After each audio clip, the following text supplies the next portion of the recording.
Alrighty, guys. Good evening. Oh yeah. Happy fucking Satsun. You guys having a wonderful evening? Started before midnight tonight? Oh my god. Not really though, because I started talking at midnight. So.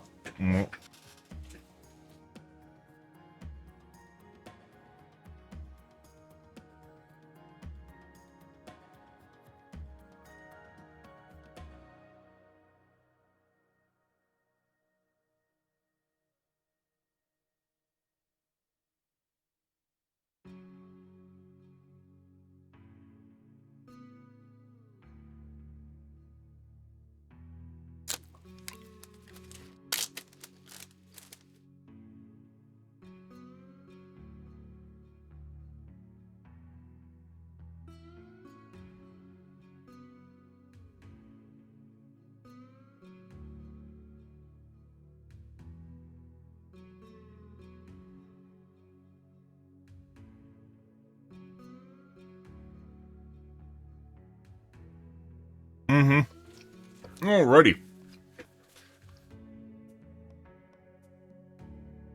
Stuff in my face, guys. Don't worry about it.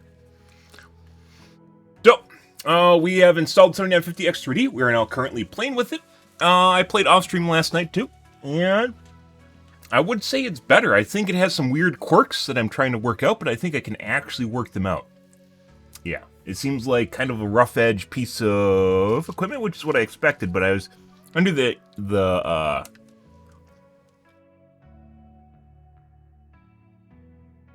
impression that you couldn't just manually assign stuff to different cores, but you can. So, here we are.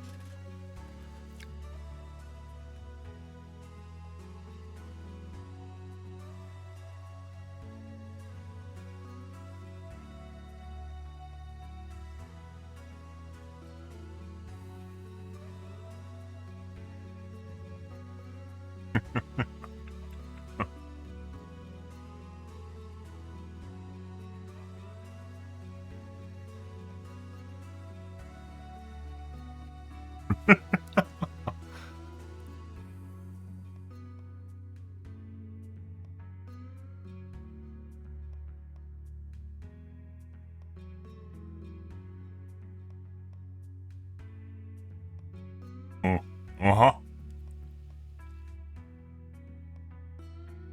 Anyway, yeah, just working through some issues here. This never ends, but I might end up getting a different motherboard, even though I have the X690 chipset, I believe. Turns out that the motherboard I have has some weird quirks, one of which has an Intel NIC in it, which I didn't realize when I ordered it. Whoopsie. The other one is...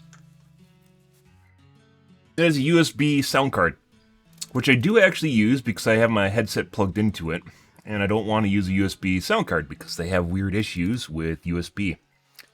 And general, like, occasionally has issues with popping, stuttering.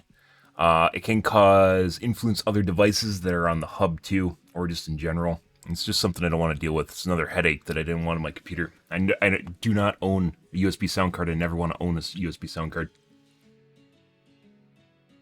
Why they would put a USB sound card into a $300 motherboard, I have no fucking idea. But here we are, and that's what ASUS decided to do. The network card was something I could have dealt with just by using a different NIC. However, yeah, so the 2.5 gigabit per second Intel NICs have some weird teething issues because they're new. Yeah, most of them are ironed out, but it's not something I want to deal with. Once again, if there's a solution that works, which is the Realtek one. I'm currently actually using my secondary NIC. NIC network interface card. Let's take a look at the tubes here, guys. See what's going on tonight.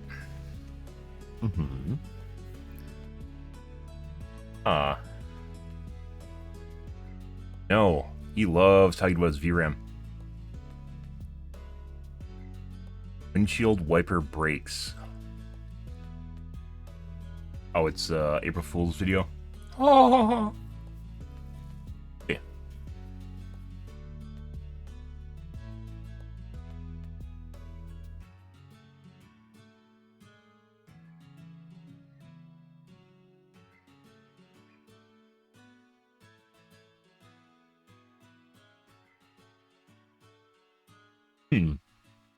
They can be done a bit more humanely.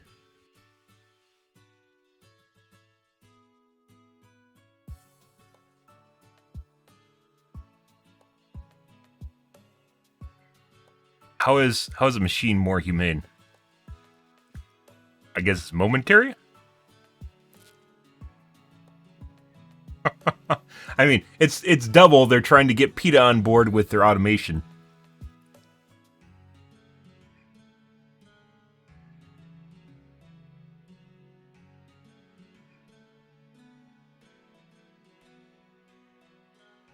Stutter again. Always at night, right about now, guys. Right when I stream, too. It's not when I'm off stream, which is kind of curious in and of itself.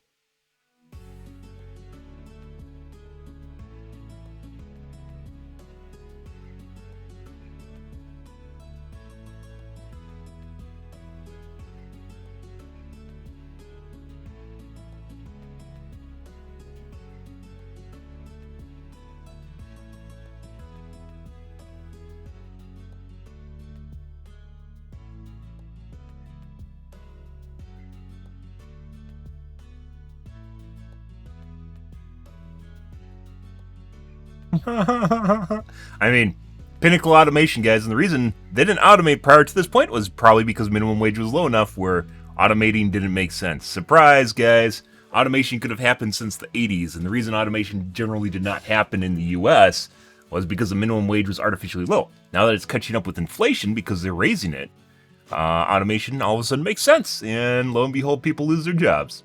Surprise. Why, by the way, that doesn't mean that automation shouldn't exist or that the minimum wage shouldn't be raised, but it's a growing issue that we're going to have to deal with, which is basically a bunch of people that are going to be unemployed. Good. New plan, don't care.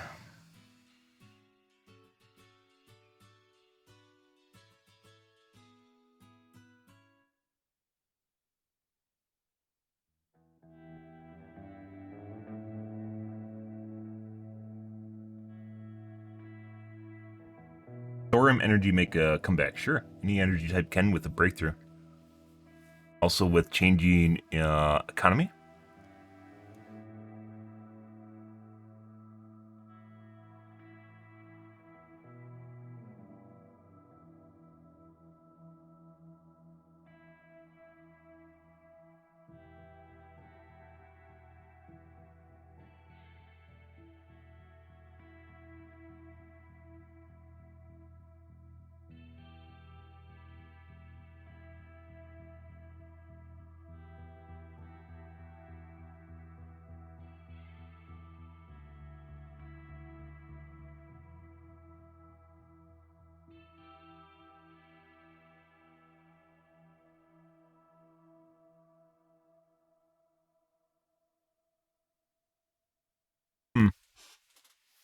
Good.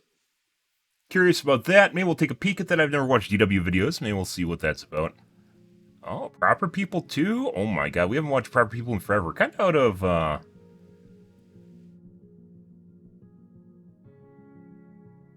many pressure washes does it take to fly? Probably more than 2. I'd probably say maybe 6 or 8. Maybe 8?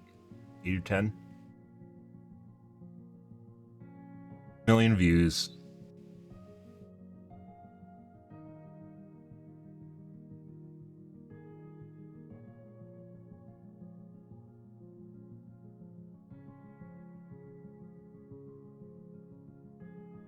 Oh, there's a Tom Scott too we haven't taken a look at.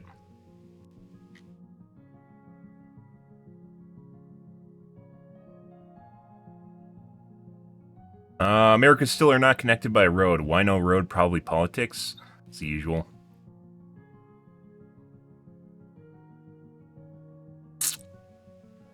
Counter-Strike 2 first pro match. Don't give a shit. Literally dead game.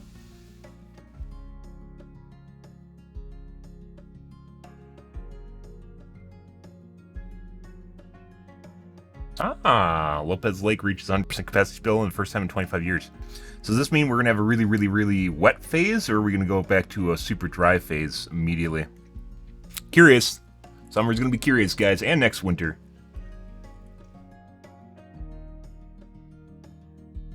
BBC too. Take a look at a BBC.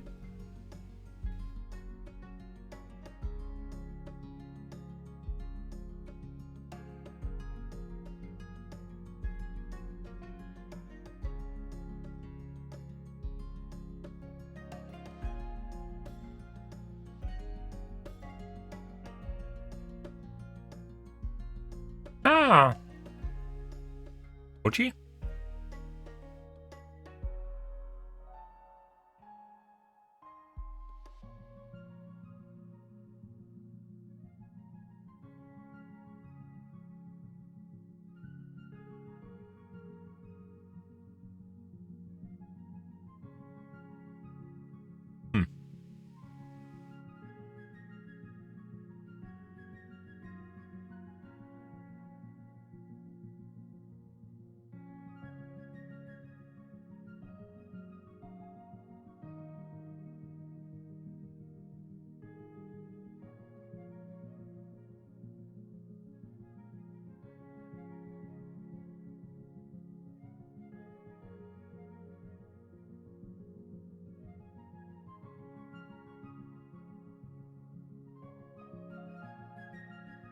By the way, the announcement of the new AMD series later this year was wrong. As it turns out, surprise. There aren't going to be new chips later this year. Maybe a refresh, but definitely not new chips. Would be way too soon. Curious about that. And we got a Tom Scott here too.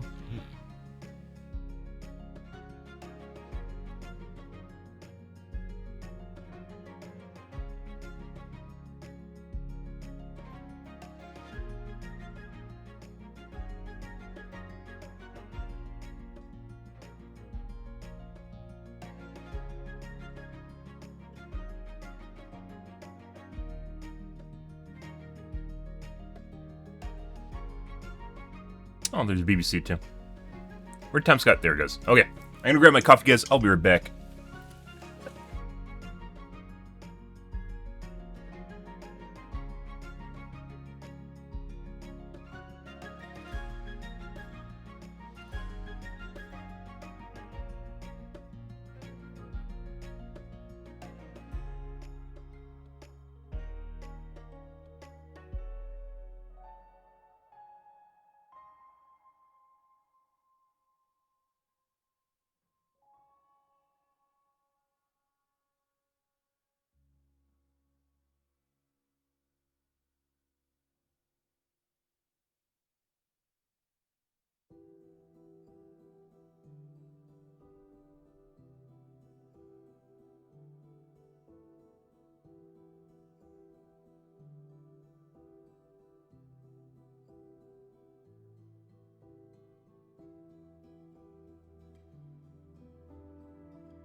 Alrighty. What does Tom Scott have to say for us tonight, guys? There are a lot of obvious questions about an automated bicycle storage park. Like, why?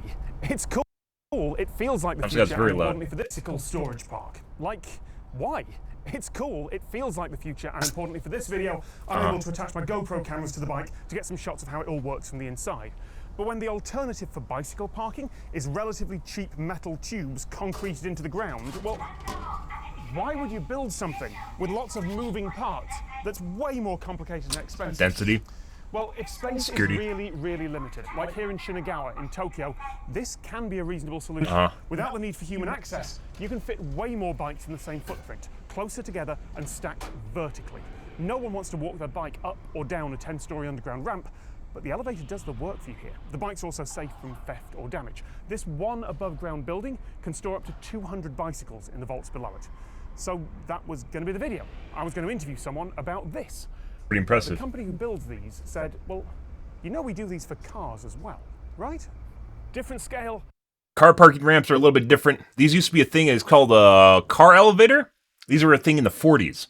And the reason that they went out of style, putting aside the fact that they had issues with reliability, is the fact that you have to wait a really long time to access your car when you want to access it.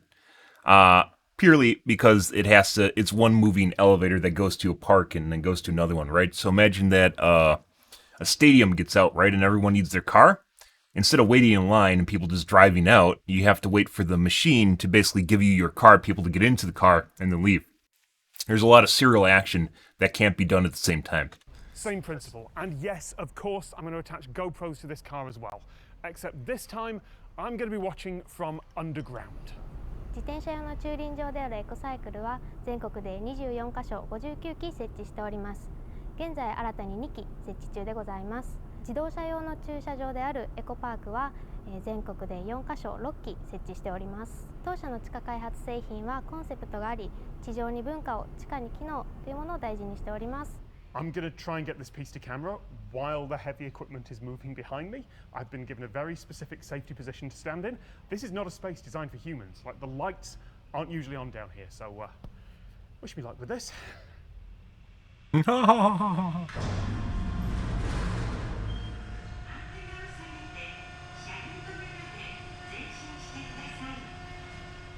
There are the same benefits here as the cycle park.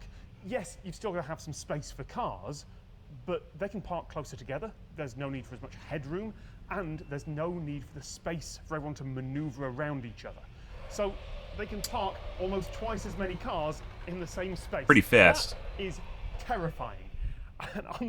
I mean, if you consider this is basically being around really, really heavy machinery that doesn't have sensors to know that you're a squishy meat bag that's in the path. So if you're actually underneath it, he would have went squish. More than likely would have went squish, despite the fact that there's people there. That actually moves really fucking fast. So he might have actually just went squish. If this is like being in an automobile factory in like a area that's normally walled off to people because it's because robots aren't programmed to interact with human flesh unless they're programmed to interact with human flesh. I guarantee you this car elevator is not programmed to go, hey, there's a person here. It's programmed to go, hey, there's nothing here. I'm going to move like normal. The surface, there is just the one building. When you've got land available, yes, like, something with no moving parts will be much easier and cheaper. It's not just that, it's accessibility too at the same time, people being able to get into their vehicles and get out. I mentioned before with the car elevator, which was a thing in the US, they literally look like elevators for cars. US car elevator. And I think some still exist. No, these are modern ones. These guys. These still exist. Look at that. These have been around since like the 40s, 20s. Really, really, really long time. Because it makes a lot of sense, right? Makes a lot of sense. But yeah. I mean, that's the way it works with... That's why I think... I probably understood it, but at the same time, like, just don't move. Just don't fucking move. But yeah, like the old ones, these have been... I thought this is kind of ingenious if you think about it, right? Like, the amount of space that these save is actually pretty incredible. But in order to balance out the escalator properly, it would have to, like go around to a certain spot and then put a car on, go around, then put a car on, and go around and put a car on. So, right, it's not off balanced. And they took a really, really long time for everyone to get their cars out of there. So if you actually get out from a stadium or a store, you have to spend a shitload of time. Despite these being cheap and really good use of land space, right? At the same time, you spend an inordinate amount of time. So even with the new one, where he just showed you with this guy, with all the cars underground in a spiral, which I've seen before in a sphere. Is it a sphere? No, a sphere is a cylinder. Inside of a cylinder, which is much faster, at the top, you still have to wait for the family of 5 to get into their fucking vehicle and leave after, the stadium gets out, right? So at the same time, despite it saving space, the accessibility option is still a problem here. With the bike one that you guys just saw, like that thing's fucking super fast, and you don't have to wait for your family of 4 to get into it. It just pops it out right there. You pick it up, you move out, and the next person can do it. Actually makes a lot more sense, but with a car, you have to wait for people to get into them and drive off. They could also probably maybe paralyze that better by making a conveyor belt at the top, at which point the car pops out and puts onto the conveyor belt. The conveyor belt rolls forward, and another car just ends up behind it, and then it rolls forward, and people can get into like a washing, car wash, like a car wash, like when people are getting into the line or getting out of the line, and people can do multiple things at the same time. right? And it would be a good option comparably to something like this. You know, good public transit. But in the absence of those, there are places where this could be useful. 従来の駐輪場、駐車場と比べてはる Also insanely かに fast. 少ないスペースで設置が完了でき、また入出庫時間にも力を入れており、エコサイクルは Good idea. 8秒 And underground would obviously be much more expensive than being above ground. But the benefit of it being underground is I wasn't quite sure this was enough for a video on its own though, but then the team here told me about the version of this they built that parks electric cars and lets them charge while they're in storage. And I was like, how have you done that? Okay. That's pretty good. So, because charging a car requires human intervention. At some point, you've got to plug the car into a charger. So once the car's in position here, how is that charging hookup? These look like special without electric human cars, though. intervention? I thought maybe robotic arms plugging in chargers. Tesla were teasing that many years ago and then obviously never delivered. Because it But the doesn't make answer's sense. Much simpler and I reckon much more clever. You plug the car into the platform you're parking on, and that platform has a heavy-duty, rugged connector that can link it to the mains. This is the demonstration model, built above ground, but there's no reason it couldn't be hidden underground too. This company's main business is construction equipment after all. Now for this version, it's just one model of small car designed to run around the local area. It's not a high-speed charger, but in theory, this could be scaled up. Modern chargers aren't like old plug sockets. There's computers negotiating each link and making sure it's stable. So it's not like there's a big spark on disconnection. I wouldn't expect parking lots like this everywhere, but in a few cities where space is at a premium, it could be an option. Pretty cool. Personally, I'm just looking forward to seeing the footage from those GoPros.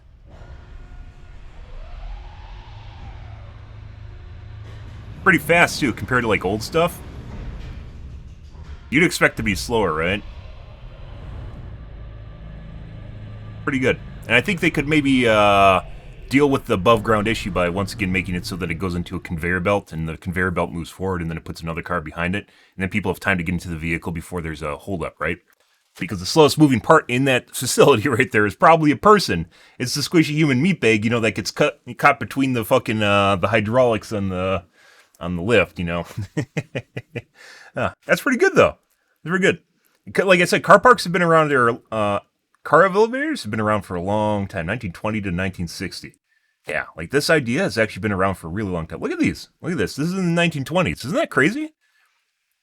The problem with them back then, however, as mentioned, was the fact that the extremely long time of you waiting, putting aside that accidents occasionally happened, an extremely long wait time for you to get your vehicle. So imagine a stadium coming out or a theater coming out and everyone has to get their car. There's one spot to get it out. Same thing with this thing, though, however, is they could make it so it just, you know, moves a lot faster and then just make it so it goes onto a conveyor belt afterwards. And then people can get into their car and then move out. So even this one, even with like the old school car elevators, they potentially could actually influence it or change it because the slowest part there would, well, not in the case of the car elevator. Car elevator has to make sure that it is balanced, right, with the cylinder. It doesn't need to do that because it's just, you know, you can put the car wherever you want, right? It's the same amount of structural integrity. With the elevator, you have to oscillate them. Oh no!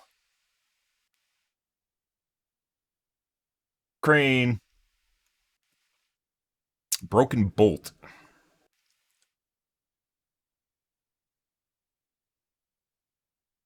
Poor car.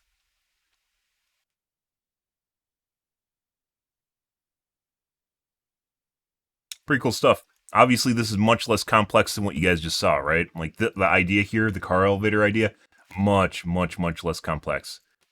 Also, the downside is if something breaks, you have 20 or so vehicles that literally can't be moved, right?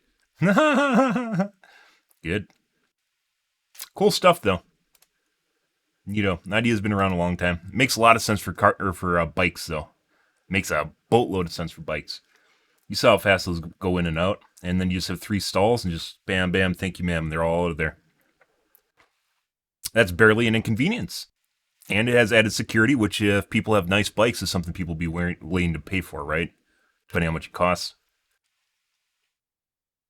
What we're going to take a look at? BBC or Thorium energy. Let's take a look at thorium. I'm always a big proponent of nuclear energy, mainly because we need it. Because as it turns out, wind and solar can choose when they're on, and nuclear is just always on.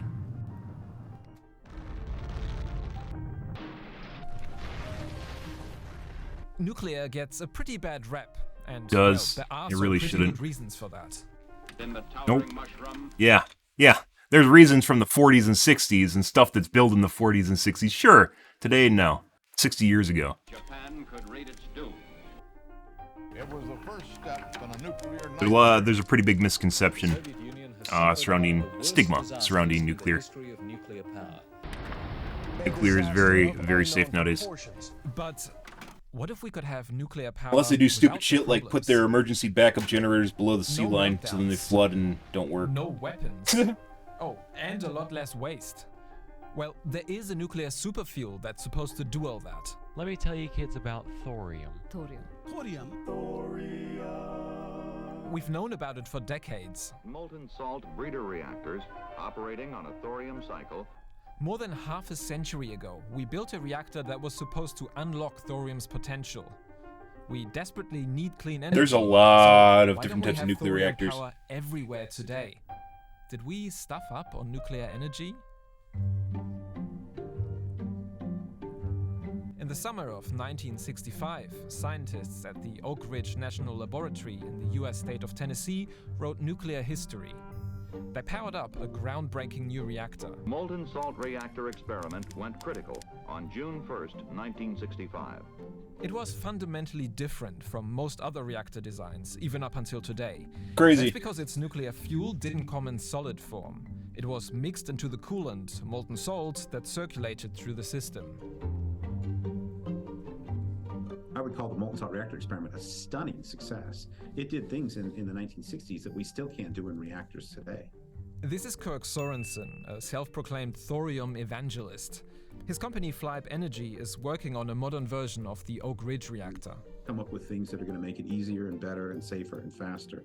But at the heart of it really is the technology that was originally put forward by Alvin Weinberg at Oak Ridge National Lab in the 1960s. Dude, the kind of fucking stuff that came out in the Now it's the 60s, same as back then. like the To the post-World energy War from II era, the is actually pretty nuclear insane. fuel, thorium.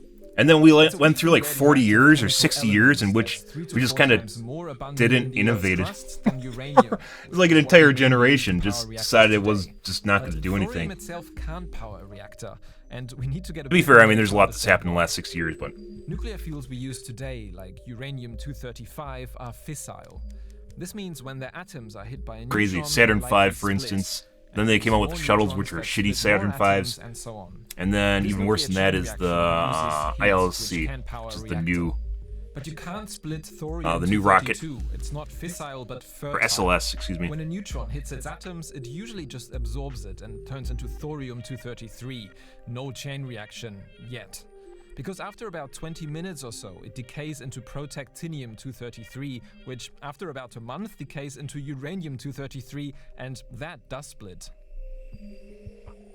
So these systems do tend to need a startup, if you like, a bit of a startup boost or amount of fuel to get the ball rolling, if you like.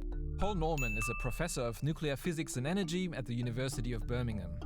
And once that is happening, we can start to grow in from the thorium this variant of uranium that keeps the system working. Now, you could theoretically use thorium in a whole bunch of reactor designs, but liquid molten salt reactors are arguably the most interesting, as they, by design, promise unique advantages. But it tries to kind of rewrite some of the initial rules. For a start, they'd be pretty safe. They couldn't melt down, since the nuclear fuel is already molten. And even if it did become too hot, most designs would have what's called a freeze plug. This would melt at a certain temperature, and the nuclear fuel would just drain into cooling tanks. And the beautiful thing about it is it's physical. It's baked into the laws Yep. of chemistry. As I mentioned before, guys, people's generally conception of nuclear energy today is based on Chernobyl, right? Like a Gen 2 nuclear reactor. We're on Gen 3/4 right now, and Gen 3 plus reactors right now. All which have a lot of safety features built into them. This one is inherently physically safe because of the way that it functions. It's like it can't actually melt down because of the physics involved with the way it works, as they just showed you right there. Like, there's no way for it just to turn into a Chernobyl. But inside Chernobyl, one of the things that people don't know is Chernobyl did not have a containment vessel. You know those cylinders that go over the top of the pill top? It didn't have one of those. It was a building. Yeah, it didn't have a containment vessel. Yeah, which basically all reactors have nowadays. Molten salt also has a fairly high boiling point, so you could run the reactors at comparatively high temperatures and low pressures. This would make them efficient and potentially cheaper to build. Molten salt reactors would also burn up a lot of their fuel. There'd be less radioactive waste coming out than in conventional reactors. One of the downsides, I don't know why thorium reactors aren't around. Hundreds instead of thousands of years. And in thorium molten salt reactors, you'd get virtually no plutonium, which can be used to make weapons. Also Though, good. strictly speaking, that would also be possible with uranium-233. Still, all this really seems like molten salt reactors and thorium are a match made in heaven, which does make you wonder, if the people at Oak Ridge were already onto this way back, why aren't molten salt reactors, like, everywhere? Good question. Also, putting aside, so I'm going to stipulate this right here, guys. One of the reasons that nuclear reactors aren't all over the place, well, they are actually. If there's a lot of nuclear reactors in the U.S., if you're curious about that, you probably don't really realize that, but your state probably has a nuclear reactor in it. I think mine is too. Yeah, most states actually have a nuclear reactor in them, so pretending that they don't exist isn't actually a thing, because they do exist. You just probably aren't aware that they're around. Putting that aside, one of the reasons that things win today generally is because of economy, because things are cheaper, because gas and petroleum is much cheaper than nuclear energy. There's no way of getting around that. And with subsidies, wind and solar have come down a lot more. They were actually higher than per megawatt hour or gigawatt hour, depending on what you want to like, terawatt hour, depending on whatever scale you want to use there. They were more expensive than nuclear energy, and now they're cheaper because we went through 20 years of Obama subsidies, which I think started falling off in 2020. And I think they're still going, but they're much less. It basically, instead of just dropping off, they went like this. There's a bunch of subsidies from the Obama era, which are for clean energy. Cars, like EVs, got them, for instance. If you got it installed on your house, solar panels got them. Nuclear energy did not get that. The amount of subsidies in nuclear, I like plenty of those. And the amount of subsidies nuclear energy gets is actually less than fossil fuels. Yeah. Nuclear energy gets less subsidies than fossil fuels do. Energy subsidies sector US.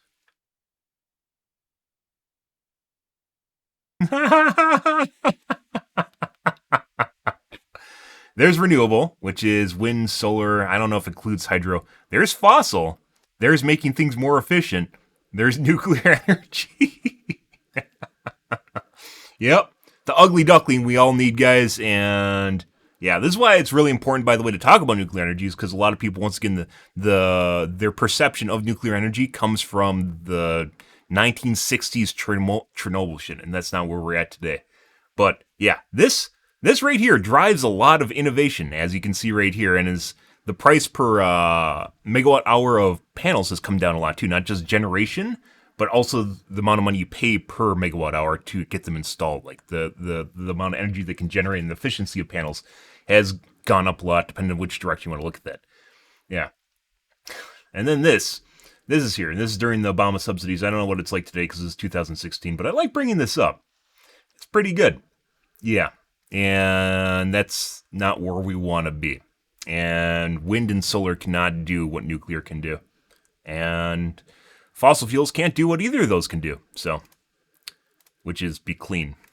They can try. The molten salt reactor experiment ran at full power for more than 13,000 hours and became the world's first reactor to run on uranium-233 produced from thorium. The people there even started calling it the mighty smooth running experiment, but then government officials pulled the plug. What happened? Well, for one, the experiment didn't always run so mighty smooth. The experience with the molten salt reactor experiment in Oak Ridge was pretty bleak. This is M.V. Ramana, a physicist who researches nuclear policy. The reactor had trouble even reaching its design power level. It then did not run smoothly. It was shut down a lot. And in the 4 years that it operated for only about 40% of the time. There were also questions about the materials in touch with the liquid fuel. The alloy, specifically designed to withstand extreme heat, corrosive salts, and radioactivity, showed cracking. It also didn't cope well with higher doses of neutrons. And there were concerns that a radioactive gas byproduct could leak into the environment. Tritium is so volatile that it could escape through parts of the reactor. When you build something for the first time, you don't get everything right. You do find issues. That's why we build experiments. All technical Prototypes. issues aside, though, the real reason why the program was ended was a different one. The Politics. Oak Ridge director Alvin Weinberg wrote, "Our problem is not that our idea is a poor one, rather it is different from the main line." And the main line was another type of reactor, the sodium-cooled fast breeder reactor. It was eventually favored over the molten salt reactor. But these don't even fucking exist. There were a lot of good reasons for that. That was a much better tested design at this point. There had been problems there too, but those were not as apparent as the problems with the molten salt reactor. You might come across other explanations as to why the experiment was stopped. It was the time of the Cold War, after all, and thorium molten salt reactors wouldn't have given you easy access to plutonium. Also, the nuclear industry was making a pretty good buck on conventional reactors. Why would it have wanted a more efficient design that breeds its own fuel? It's hard to say how much or how little truth, if any, there is to these. All the same, the molten salt reactor experiment ended in 1973. We would have had a very, very different world had we proceeded with this. But Yeah. you know, like they say, Nuclear the best energy time in to general, plant guys, trees has is been 20 shunned years for the ago. last Next best time 50 to or so plant trees years. today. And today, there's 40 a whole years, bunch of 50 years. companies working on different molten salt reactor designs with different features. There are, for example, concepts to fuel a molten salt reactor with radioactive waste from conventional reactors. Kirk Sorensen's company, Flibe Energy, is planning to build a small test reactor before the end of the decade. We've gone through a number of generations of nuclear reactors and other technologies. End of the And decade, that's guys, all so one initial generation. 2030. And it's time to continue on and Pretty long timeline. understand these advantages that can be infused into the design. China is planning to start up a small molten salt test reactor on the edge of the Gobi Desert. And India, home to the world's largest thorium reserves, is also working on reactors to utilize them as part of its long-term nuclear strategy. So, is it second time lucky for molten salt reactors and thorium? You know, there's one level of it which is sort of talking and saying. You're I going think to that's a pretty good way of looking at from like 1980 to 2020 is basically capitalism. Is a good way of looking at this. Like 1970 to 1920 or 2020 was like the age of capitalism. So just doing things as cheap as humanly possible and making as much money as possible. And now we're to the point where we actually have to start caring about shit that we didn't need to care about before. Like, I don't know, snow-nados. Like fucking snow-nados. Because for some strange reason, our weather patterns are shifting extremely regularly and volatilely. Yeah, and frequently. So for some reason we have to try and stop that. I don't know why that's happening, but you know, it appears as though it's a problem that we have to tackle now. things. But the much more important aspect is to actually be doing it. And, well, this might prove Government a lot funding harder makes a than huge flashy difference. 3D animations suggest. Yes, molten salt reactors are meltdown safe, but that's not the only thing that can cause a nuclear accident. Any good regulator will be asking a lot of questions to a designer. How will this reactor behave if there's a fire? What if there's an earthquake? What if your operator presses this button instead of that button? Those are not easy questions to answer. Regulators might require changes to reactor designs, which could make them more expensive to build, which would kinda take away one of molten salt's biggest drawcards. Dude, And remember the cracked what is this room? This looks like modern office workers walking around in like a 1960s control room. That's a juxtaposition right there. might require changes to reactor designs. Not to say that it probably still doesn't work. It probably does work, but just complete separation, like I said, just kind of 1970s and 80s when nuclear energy just stopped. Problems like these need to be solved as well, not just on paper, but in a real radioactive environment. Under those sorts of conditions, of course, it's harder for materials to bear up. So there are almost invariably things like that have to be further researched and developed, and really that's sort of confidence made that they can work okay within the extreme environment of the reactor that the materials sit. And then, of course, money. There needs to be, like, a lot of it.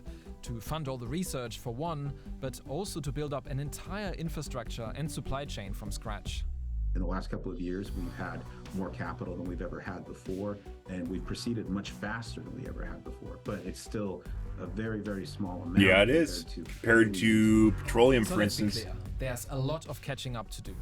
Commercial thorium Fossil molten fuel in salt general. reactors are still years away, at least, if they ever happen at all. So we shouldn't let this dream distract us from climate solutions we have available now. Solar's not an answer. Did we take Like, a wrong solar's turn nice. in It's the actually better 60s? than Well, only the turbines, future can for instance. really answer Much that. better than By turbines. solving all the challenges But the it team still of has a Overwatch time of the day when it's not invariably working. would run Right? into. And it can't ramp up or down. It can't change how much energy it generates at all.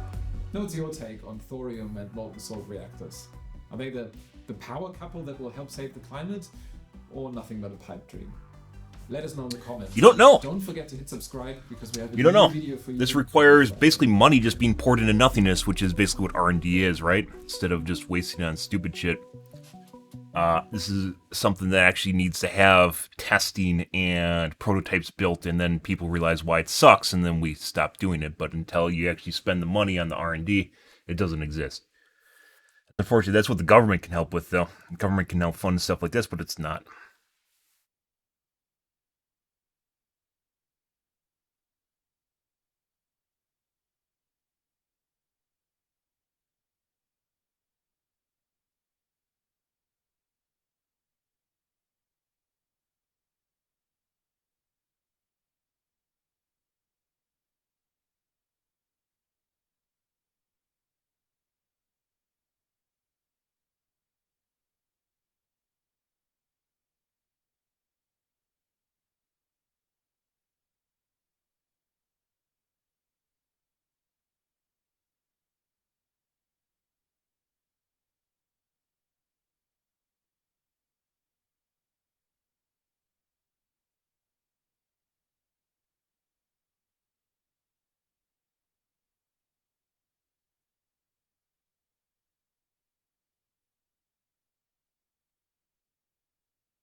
Okay, do that. There we go. And then we put that in there.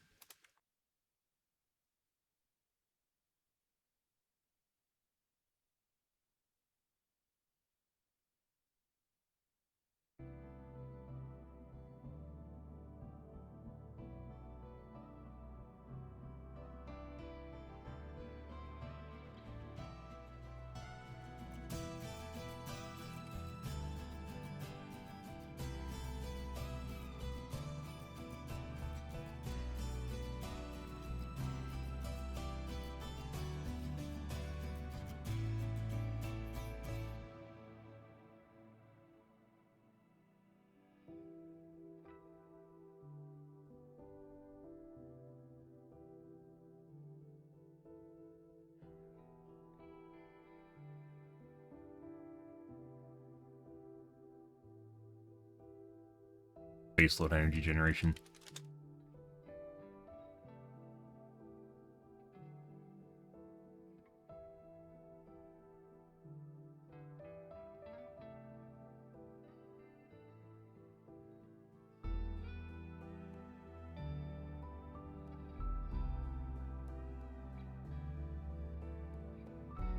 A lot of potential. There's been a lot of potential for the last 40 years that just kind of stopped. Money, guys. It's all money. All about the Mun-Muns. Glorious.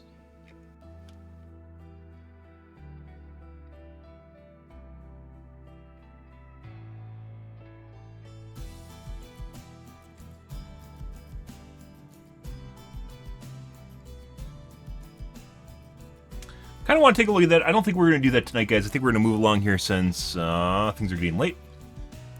Let's do our upload, which you should have been doing in the background. It was interesting videos, though. I'm a very, very big proponent of nuclear energy.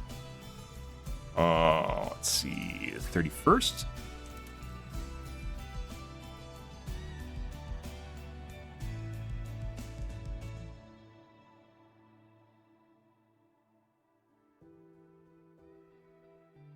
Okay.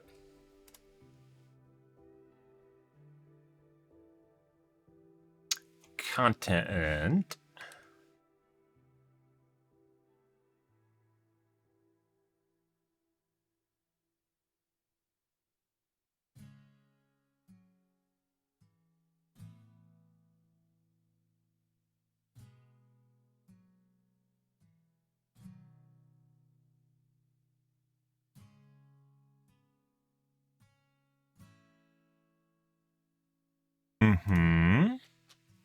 English.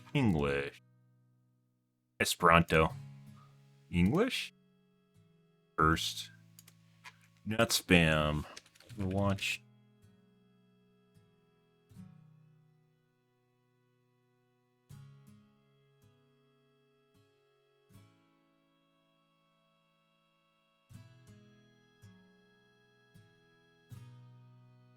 Okay.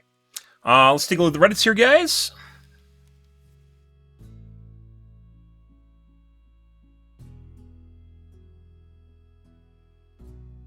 Profile changes should be kept.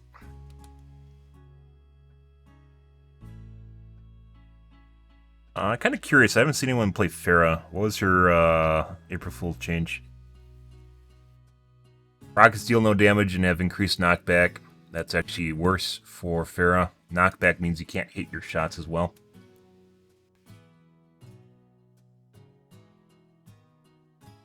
Pharah can be knocked back while barrage is active. Barrage rockets also have self knockback. Fuel decreased by 33%. The only thing that actually helps her here is this one. Okay, that's why no one's playing Pharah.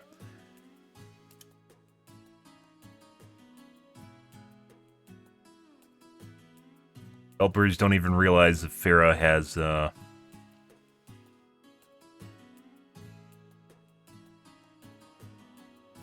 knockback, and Pharah is not good. It's actually a nerf to her. There's a couple times where they increased knockbacks on the rockets and it actually made things worse. Makes it more difficult to land directs. Let's see. Or even just rocket spam.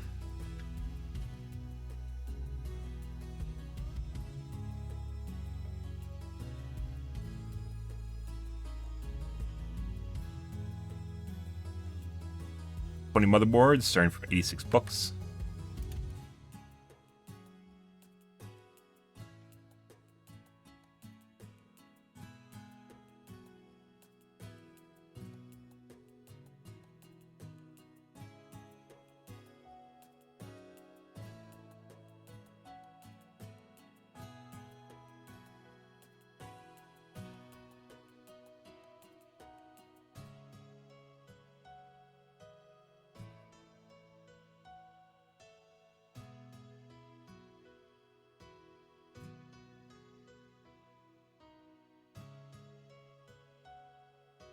You good?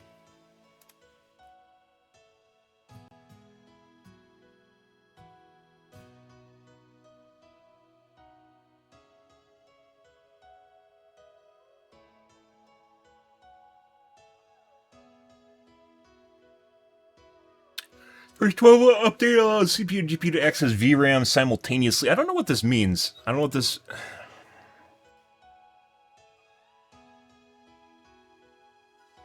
Similar to shared virtual memory.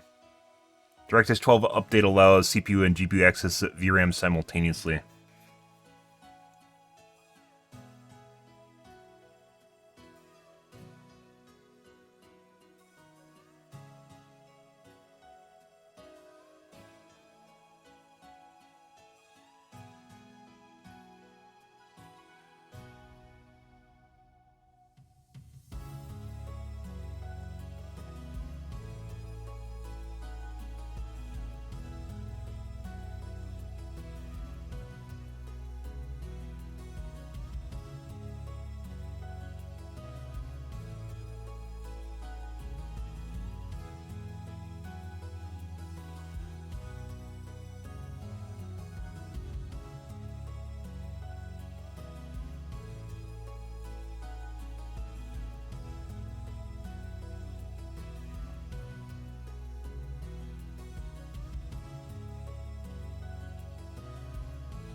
Makes smart access memory, which is resizable bar, better.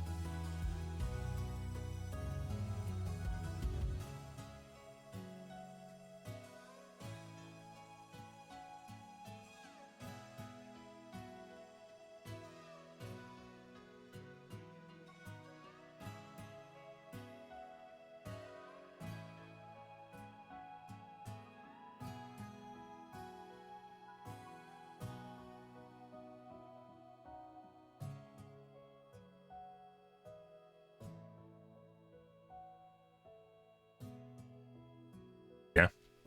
Interesting. All right, DVD Reddits.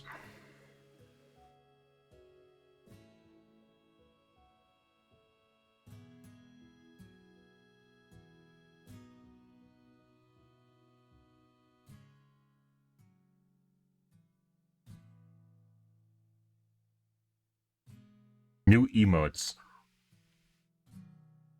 This April Fool's joke.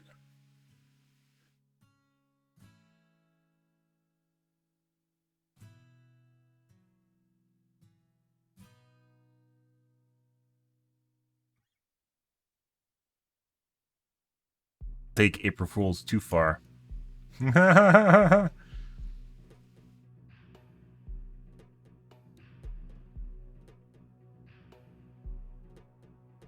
Viable counterplay to tunneling acceptance. Now you're expected to react when you get tunneled. I have been chosen.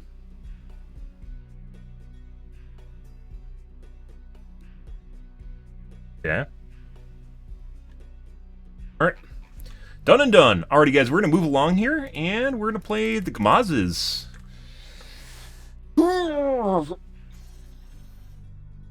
And maybe... maybe do some tweaking here tonight, guys.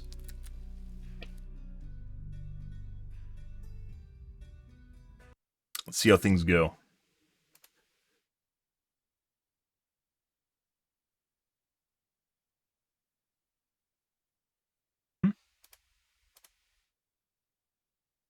Okay. Alrighty.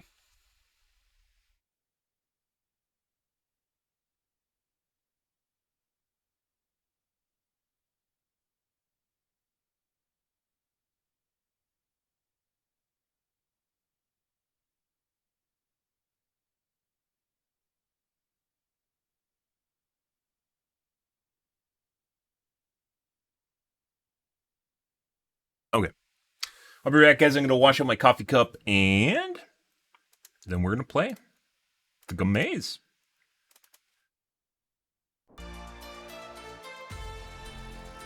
We're back.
Alrighty. Don't be like that, chat. You're still beautiful. I know.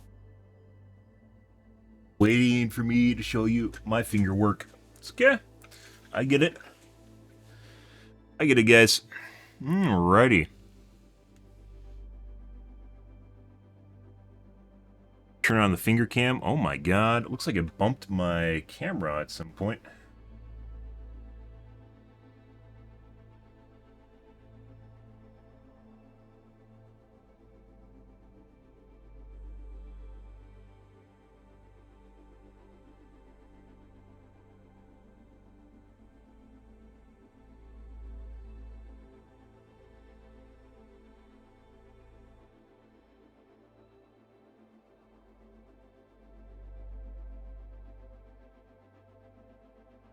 Probably should adjust it with the head rather than the camera mount. Head can lock. Ready.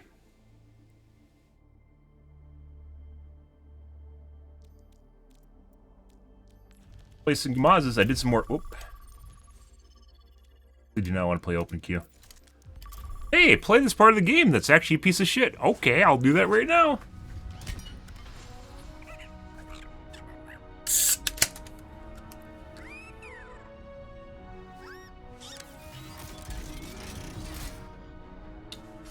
Just for you. Fan favorite, guys. Good. Ready.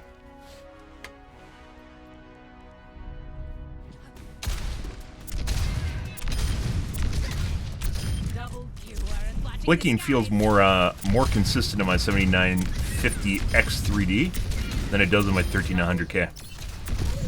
Which could actually just be the mouse port that I'm using, as opposed to the actual processor. But I won't know because I never bought a secondary USB card for my 13900K. And I probably should have. After I got rid of my 4090, or my 2080, I lost my USB port I was using.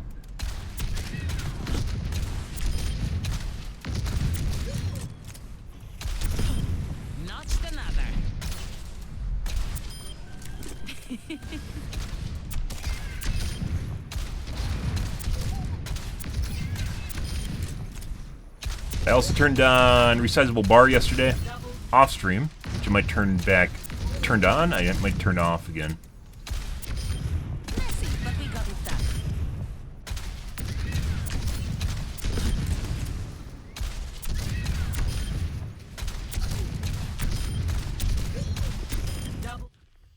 Good.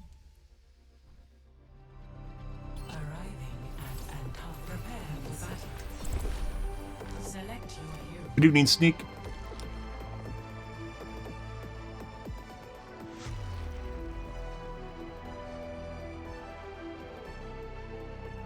And unfortunately, because my FPS is capped, I can't really figure out whether or not... Oh, I have to fuck around with CPPC too.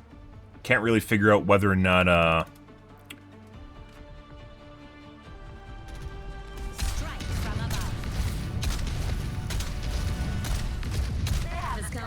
So let's give it to them.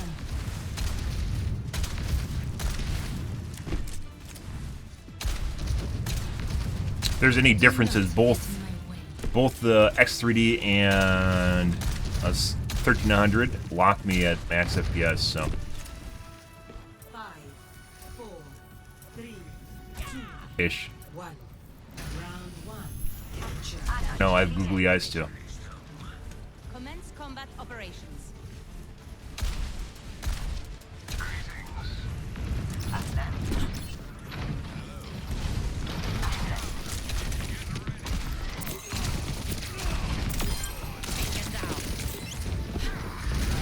Tracer, meanwhile, is shooting at me from ultra long range. Hey, buddy. Objective mine.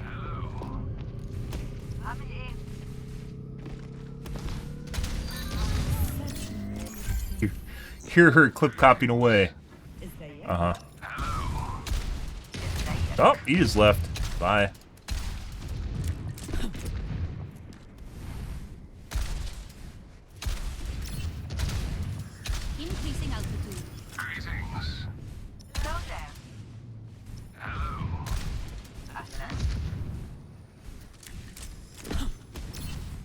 Think they're toggling on? Oh, yeah. Can't wait. Oh, yeah? The Baptiste, huh?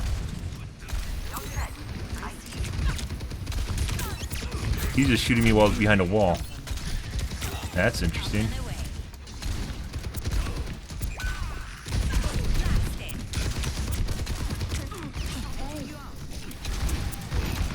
I want your aimbot grenade.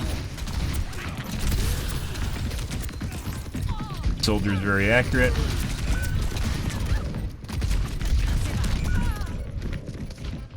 Definitely feels as though something changed here, guys. That's fucking weird. This guy's cheating. As can be witnessed by the pre-aim just now. Good. Aerial positioning underway.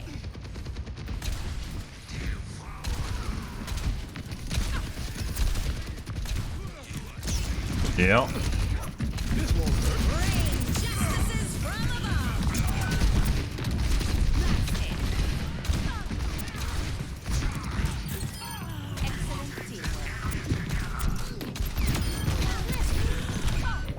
He just came up.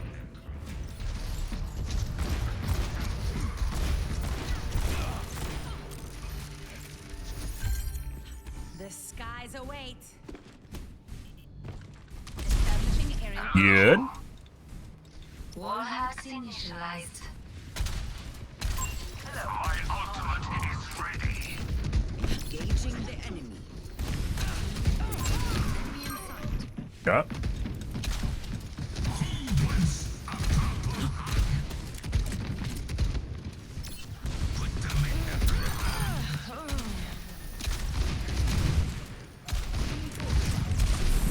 Have a teammates.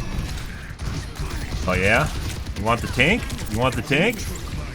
You want the tank? No?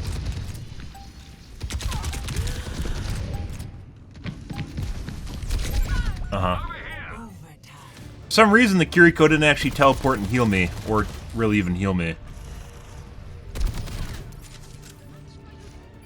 Good. Shake it off.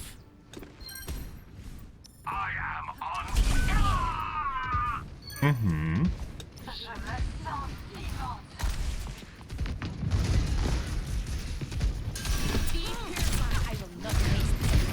And aimbot grenade. Good.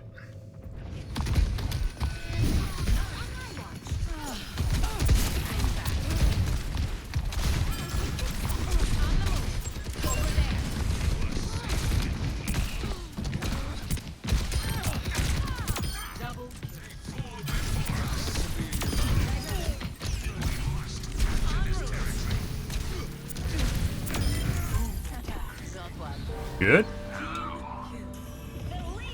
First round. Try and shoot me. You won't.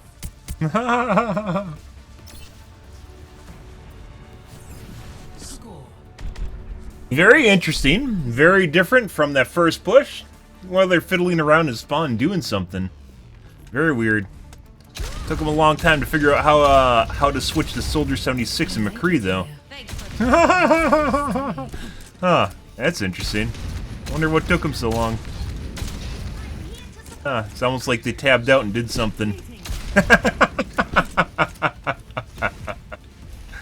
Oh, you guys. Oh, you enemy team.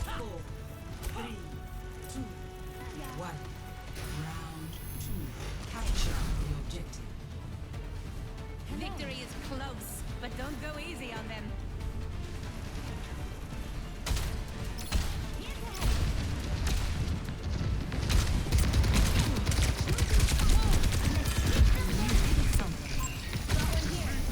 Doesn't it all do what you'd expect? I.e. just literally just runs in.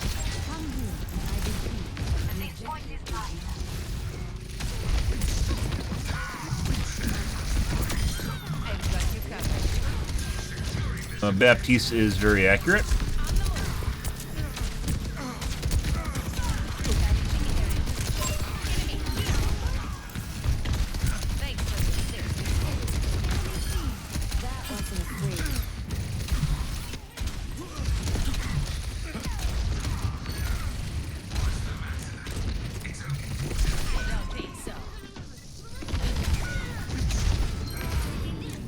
That's not good.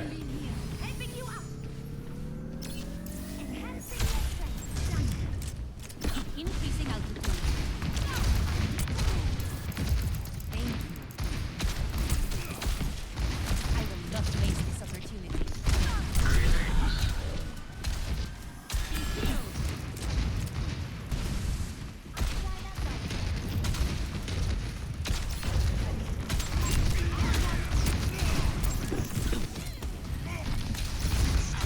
This won't hurt.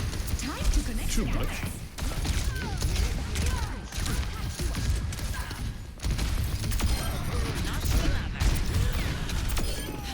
Was there any doubt?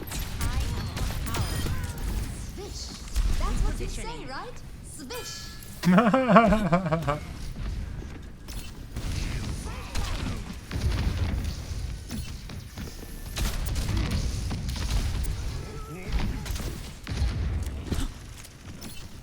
Aerial positioning underway. Enemy over here. I see an enemy. Rain justices from Uh-huh. He wasn't close enough to actually hop on me. Oh. That all just went in my brain.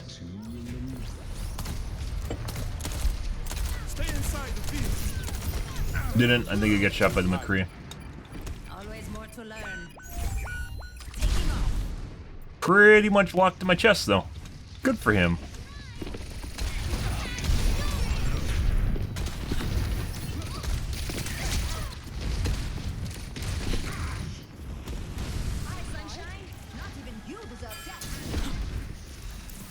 Wow.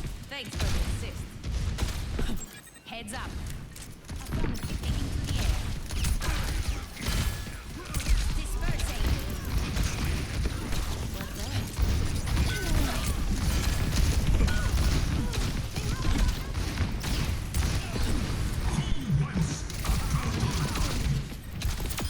Picked off. Go.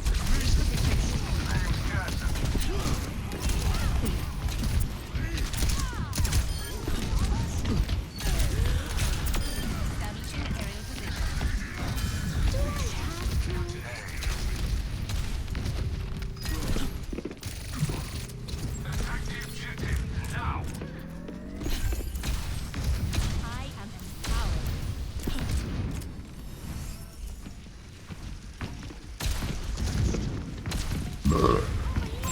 See an enemy. Pardon me. Excuse me. That Baptiste is very, very accurate. There you go. Thanks for the assist. Good. Very, very accurate Baptiste. Mm-hmm. Oh my god, it's me, guys! Don't forget to thank your I shouldn't have thanked the Kiriko. Kiriko let me die.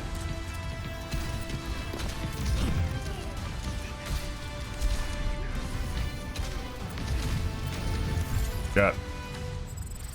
He obviously gave up on life. Happens sometimes.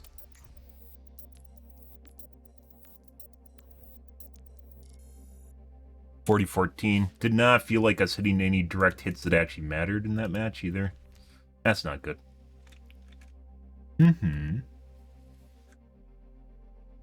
Yep. That'll happen.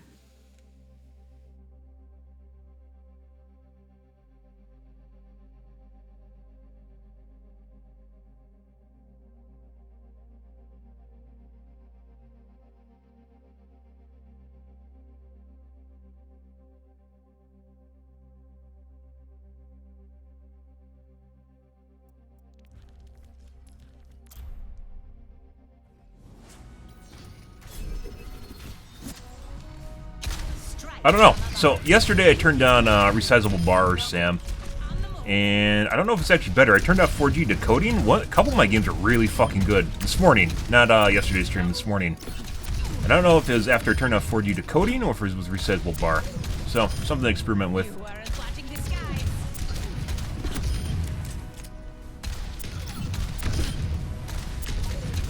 Double. Aerial positioning underway. Perfect. Double kill. Aim feels wobbly for some reason, though. You guys aren't getting that.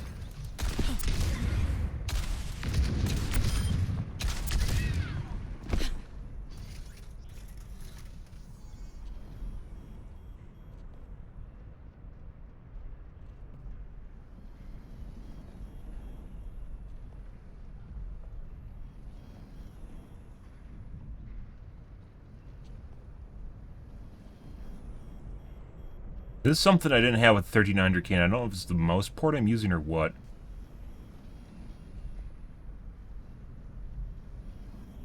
Where I'm smoothly turning my mouse and it looks like there's like stuttering or juddering or something, jitter.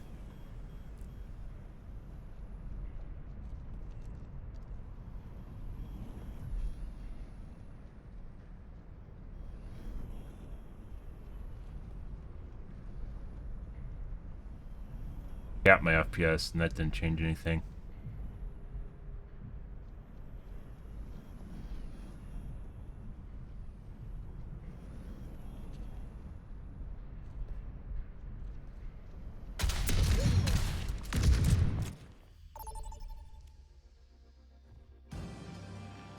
Arriving at conceal.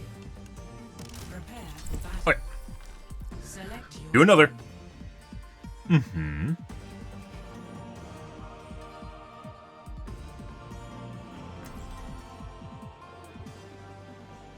Mer, mer, mer, mer.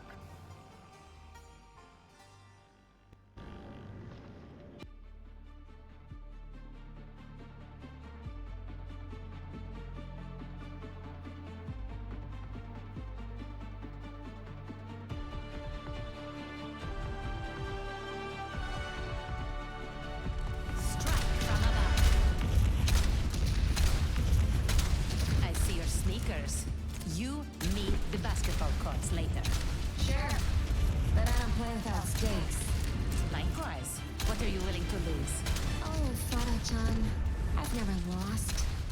That's not true at all. 3, 2, 1. Objective unlocked in 30 seconds.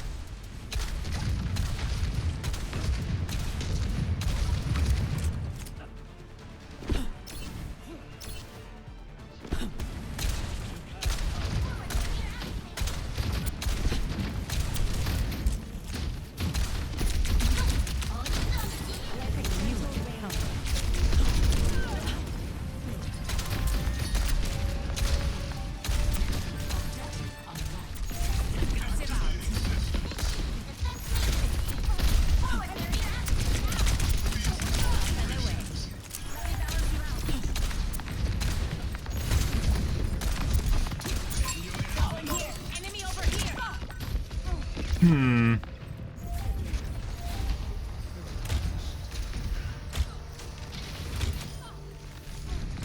Okay. Returning to battle. Don't let them push any further. Repositioning.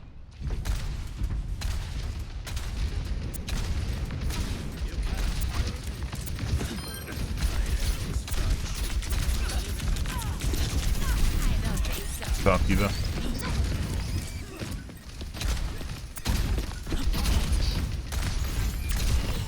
Enemy here.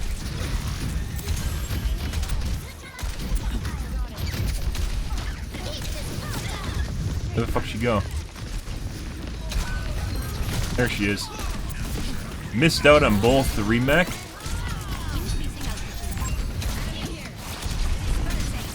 Remake. As well as her diva form.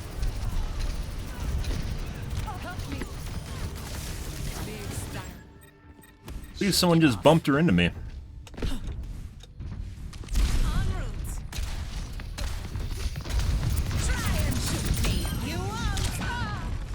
Uh-huh.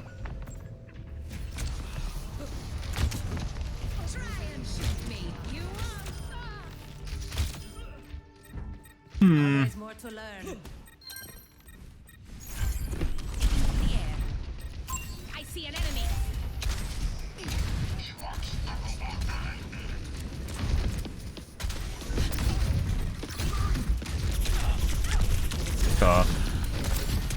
The robot has been secured.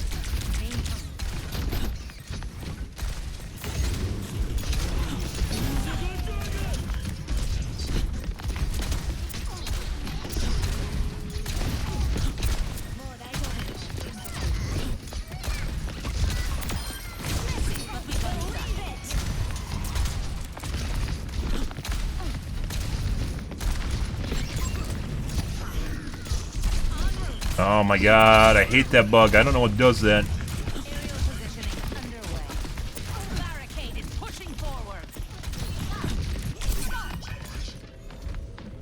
What? I think I just got hit by the Hanzo.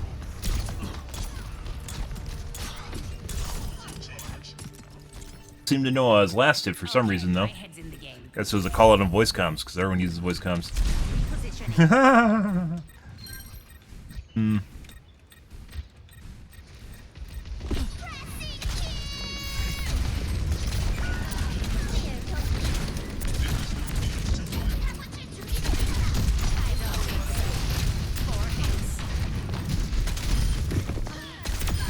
I've got you covered. I'm ready.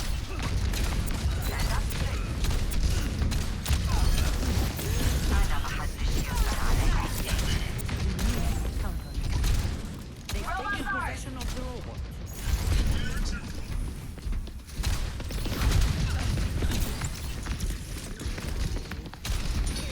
You're pushing the barricade. Keep pushing for the lead. Yeah. Justice reigns from the ground.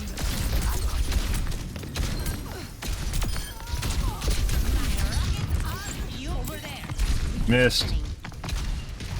I didn't think she had her full Diva Matrix up. I wouldn't have done that otherwise.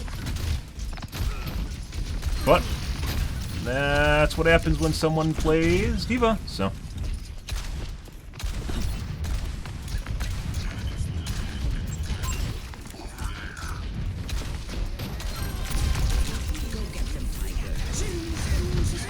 The enemy is taking the lead. I see an enemy.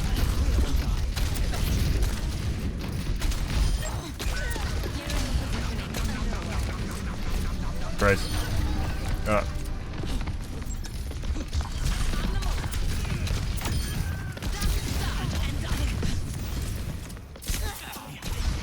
I knew where she went.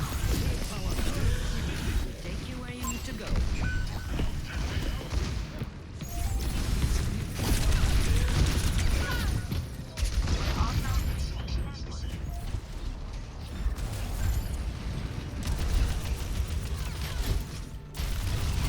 Oh, we didn't report Baptiste, did we? Huh. Okay.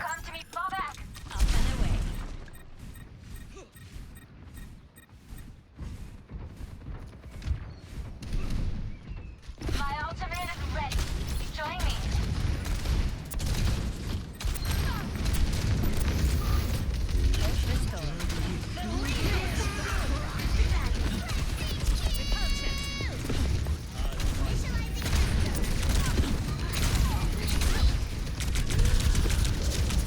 Definitely on voice comms together. Good shit. She knew I was one shot. Yeah, I wasn't on her screen. Good. I don't stay down. It's also with the Hanzo, or the Genji? Not the Hanzo, the Genji. So, pre-made, more than likely, with someone else. Probably one of the healers. At least 3 people in the group. En route. Taking to the air. Barricade is pushing forward.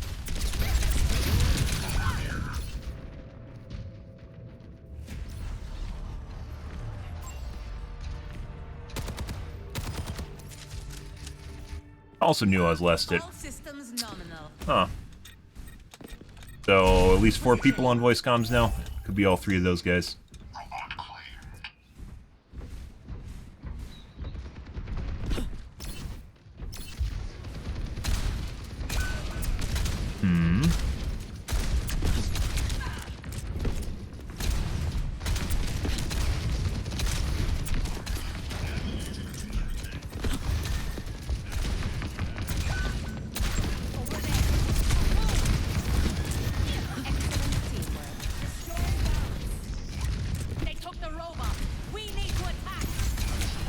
Really need to kill the diva.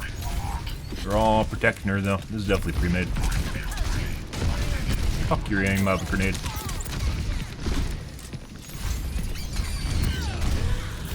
Very accurate now. Good.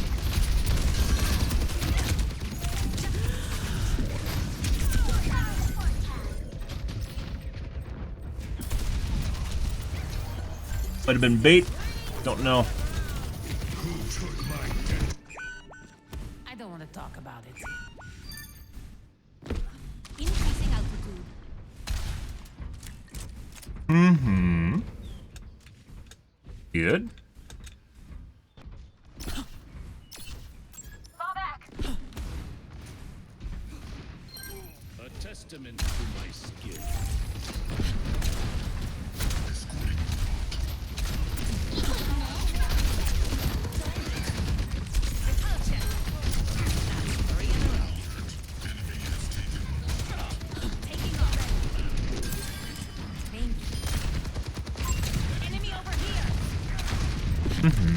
So while they're all trying to baby me, our teammates are basically destroying them.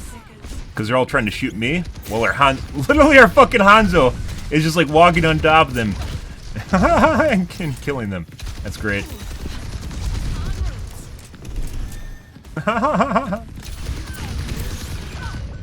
Didn't fall soon enough.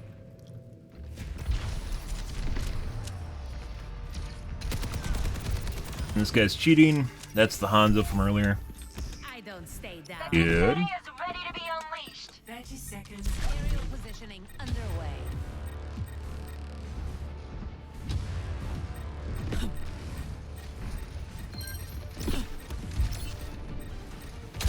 Nano boost administered. Mm-hmm.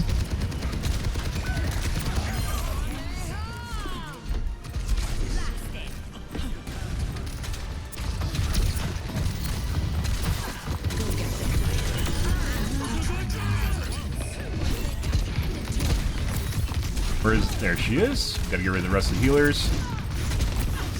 And aimbot grenade. Good.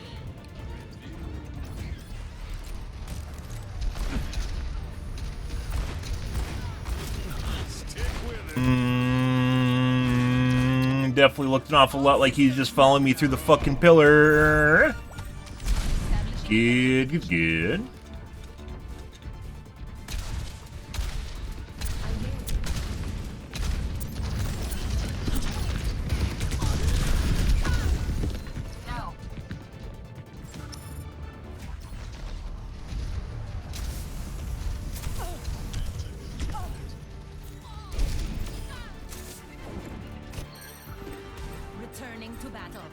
Definitely wall hacks, guys.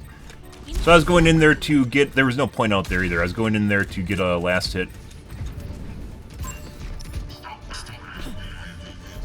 Oh.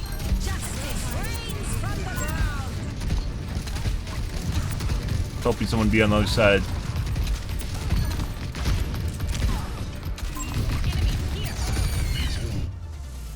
Good. Mm-hmm. Lovely. Even with all that pressure, still got the same amount of damage as the other DPS. I didn't get the same amount of limbs, though. That's because they're on my dick the entire match. So both the DPS were cheating. Let's get Soldier.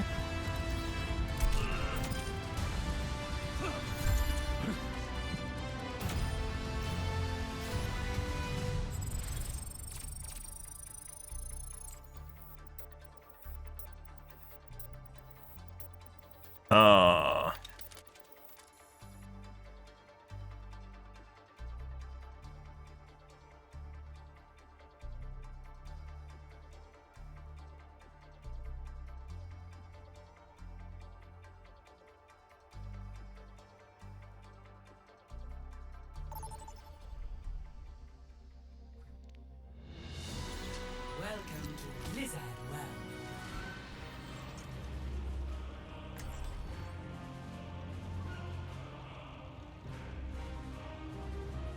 The McCrew is watching us directly through the wall.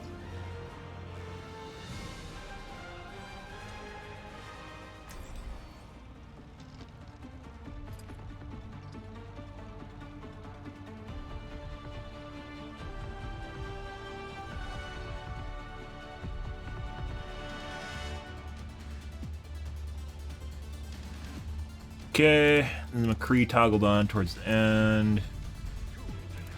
Brain in gear. That's not the word I would choose.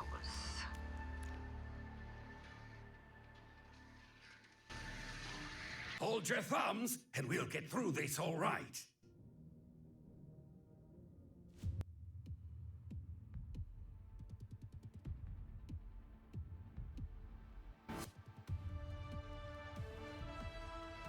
Five, 4, 3, 2, 1. Attackers incoming. Defend objective A. Targeting hostile.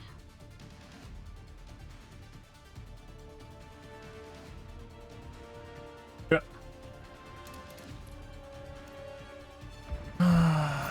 Alrighty. Strike from above. Next game. Establishing aerial position.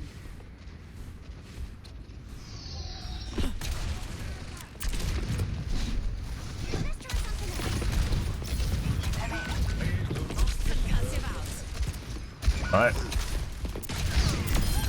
clean kill. Go for the res.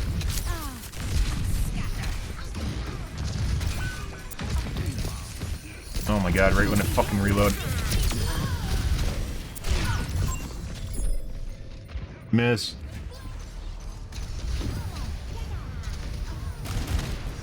Like she knew I fucking missed. Or knew I fucking missed. Knew I was reloading. Jesus Christ. Repositioning.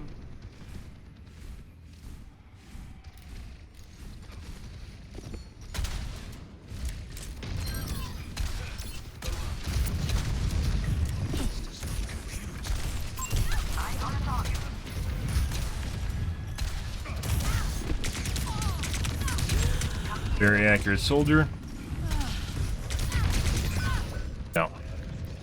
That is the Ash. This guy's cheating.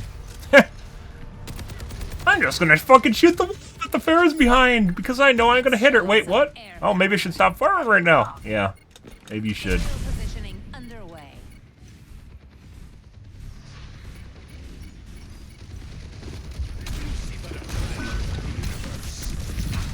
Go get them, Tiger.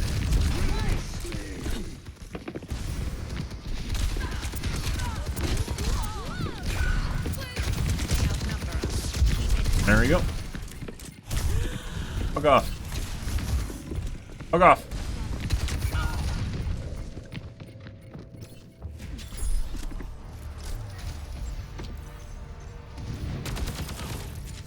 Mm-hmm. Okay, my head's in the game. The payload. Taken to the air.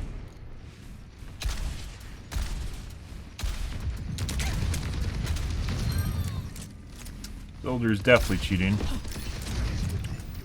Good.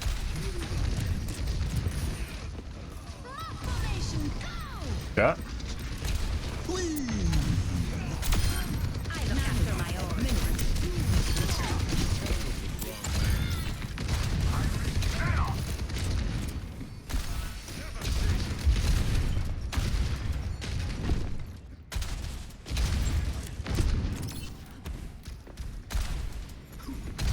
Probably gonna see a Widow here in a second. Oh, group fire at the same moment.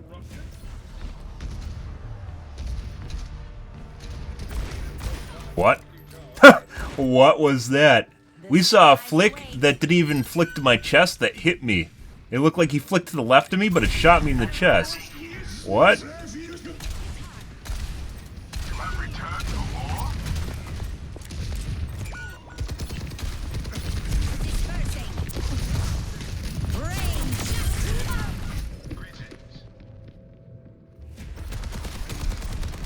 This guy's definitely cheating. He has the reactions of a fucking snail, too.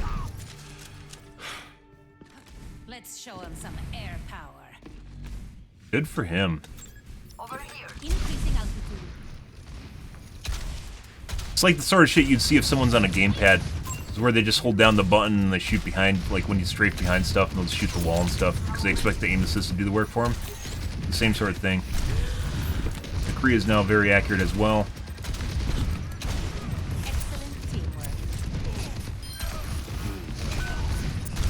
Yeah, McCree is probably cheating right now too after P1. Why you'd go in instead of going back and regrouping.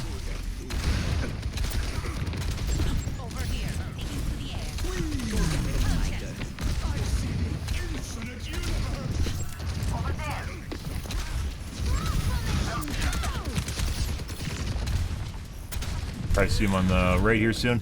That McCree just somehow got a fucking hit on me. Yep. Hope we get healed. So both the DPS are cheating now. Barrier initialized. All systems nominal.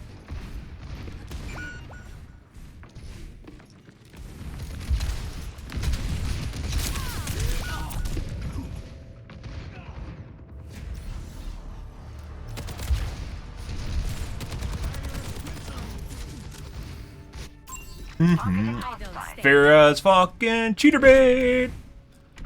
It's the PTSD from comp, guys. People can't handle when Farah's around.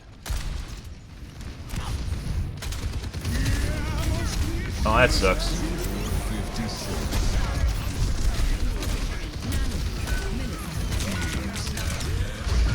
Oh.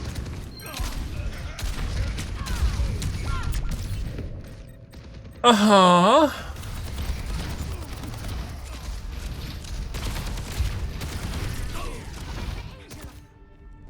Let's show him some air power.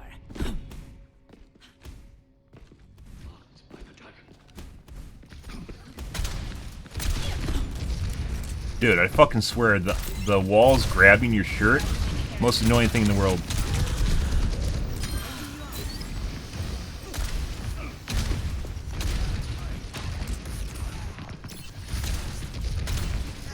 Hey, buddy.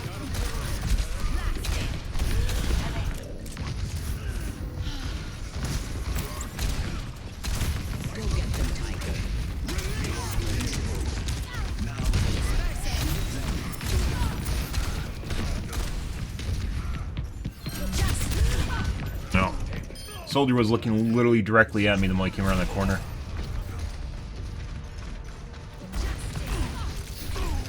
Get?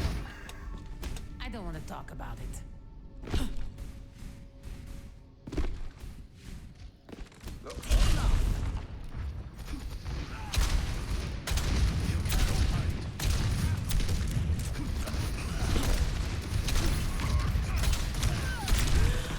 Jesus Christ. Like, they're literally looking exactly at my Z height when I go around corners.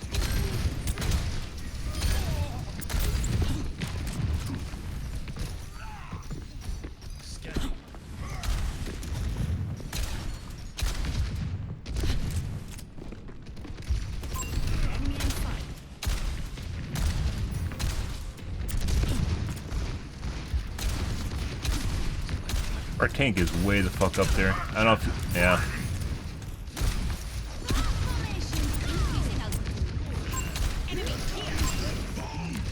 Missed. Make it in time. Oh. Almost. Tried to maneuver around the side there. What are those?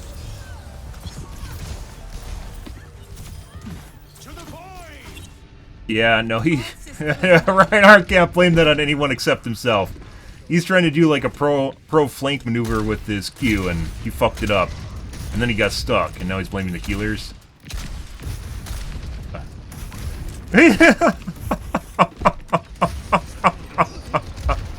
I believe. When things go wrong, don't blame other people. Don't blame the other people, though. Okay. Alright. He's just ran away with my heals. Like, I need heals, and he just runs away with the Transcendence. Yeah. Alright. Good Z height. Going around that corner there, gotta get those headshots in.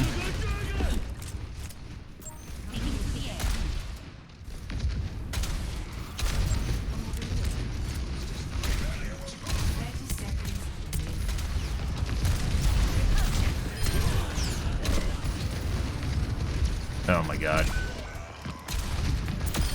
Messy, but we got Res. back in Tiger.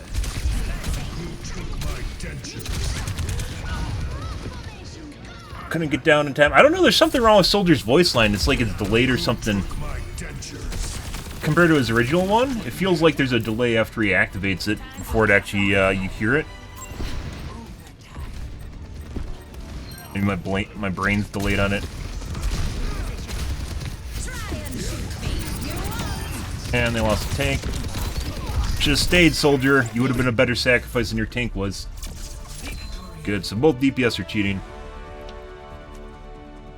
Pretty crazy. 29 and 9. What the fuck? Alrighty. Let the reports commence. Let's go. Hey, look! They have identical little emblems. Good for them. They're all grouped together. What a bunch of good guys. They're so cute, aren't they? So cute, guys. Alright. Sec here. They're so cute. Oh, I wonder if they have the same shit. Oh.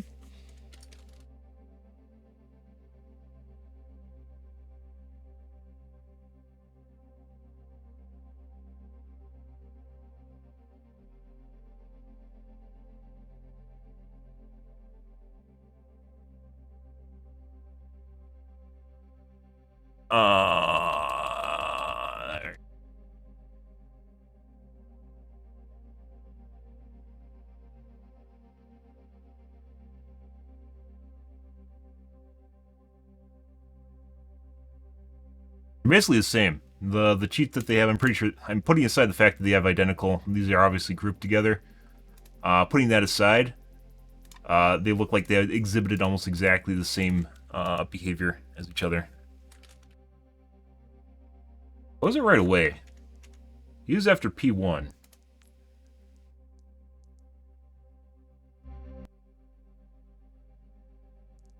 I think are healers too, they're pretty good. Except for the fact he just decided he's going to run away at the end there.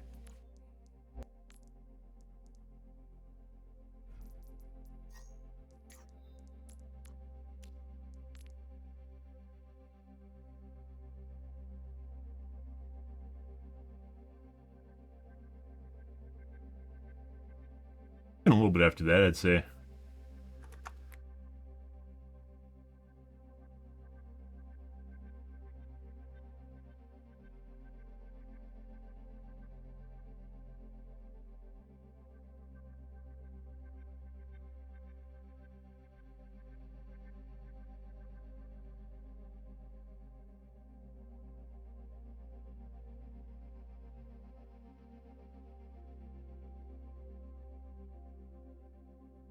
Oh, the soldier was also shooting fucking walls, wasn't he? I forgot about that. He just puts bullets into walls because he doesn't actually react in time.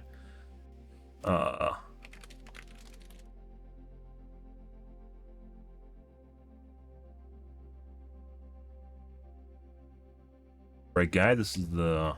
Yeah.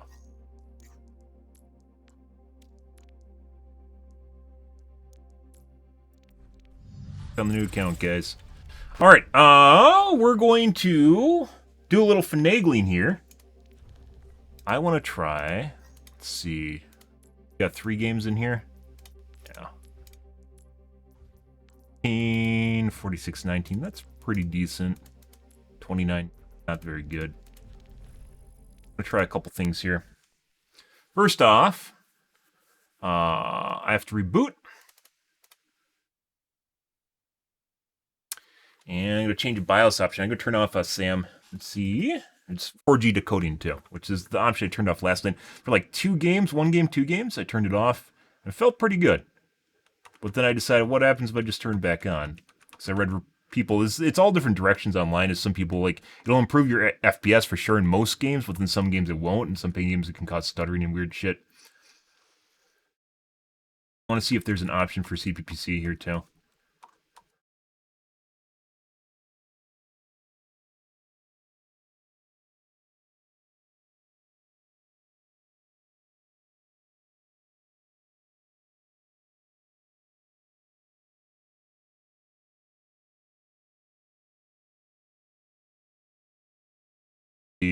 No, it's only...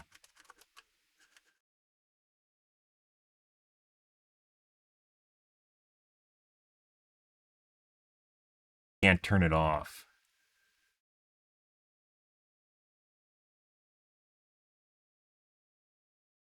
Dash, driver, and auto.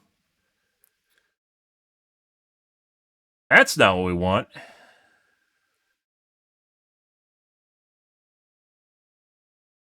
Bucks. Subsystem, resizable bar off, coding, disable.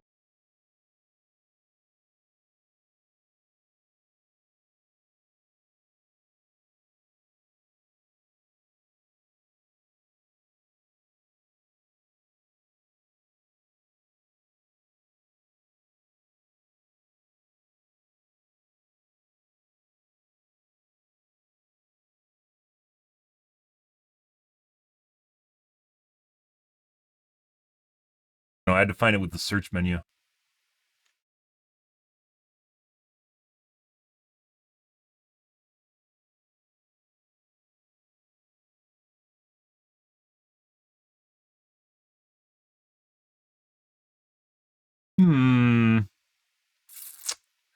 That's not what we want.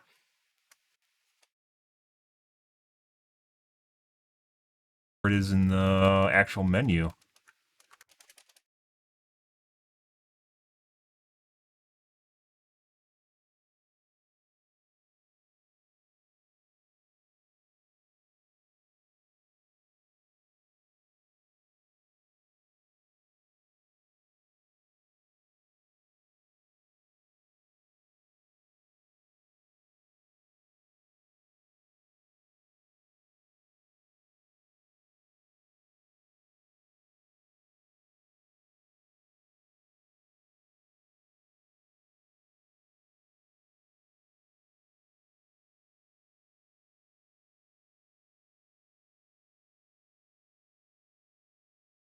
Guys.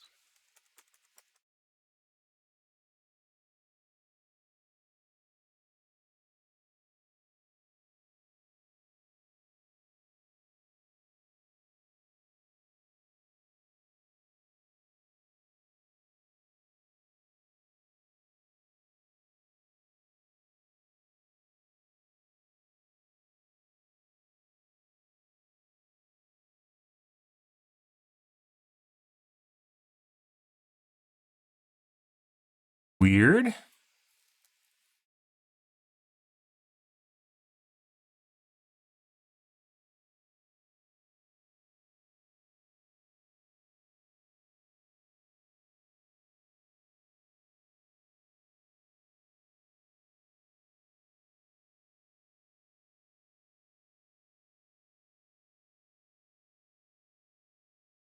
You take a piss anyways. Boot. 1 second.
Alrighty. Mm-hmm.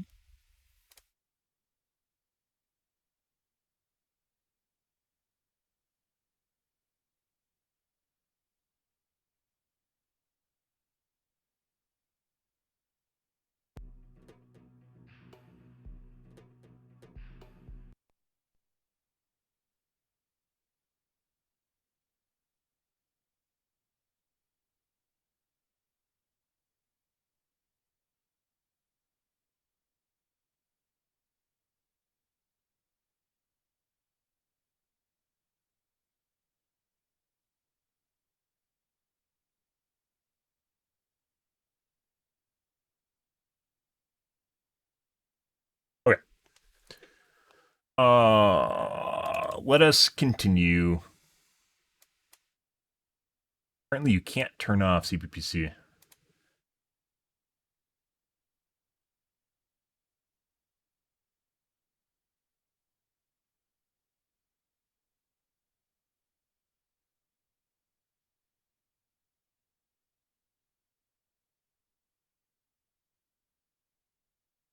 There has to be a way to do it.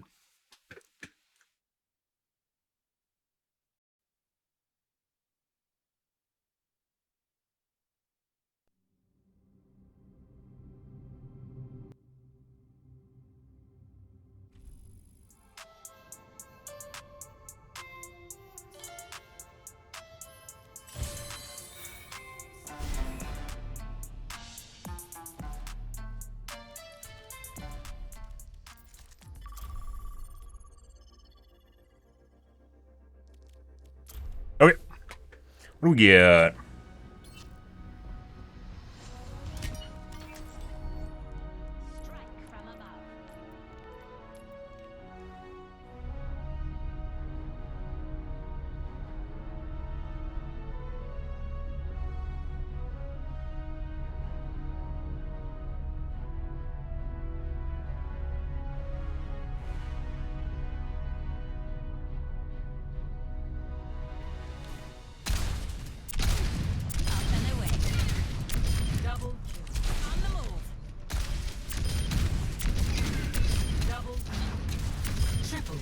Multiple targets eliminated.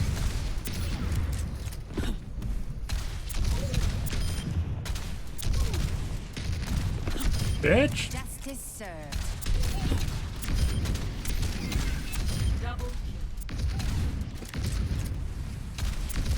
Dare you dodge my rockets.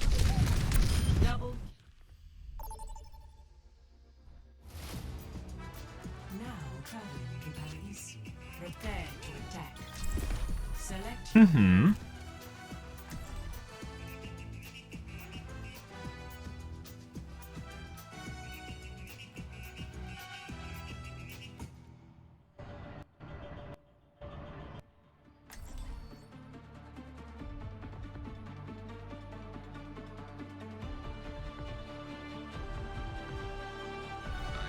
Strike from above.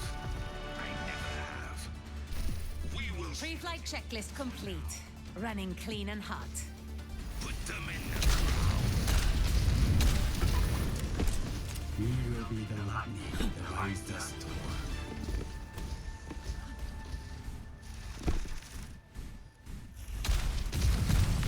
There is always room for improvement.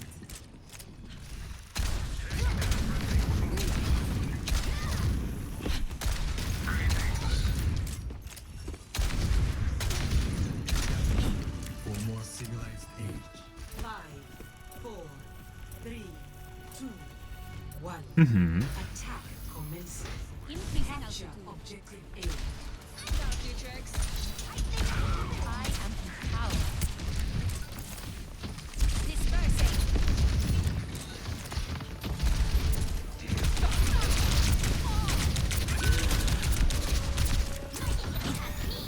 System repair.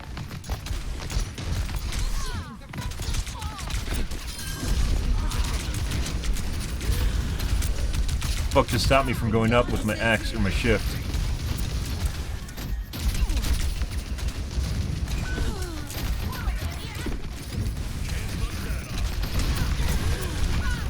Hmm.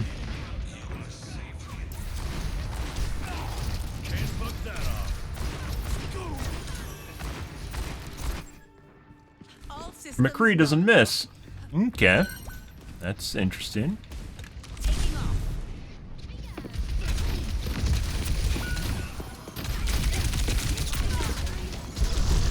Uh-huh. Excellent teamwork. They're dead. No. I will not let you fall. Increasing altitude. Repulsion.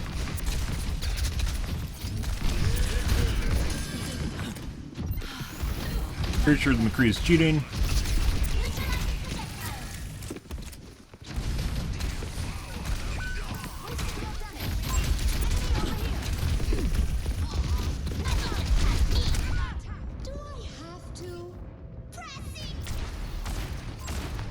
He just fucking shot the tank. Huh.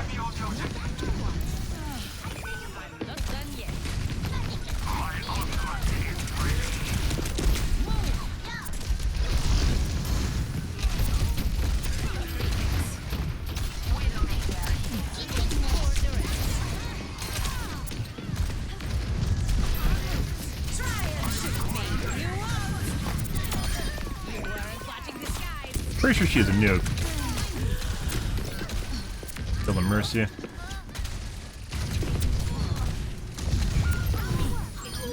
Oh. Dead.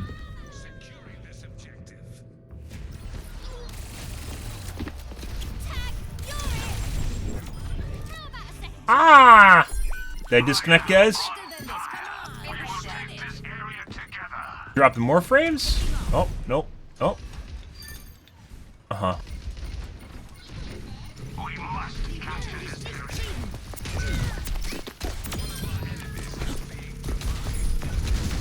60 seconds. I could use a hand. Objective A captured. I escort the payload.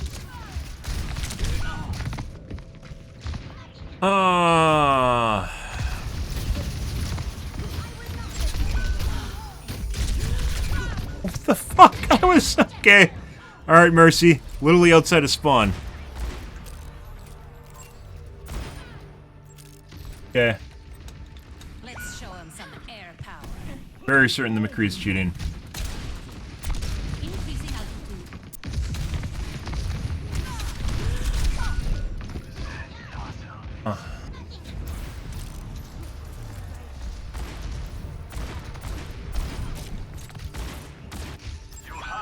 The skies await. Oh, can he even shoot in here? It's yellow. Nope. Repulsion.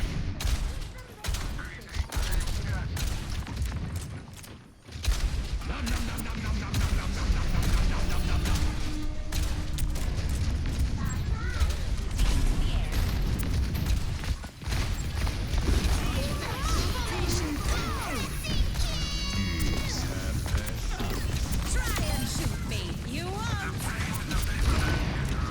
Gonna try and res. Uh-huh.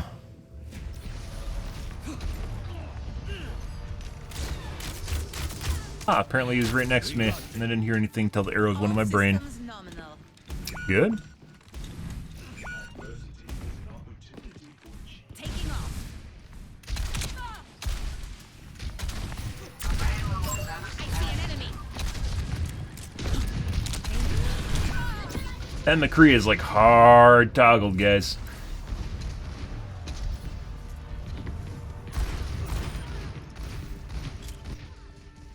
Okay, my head's in the game. It's like 100% I don't think he fucking misses at all. That has to be a burner account.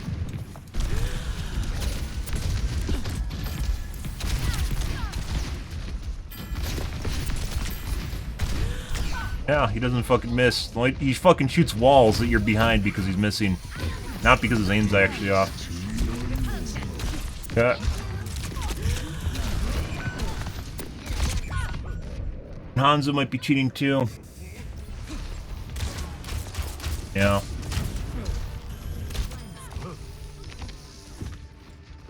Shake it off. Definitely cheating though.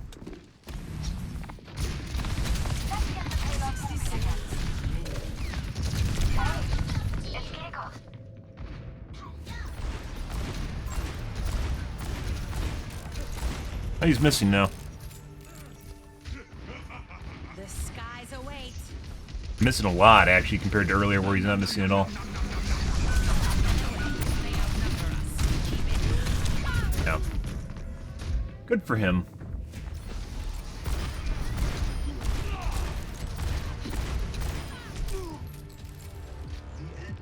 Always more to learn. Hey FPS, how's your evening going?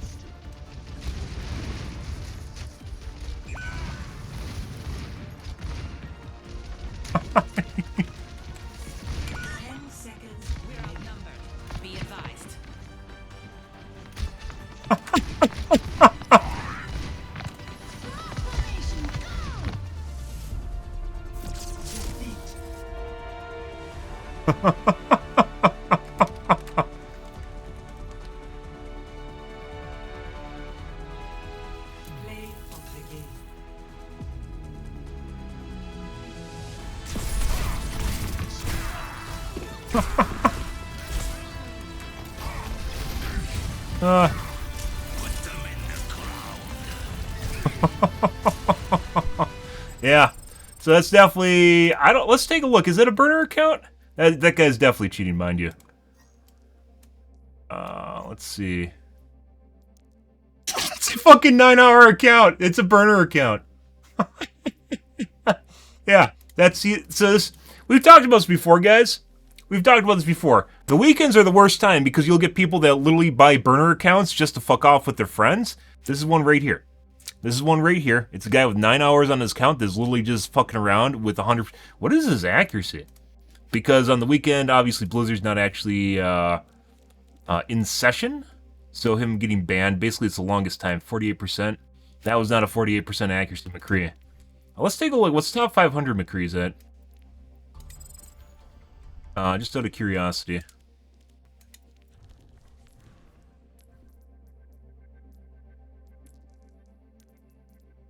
Yesna's. Yeah, it's McCree. He's at 44. Okay.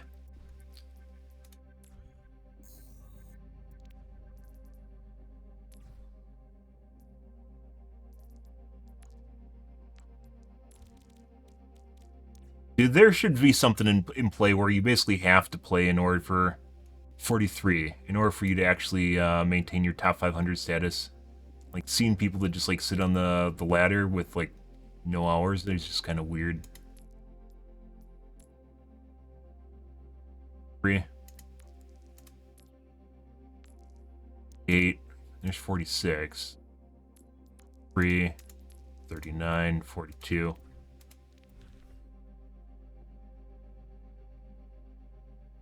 The next harder to hit shots. Well, it didn't matter what you were doing in that match. He was hitting shots. The only time he missed shots was when he's shooting walls.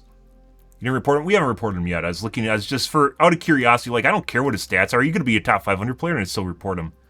That is true, though. You're going to miss more shots, just like with Pharah. When I talk about when I play Pharah, you end up with worse accuracy stats when you get suppressed, which happens when you play against better players. You have to take less optimal shots just to do damage, right? So your accuracy goes down. 48%. So this guy is basically higher than our top 500 McCree's. But yeah.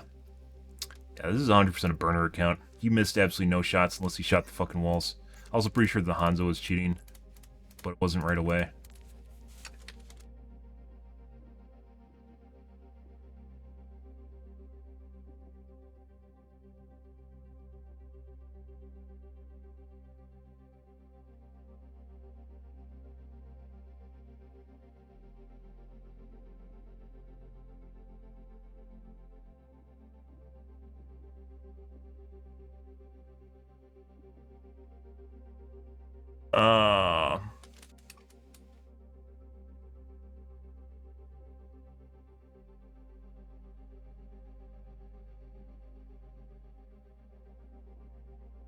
Okay, and then the Hanzo, which I believe was a Tracer. Couple things. Okay, it's another burner account. Don't know.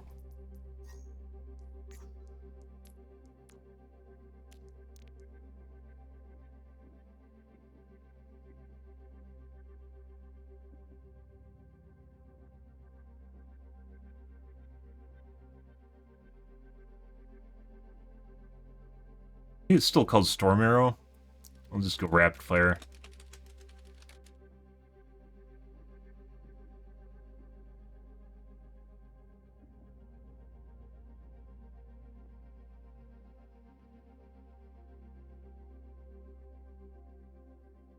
My favorite bit there, by the way, guys, my favorite bit was you're playing a hero that gets countered. You're talking about the 100% accurate McCree, And their response was, "You're playing Pharah, and McCree obviously is good because he's a hit scan against Pharah, right?" It literally, like what I was talking about, it had literally nothing to do with counterpicking. It had everything to do with the fact he wasn't fucking missing shots. Like, Jesus Christ. Do I ever deal with viewers? No. I like playing alone. Gives you the more wholesome and organic experience. Also, I just like doing my own thing. And I also like bitching about people, and if I'm in a duo queue, I can't bitch about the person that's in my duo queue, right?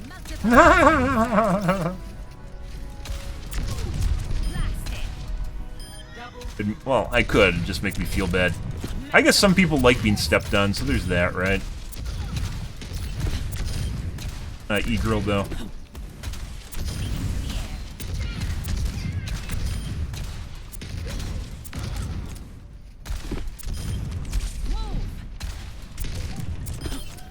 Forgot your parachute? Terminated. Ah. Traveling to Nepal. Prepare. Nipples. Mmm. Select your hero. Mm-hmm. Yeah, do you, dude. Just chill out. A lot of people chill out. Do the usual.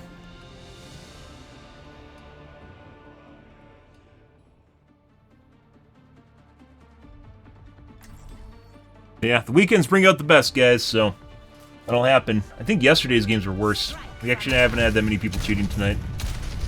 I think yesterday we ran into a cheat squad with 4 people there cheating, or was it the day before?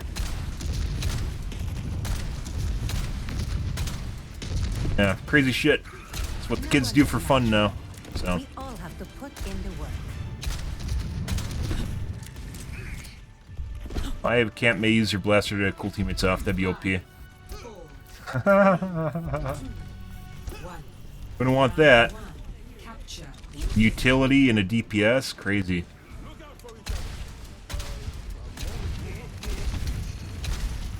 Metro.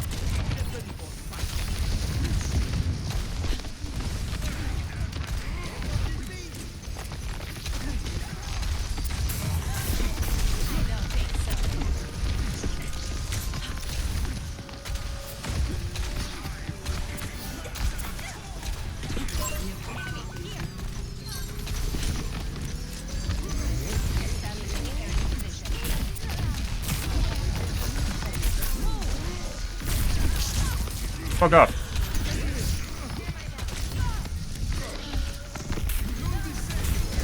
Oh, it's gone.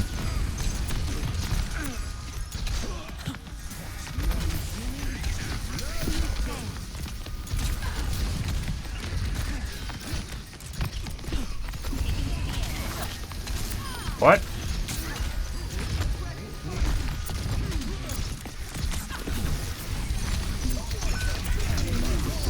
I do.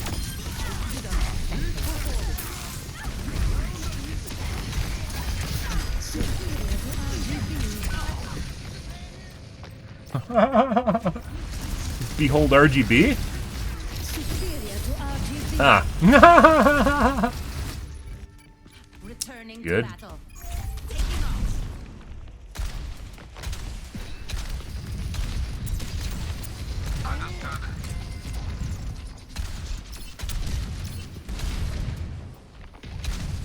It's always pretty amazing how some maps have such high ceilings on them, and then you get other maps which have like shit for ceilings.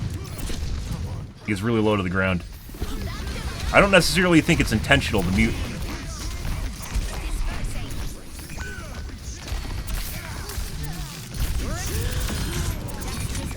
Oh, I thought that was a Zen.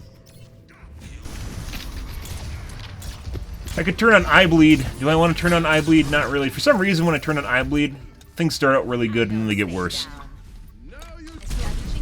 Is Zarya the least used tank?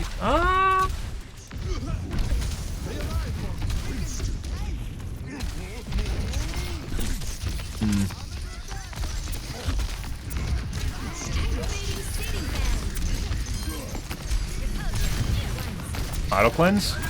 Yeah, it might have been an auto cleanse. She definitely wasn't looking at me.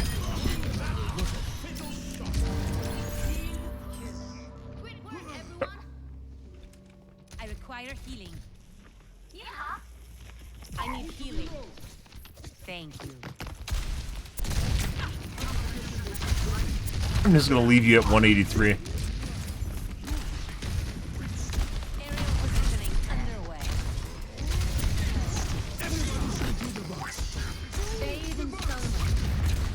No.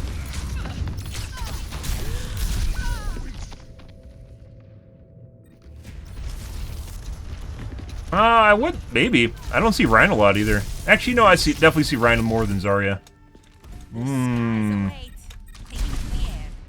Doomfist. I think I see Doomfist about as often as Zarya.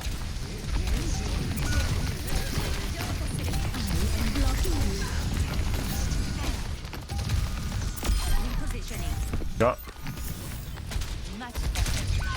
Huh. Okay. Still have the orb on? That's weird. My orb was not on. Always more to learn. Increasing altitude.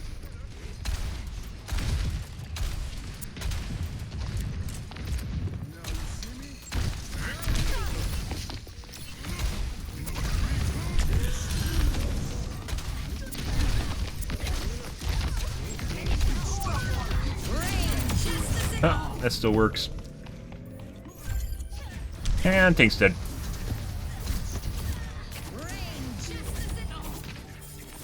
Something else hit me. I don't know what that was.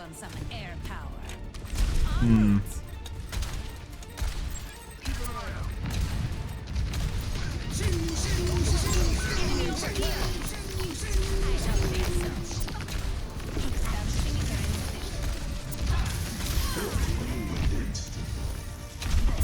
Oh, fuck you.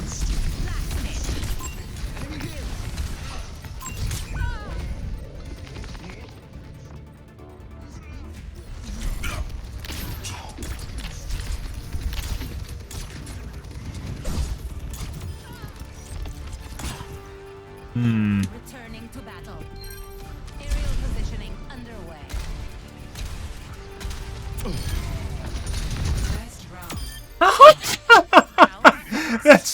That is a whole team C9. They were literally looking at the point too.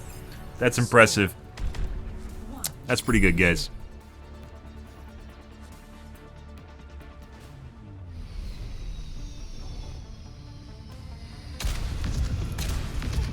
Forget regulation.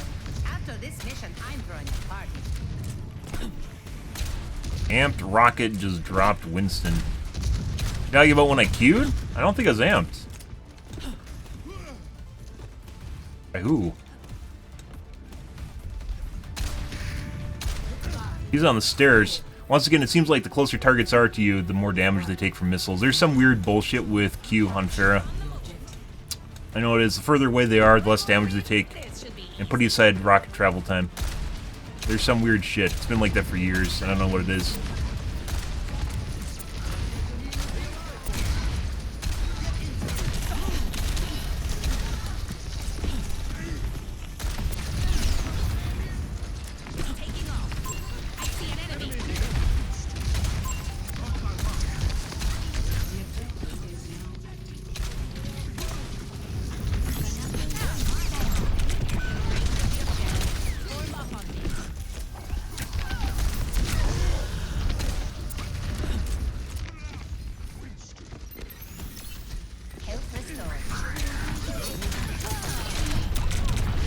Give me an annoying dick the entire game. Don't worry. Fortunate. Hey, look, guys, we got a personal squad to follow us around. Wow, if only we had a healer that did the same. The skies await. On the move. Genji from last round, I think. It's not the Genji.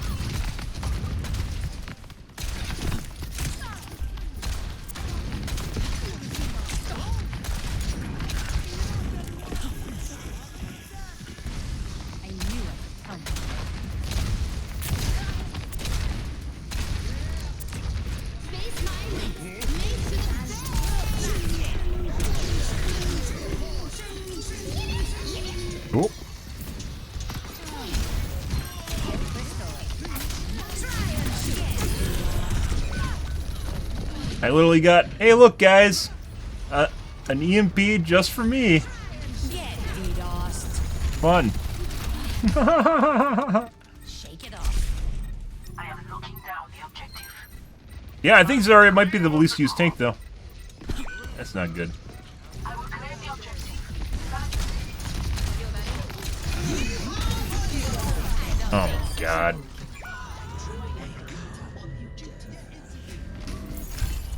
I literally used my E to push them into the Rissa ult, which pushed me away. Hey, look, and then we got right-click by the Sombra again. So that's like the only thing she does is right-click me and try to kill me. Heads up.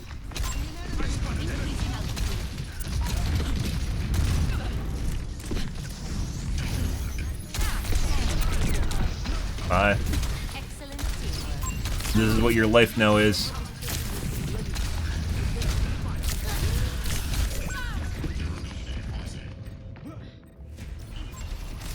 Anna no longer misses. Unless she just, like, flings to the side and shoots nothing. Good. I hate that bug.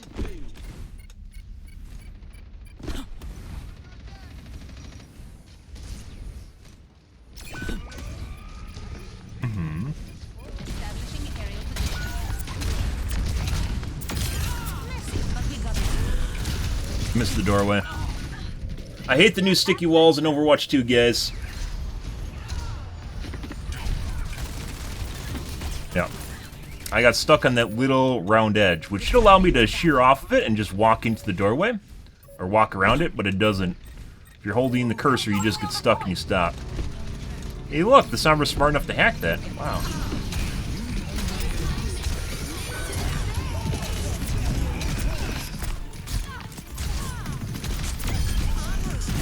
Oh, she actually just saved me. I didn't know the mines were there. Uh-huh.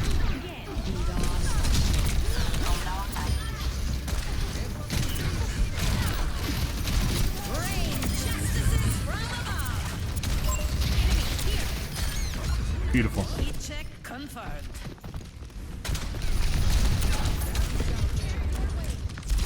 Outside? Oh, there she is.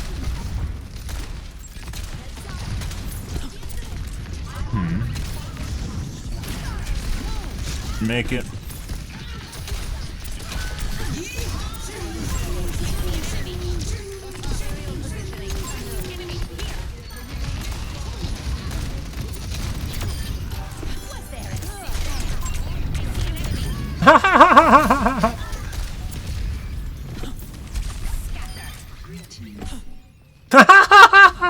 I said this Sombra. No, it wasn't. Issuing an alert. Oh, that's ours actually.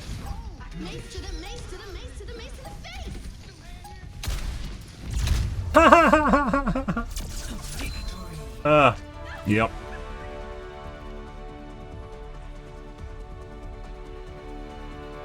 Great googly. I see.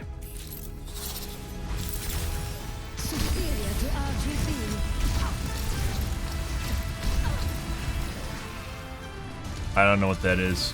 Is that a player? Yes.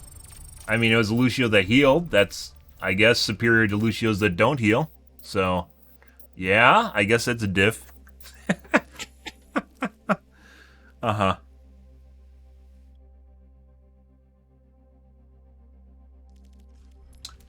There has to be other tanks that we just never see that are at least using Zarya. Zaryas are pretty rare now. I don't know why. Pig. I'd say Pig is just as rare as Zarya is. Yeah. I'd say about the same rarity on these two. Can't think of the names when you never see them, right? Stuff.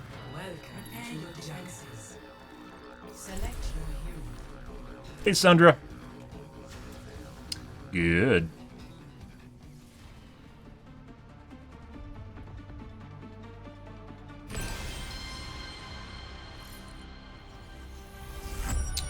Every time your endorsement falls off a level, it shouldn't tell you.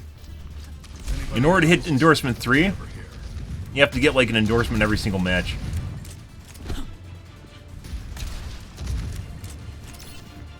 Endorsement 5 has to be like 3 endorsements per match. What does it use as a power source? Planning to steal it for your own designs? Nice try. I was being polite. Frankly, it's a little primitive for my tastes. Bomb's a little primitive for my taste. 5, 4, 3, 2, 1. And let's find out if they have a widow. Stop the payload.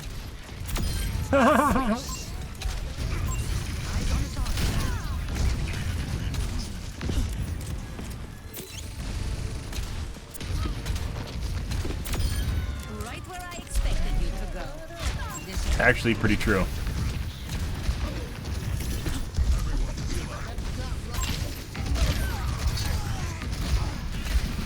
I see an enemy. Dude, I swear to God, concussion missiles are like they somehow made them worse. Okay. They somehow made them worse. Seems like people are. I think it has a lot to do with where I was talking about where you get stuck on edges. Like people, instead of getting bopped out off of stuff, now slide along edges and shit. Does endorsement even matter? No. I mean, it's like pissing. It's a pissing contest. Kinda does. Just like voting for cars used to be fun, and then they took that away. Which I don't know why, because they gave us another system that basically does the same thing, only it's worse.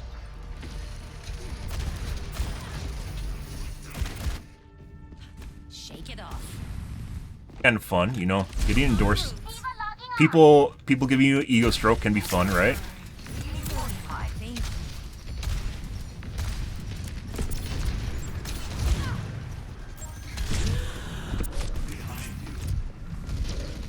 Is that the widow? No. God. They outnumber us. Keep it tight. Yeah, I mean, it did. It was better. Hey, buddy. It was better. And then they introduced endorsements, which were kind of like voting for cards, only more permanent, but still temporary. And then they took away cards, because I guess they made people feel bad when they didn't get a card voted for. So. Repositioning.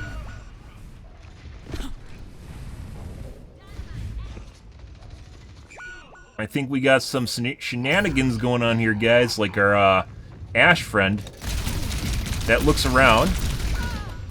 Our Ash friend that looks around with her scope up. Just walking around constantly. And that also looked kind of weird. But, you know, I thought I had more time there and I didn't. On the move. Yep.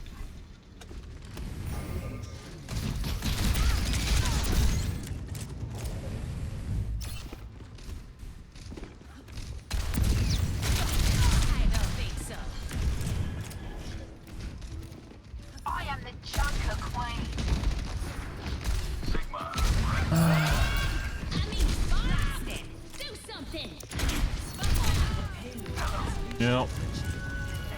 Pretty sure this is another pre-made? No, actually, yeah.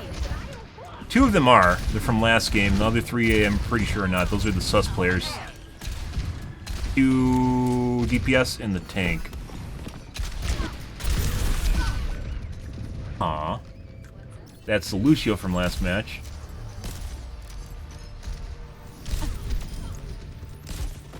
Was that before or after my concussion hit? Good. War is a game. I'm using cheats.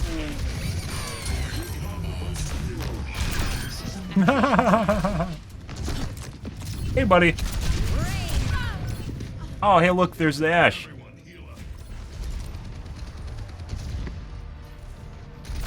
Definitely cheating. Good. I don't want to talk about it.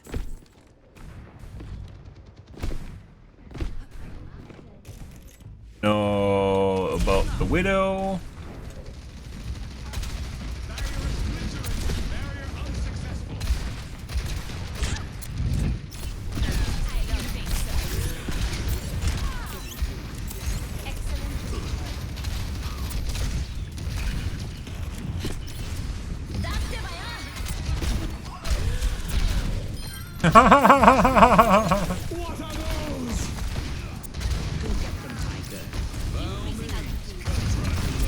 Fuck off. Just wants to give me his aimbot grenade.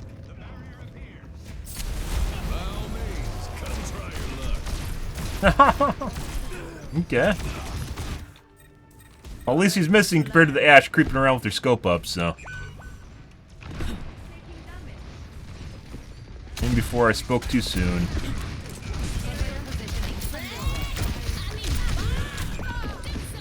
Uh-huh.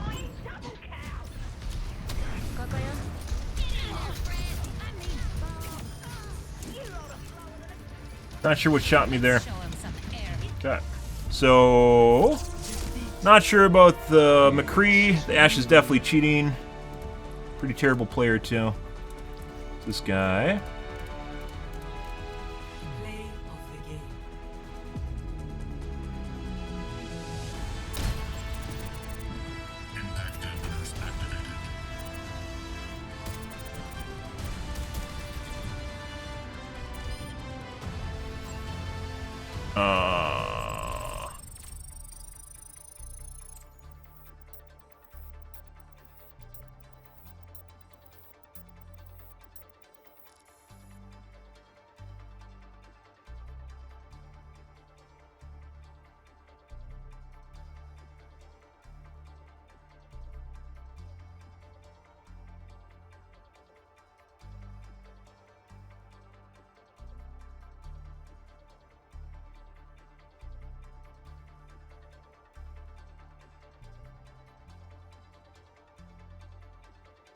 Mm-hmm. Okay. Anna killed us like twice. Very accurate, but don't know. Ah! Just push the practice range button, guys, and all of a sudden you get in a match. It's like magic. Next game.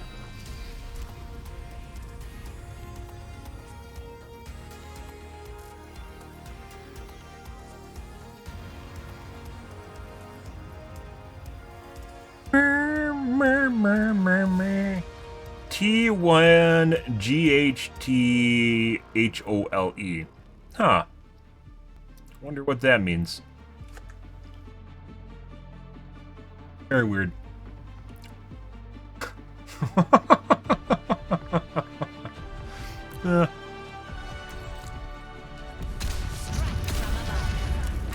Greetings. You're still hiding. When are you coming back for good? I'm trying, Vivian. Please be patient with me. I've been patient for years. What's a little while longer? Life, your soul. 5, 4, 3, 2, 1. Objective lost in 30 seconds. Fighting.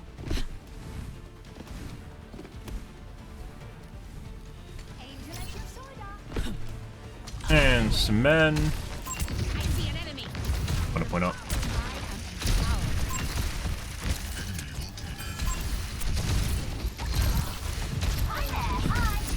Go a direction. There we go.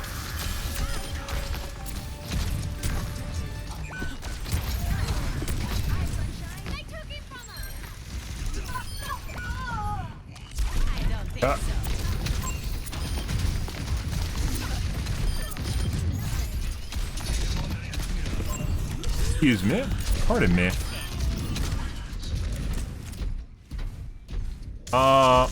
Jesus fucking Christ. I mean, there's another health pack over there. Life. This is what happens when you reach middle age, guys. This is what you look like. I hear them. I don't know where they went, though.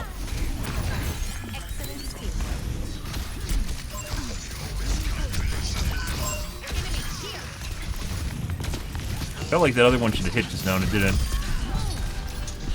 Or went.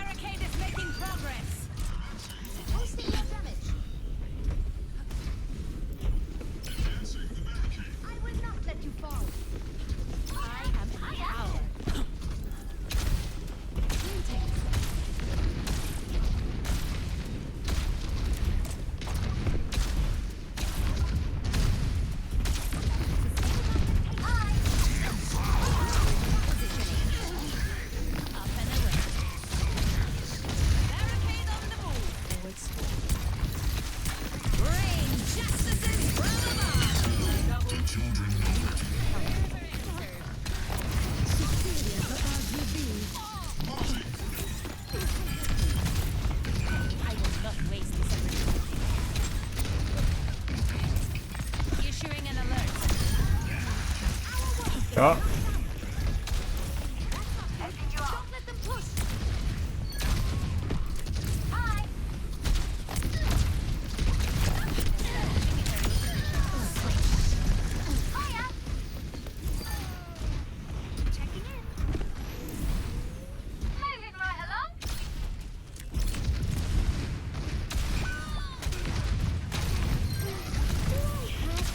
Thanks for the assist. Nano boost administered.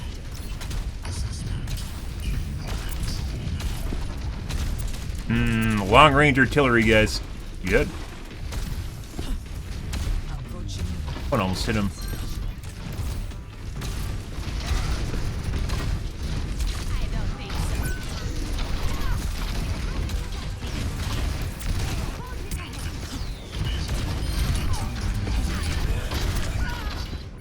That's this Reinhardt, guys. I didn't even see him. I was looking over at the fucking mines and the 2-hit scan.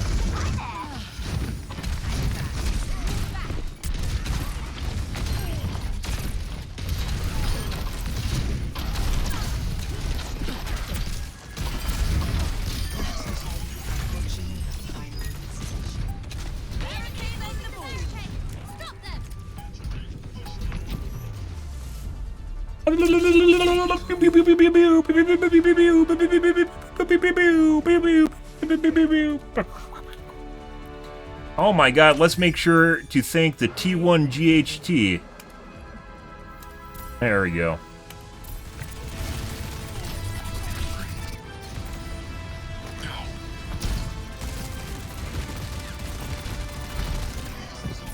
What a nice guy. What a nice guy being a T1 GHT HOLE. What a great guy. Strike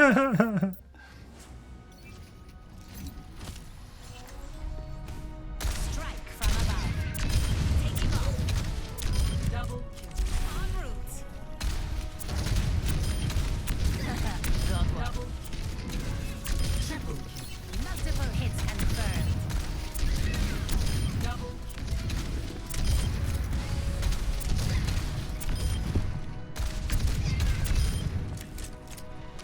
On the move.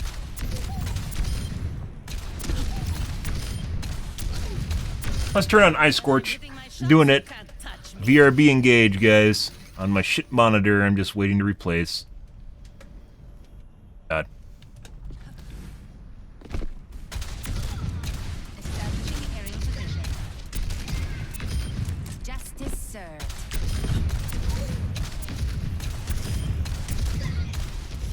What? That one felt like it shot him. Scatter. Touch the sky. You weren't watching the I miss voting cards, though. They totally did that to decrease the amount of time at the end of the match. You can actually talk to other people in the match so you don't get as toxic. Yeah. Keep you in a walled garden so you don't learn what the game's really about. Mind the gap. Media's like, Aerial positioning underway.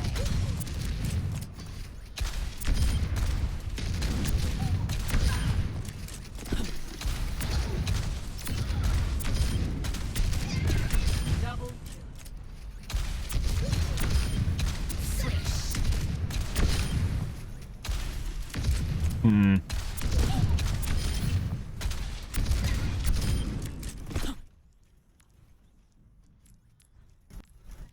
Let's actually try something real quick here. I'm going to change the port my mouse is plugged into. Again. I almost want to say it felt better before when I had plugged into a different one, even though the port's technically worse. 1 second, guys.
Okay. And I took a piss.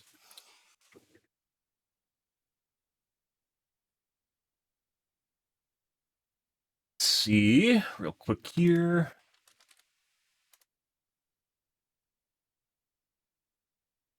That's not it. Hmm.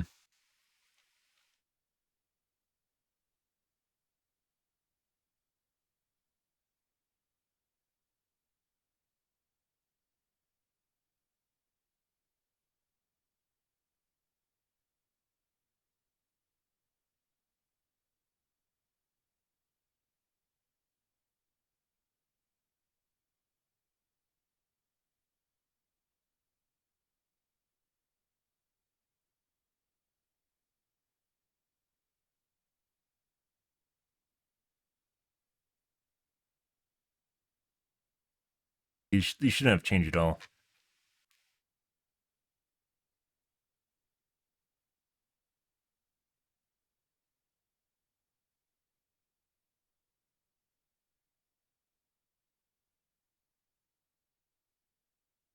Ready.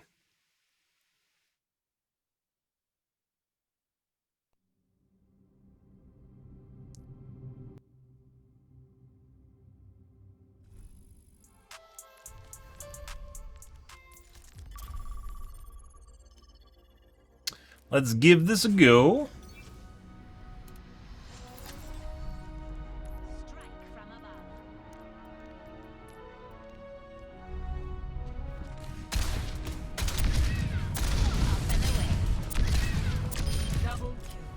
That is Europe. Ah, I love when I get put on Europe. Pretty normal, you know. Strike from above. Up and away. Double swish. Repositioning.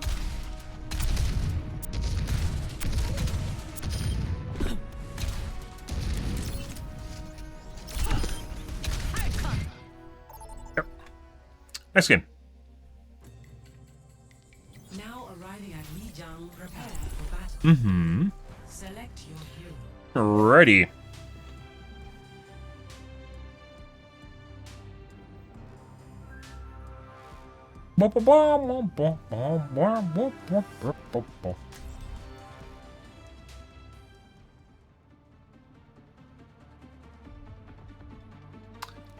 Good.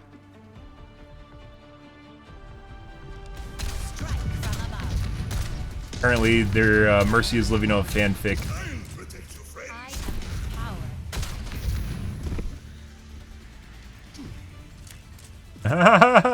Good leadership makes all the difference. Mercy ERP. Uh-huh. 5, 4, 3. I don't know what ERP is, I can barely read. Somehow kind of doubt that, but, you know. Let's keep each other safe. Right by you. Enemy over here. No. Thanks for the Okay. I guess they decided to walk across anyways. Very weird. Hey, buddy.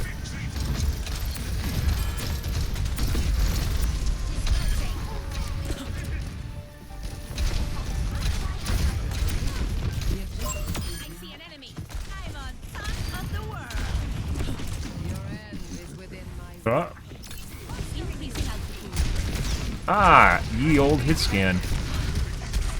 Not close enough.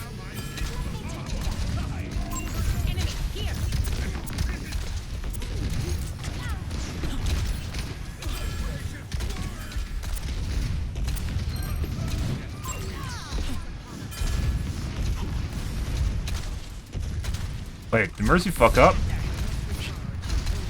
Oh!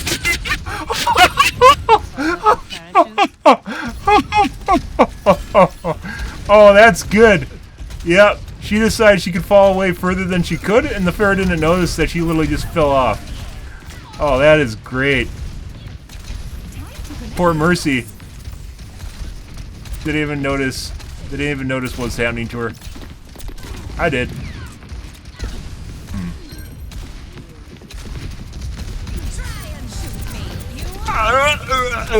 Nope.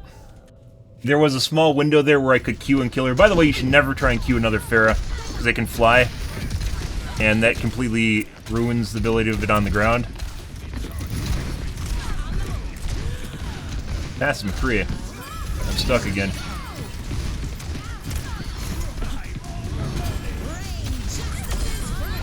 Why would you do that? That's even worse than what I did, because she wasn't close enough to actually do anything. Messy, but we got it done. Over here. Hey, buddy. Securing the objective. I'm taking off. Ah. Is this going to be a super hyper accurate revenge Ash? No way. No way. Like they push a button to get revenge? No way. No way. Can you pay for that? I want that. You can. It's $10 a month. No way. No way. $10 a month to get revenge on someone in a video game for a pissing contest? No way. No way. Alright, Mercy.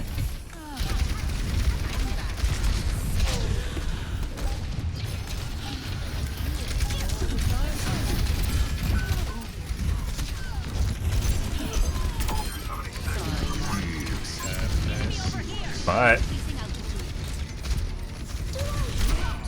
Dude! He crept around the corner. I should have eaten. I expected him to go into the window and he didn't. That's hilarious. Get rid of the safety rails. We don't want those saving her.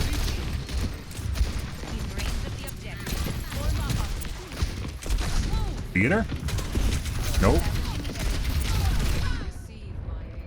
As it turns out, no matter what kind of movement abilities you use, this guy is 100% accurate. That's kind of weird. Very weird. No, that'll happen. Top 500 OWL players in our plat lobby in quick play.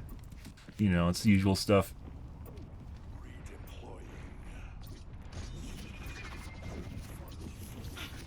A taste of poison. Taking off. We get Soldier?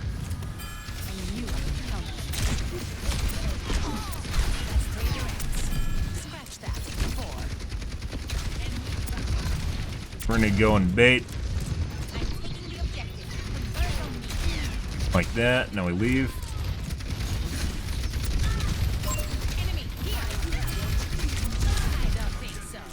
Now you bait again. God. Okay. I guess our team is not actually going to do anything meaningful. Alright.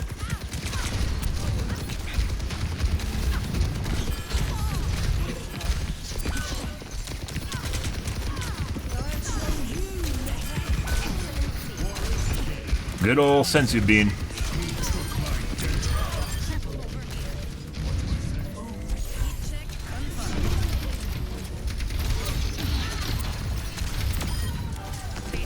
Okay. All right. Lovely. Good, good, good. Beautiful. Oh my God. Good night.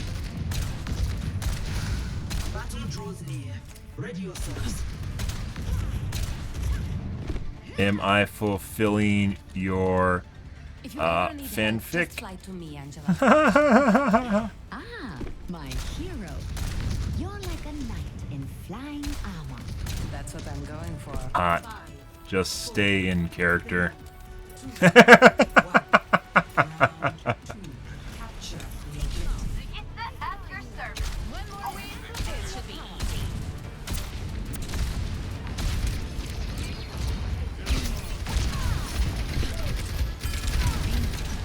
Hey, buddy. And headshot right as it's going over the edge by our friend Ash.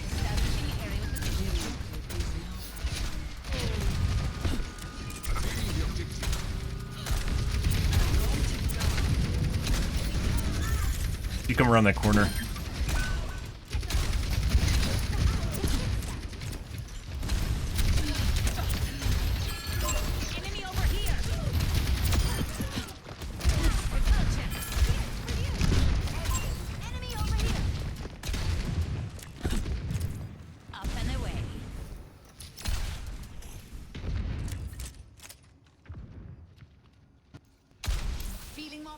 Thanks for the assist.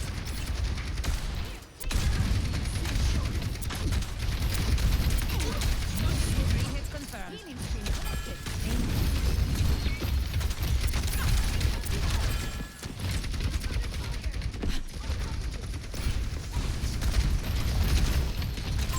Enemy here. I see an enemy. I'm missing now, at least.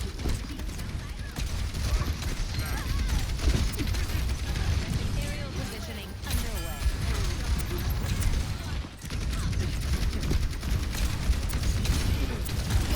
Enemy over here. Yeah.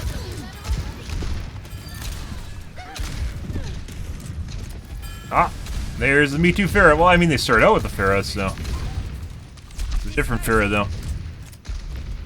When people think Pharah is a counter to Pharah, there must be a big Pharah streamer that tells everyone that Pharah is a counter to Pharah and you just play a better Pharah or something like that. Echo is counter to Pharah. Hey, buddy. I don't know why I did that.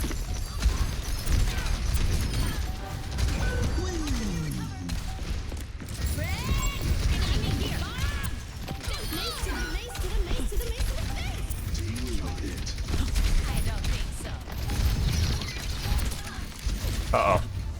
Ah! Just saved them by the E, guys. That was saved by the E. Fulfilling Mercy fanfic every day. Make sure you send payment to my Venmo.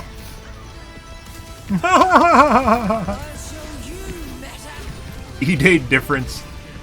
Which E/Ben713 better. Oh my god! I almost got in time. Typo though.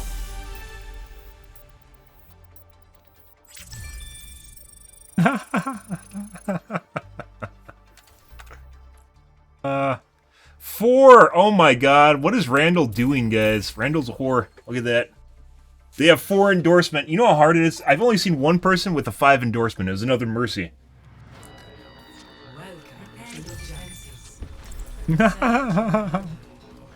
Oh, that's hilarious. Mm-hmm. Good shit.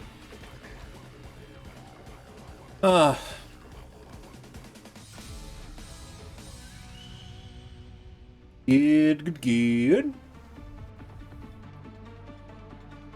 And by the way, the only time I ever advertise my Twitch channel is when someone else advertises their Twitch channel. That is literally the only time I'll plug my channel. This is usually when they don't want you to plug their channel, so.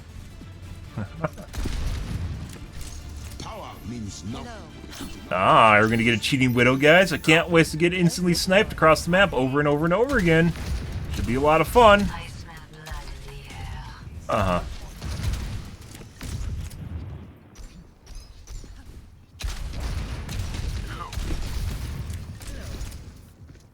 No way.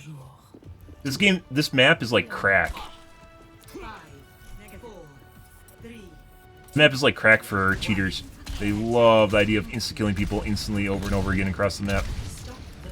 Oh, there's an echo. Ah, with the heal bot. Good. For some reason, the Mercy is trying to pistol me already. Yeah.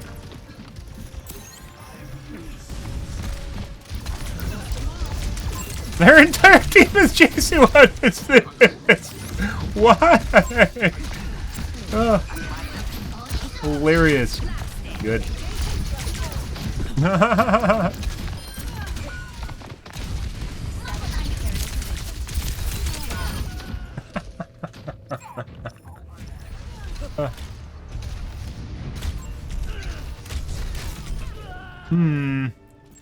Okay. Okay, my head's in the game. Love you too. You're beautiful. Unless you're cheating. Unrelated to your name, right? See. That was at height. I wasn't actually on the ground. Interesting. That wasn't for the diva, that's for me.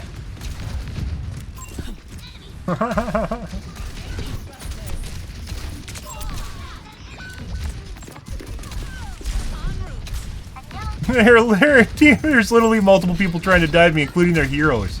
What the fuck is this? Ah. Good. Yeah. And we're healing based on medkits, so. And she's dead.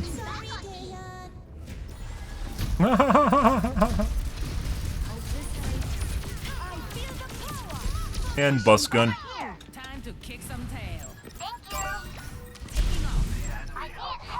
They're like ignoring our teammates and they're doing work while I'm getting shot at constantly by like literally everyone on the team.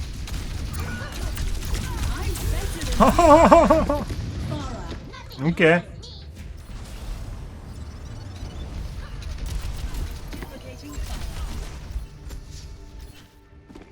Ooh, I'm gonna shove them in a locker.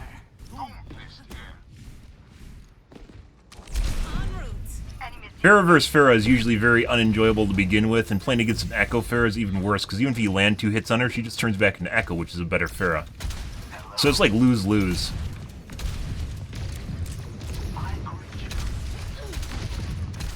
Establishing aerial position. Waiting for our teammates to show up.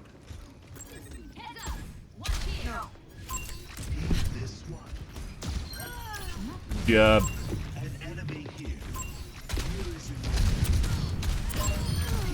Yeah.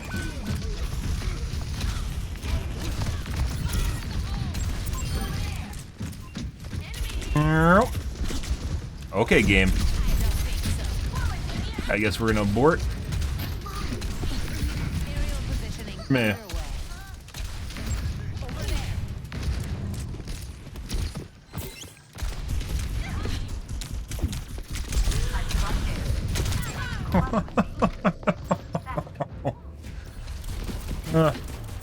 Oh, she's on the other side of the pillar. Get them off me. Okay, my head's in the game. Positioning.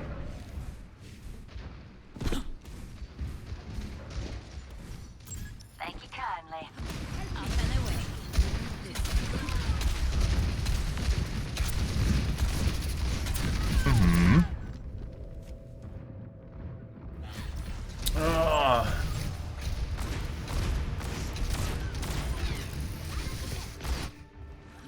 Let's show him some air power. En route. Healing fortified. It's like 3 different people that are diving me on their team.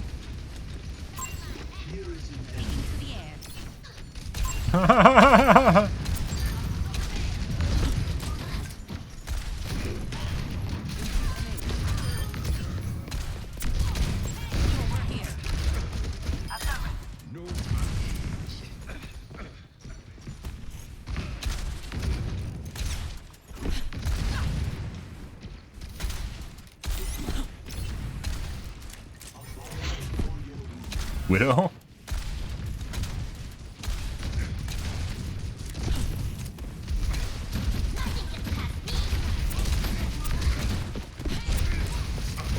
Ash again.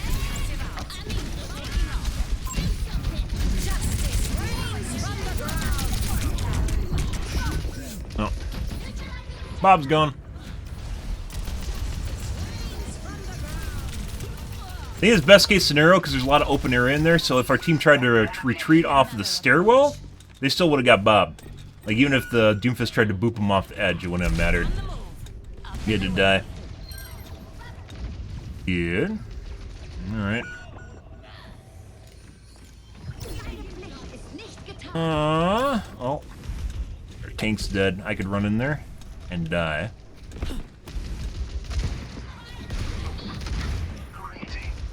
I probably actually should have done. Yeah, that's too late. Hey, buddy. Bye.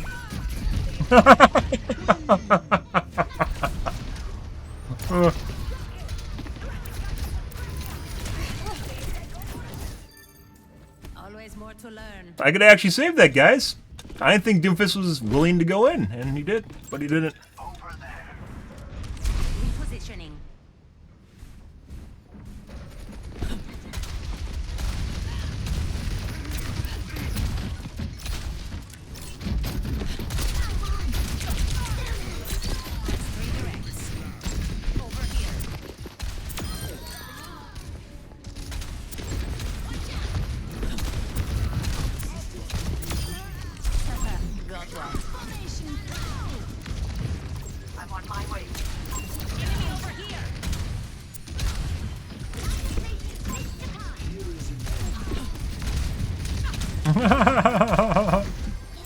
That's one fucking angry Mercy.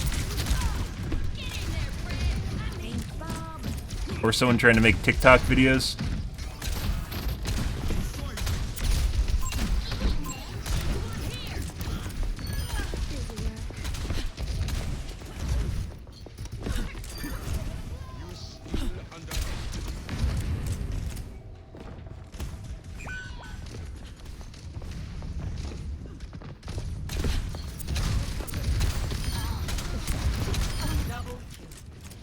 Good.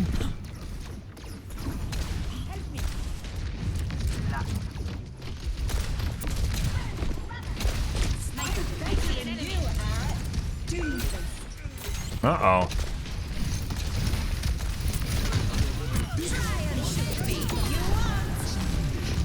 Oh, didn't make it out in time.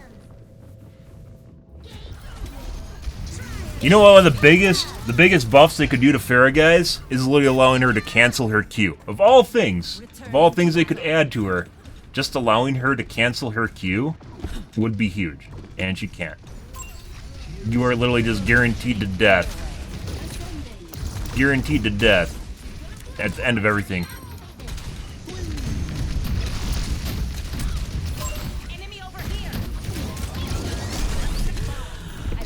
Whoop.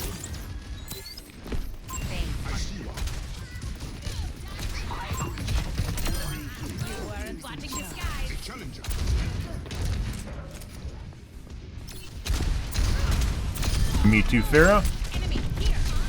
Ooh, almost got her.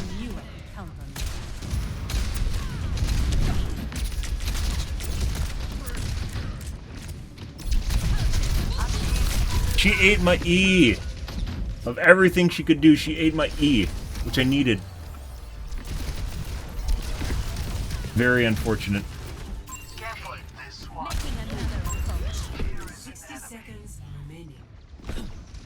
Almost intentional. Me too, Pharah, guys. Pharah is not a counter to Pharah, mind you. Echo's a counter to Pharah. Hit Scan's a counter to Pharah. Diva's a counter to Pharah. What the fuck is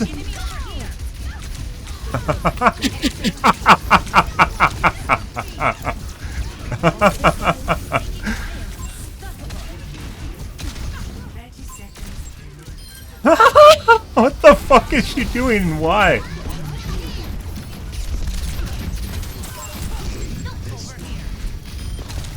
Why would you do that? Oh. I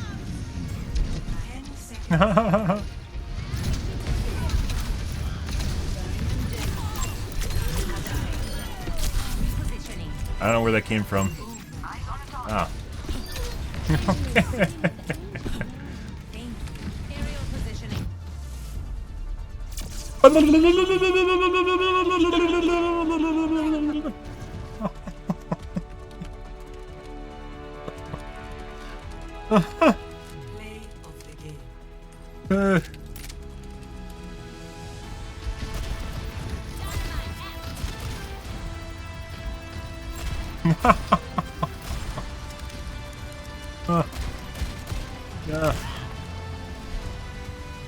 You're not special? Then why were they constantly diving on me? What the fuck is that? If I'm not special, why are you going out of your way to constantly dive at me with your ult and waste your entire ult? Then die? Why? What is that? That's crazy.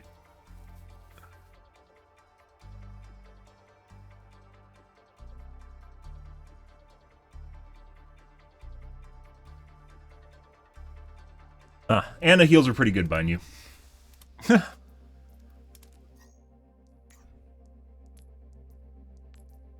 not special yet. Their entire team kept diving on me. Actually, not super amazing. Direct hits are pretty good regardless of the fact they have low accuracy, but I had to take a lot of side shots because of the diving.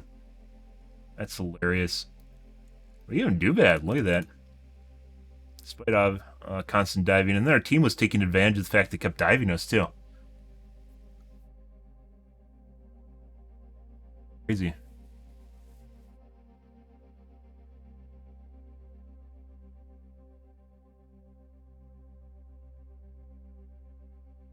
Even our Zen didn't do too bad. Their Ashe was sus at the beginning, then after like P1 just toned it down. So I'm not sure what that's about. Strike from above, up and away. Double, you weren't watching the skies. And also, I don't know why, but this port feels better. This aiming-wise feels better than the other port it's plugged into. I'm not exactly sure what that's about. This actually should be a worse port. The other port I was plugged into was right off of my CPU. Oh yeah? Does it involve me putting my dick in your ass? Or is it supposed to be the opposite direction? You didn't specify the relationship we have.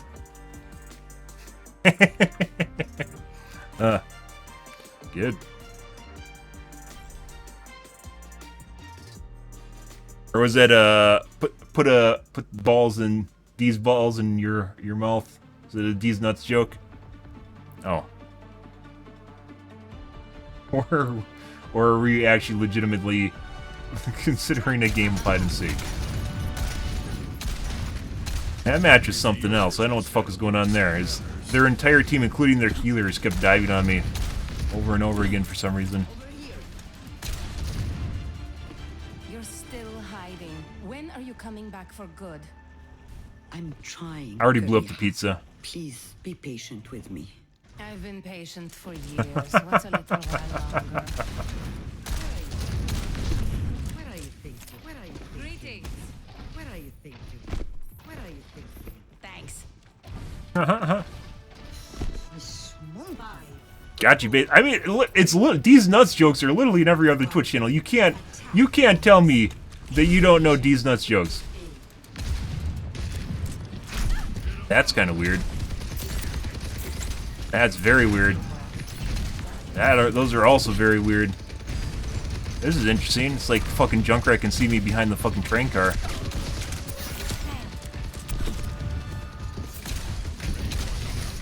Aerial positioning underway.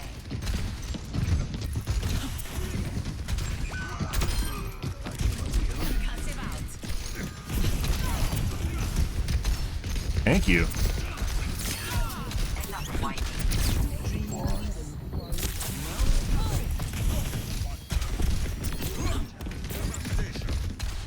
No. My turn. You're dead. Oh, that sucks. It was right when I hit my E too, so I didn't have anything to run away.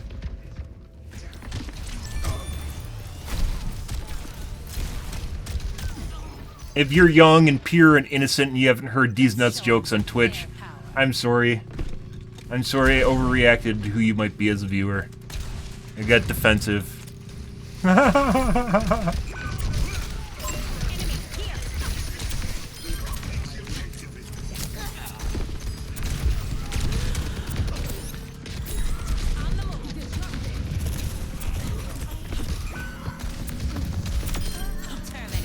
Oh, they're already back.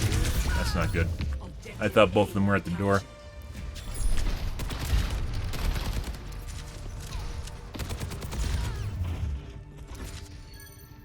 Always more to learn.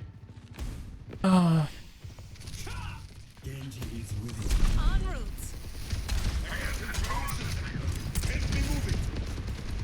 Increasing altitude.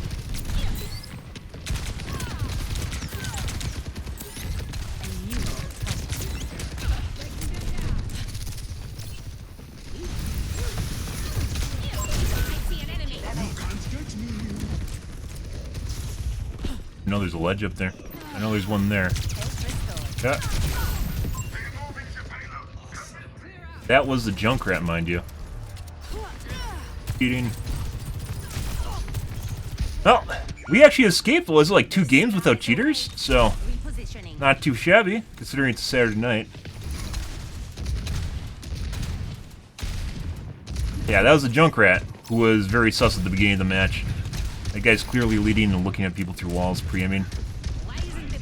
Good for them. Good for them. Bye-bye, bad guys. Uh-huh.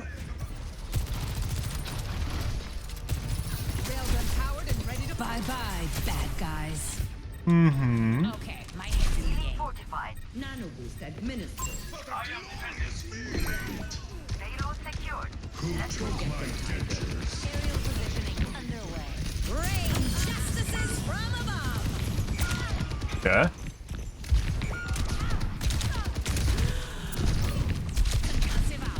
Expected him to actually run over and he didn't. Get lit.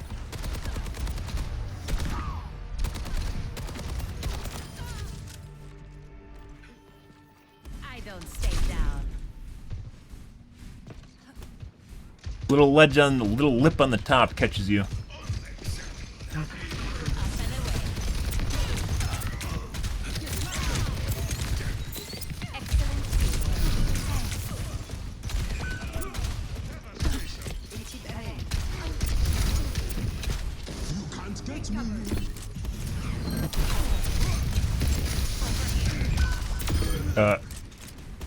Well, the cheater left for some reason. I don't know why.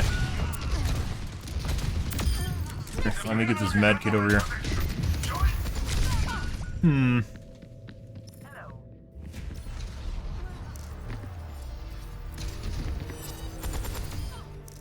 Lucky. The skies await.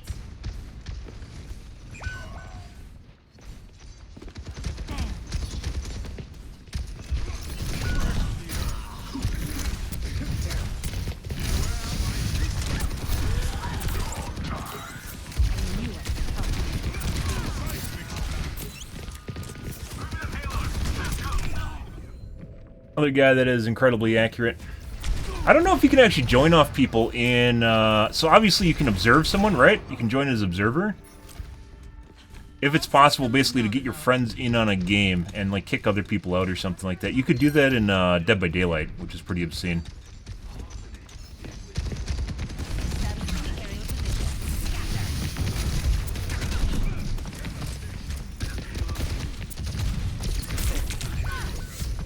Fortunate again.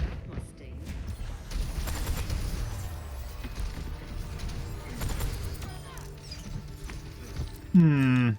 Always more to learn. My ultimate is fully charged. Get in there. So right now we're looking at Zen and also the soldier. I don't know about the soldier yet.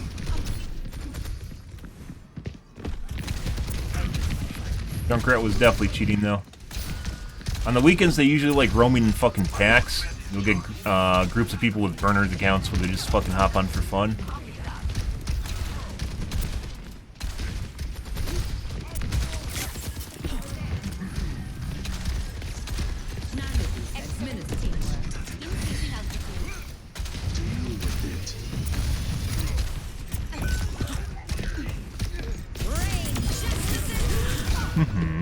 Tank's dead though.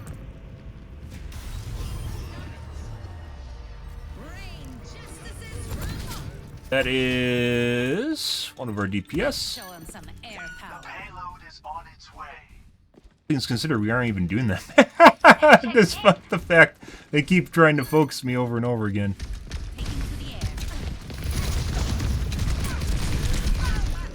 Huh.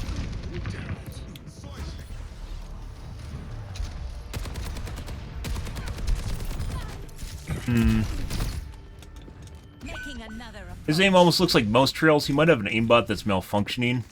So if you get a, like, you have bad FPS, depending on the kind of aimbot you have, if you have bad FPS, like, it won't lock people properly. And it'll actually be delayed.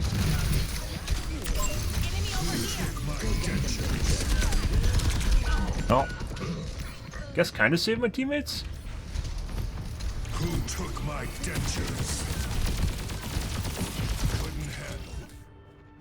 Shake it off. Okay.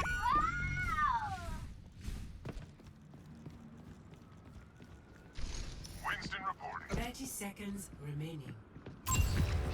We're running out of time. Let's hurry. Yeah. Literally just waiting here to try and gig me. Yep. Bye. It's 6:30.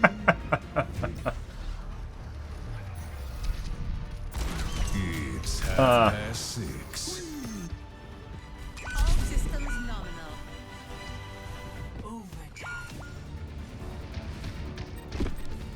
Then I guess just got lucky. Pretty sure the new DPS that came in is also cheating. It looks like the soldier, as I mentioned, is also cheating. And then there's the Junkrat that left, which was definitely cheating.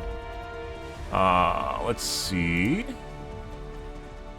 Was this guy?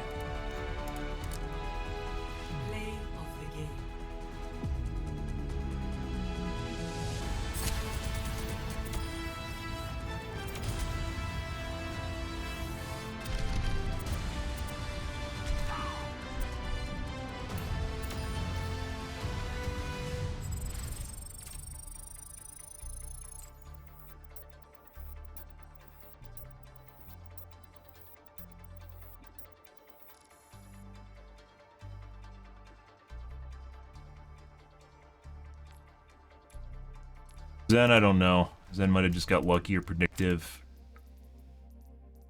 Deal. So this guy that came in.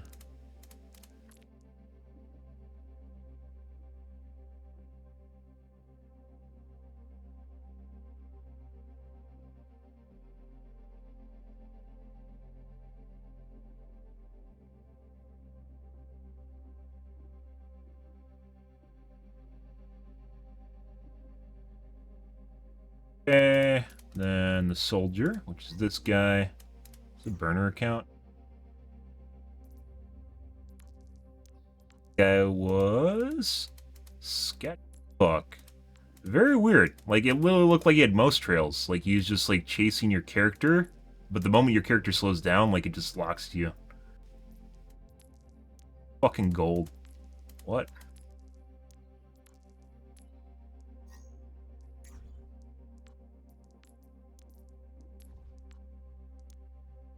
Yeah, look at that shit.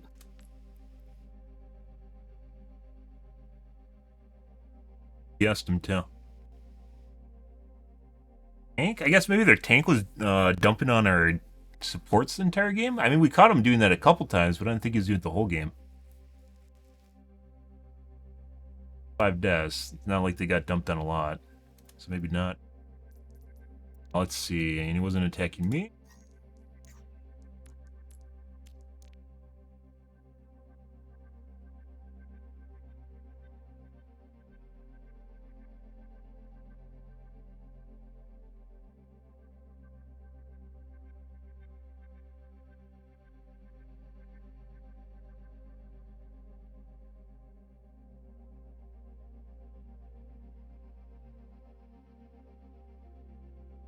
Yeah.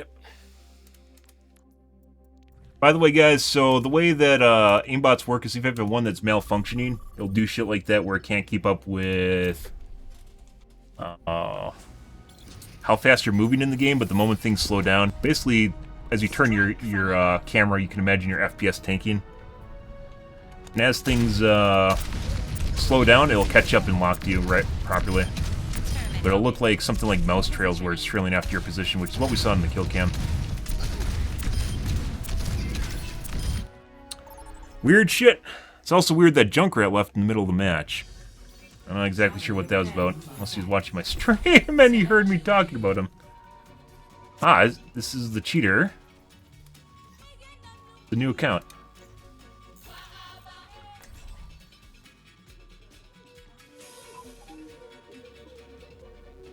Same guy, new account.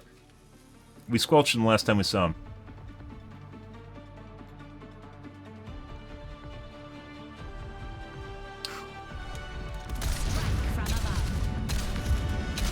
He's probably gonna question mark me or something.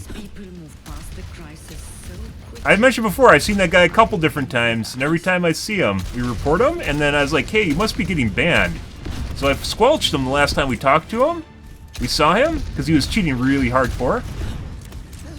And now he's on an account with different endorsement.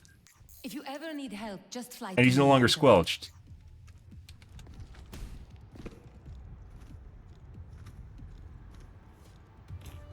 Imitate the best. Imitate the best. Imitate the best. 3, 2, 1. Attack commencing. Capture objective A.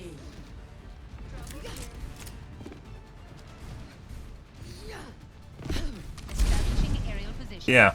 That guy's different endorsements. Same Same profile, same name, same little icon. But he's no longer squelched and he has different endorsements now.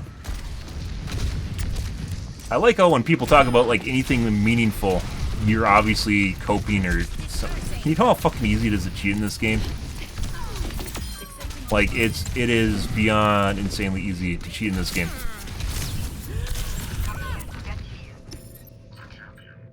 Yeah, that's like literally nothing to do with coping.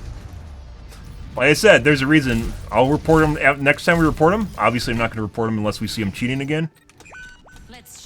Although you probably could report him for evading, ban evading.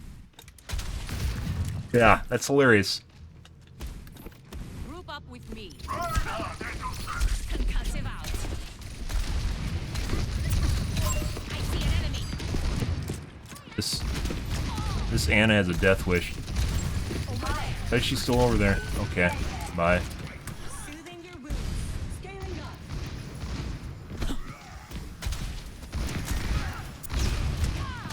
Yeah, I'm pretty sure the only way that someone can get off your squelch is if they have a new account. Like, that's literally the only way.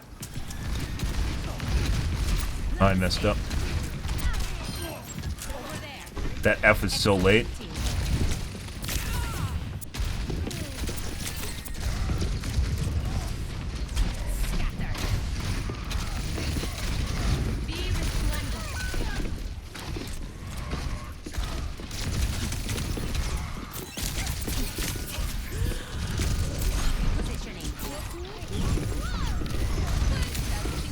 Need to get rid of that.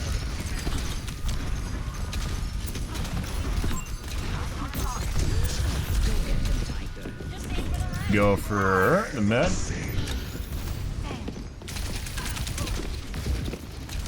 Okay.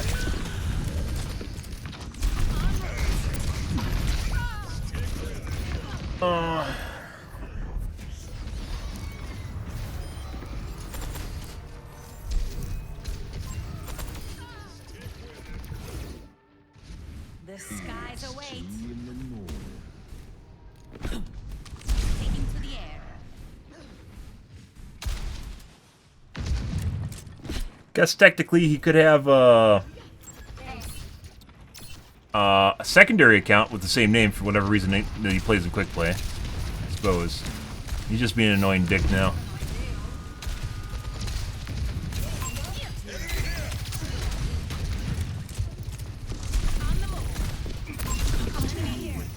No, and we just triggered his Q without even queuing myself.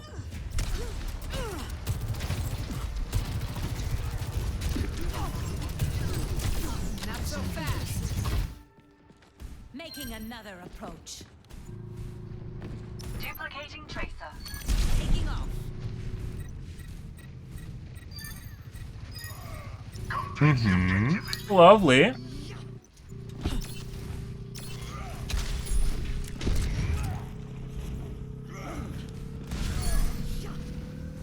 Fine. Objective A captured. Escort the payload. That's for me.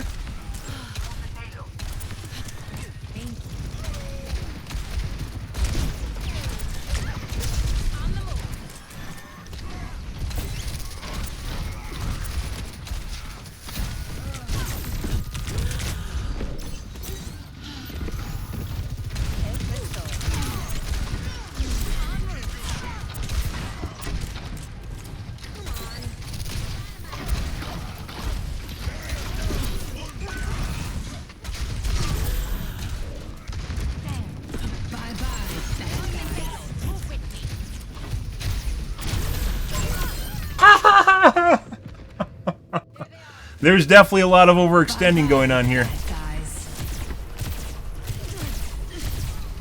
Yeah, specifically for me, and that's kind of interesting. Not as bad as that one game where we basically played COD Zombies, but, you know.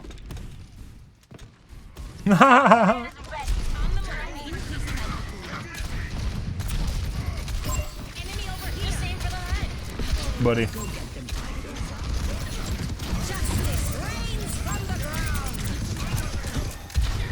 Barely did anything. Let's get him off there.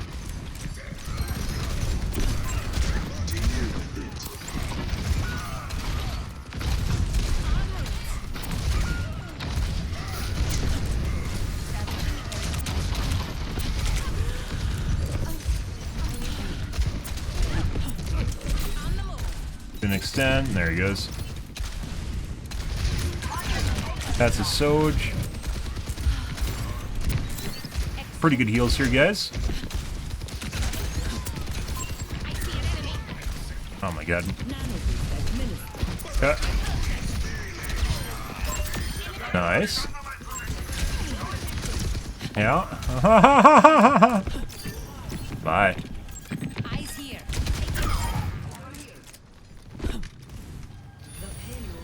Good. Definitely getting focused. We have more damage. We have more damage than the Echo. Still getting more focus. She has more limbs though. Good for her. When you play in like higher MMR, which we aren't at right now, when they overextend constantly and like focus you, your teammates can definitely take advantage of that.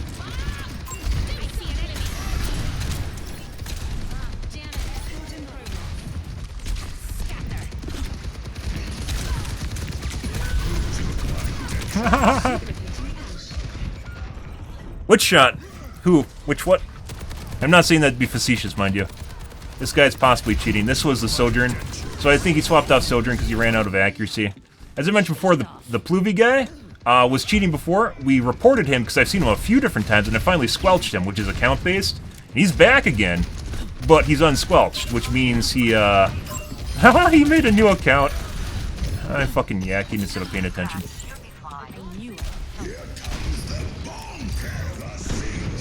Diamond 2?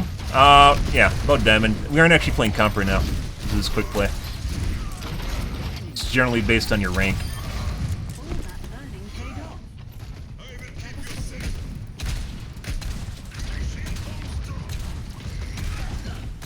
But no, this is not ranked currently.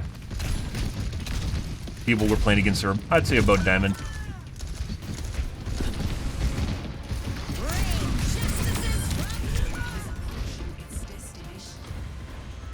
There's a lot. I mean, so if you imagine your average shit bro, right? You imagine your average shit bro that just shit posts online. Now imagine they play Overwatch and they get pissed off because you kill them. Farah incites various feelings inside people because I think she's the most hated character in the game, to be perfectly honest. And it causes a lot of people to have PTSD from comp. You know, when everyone's yelling at the hit scan to kill the Farah and they can't.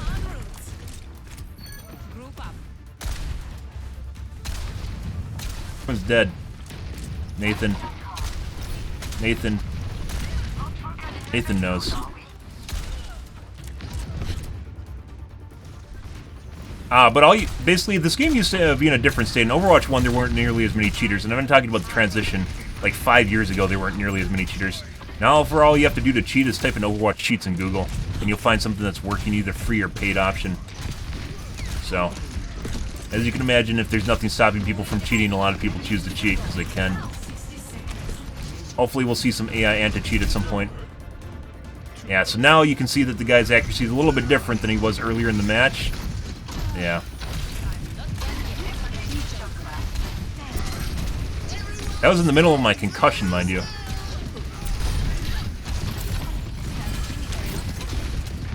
See if we can tree branch him. Oh yeah. Oh yeah. Your aimbot having problems with the tree? Oh yeah? Here.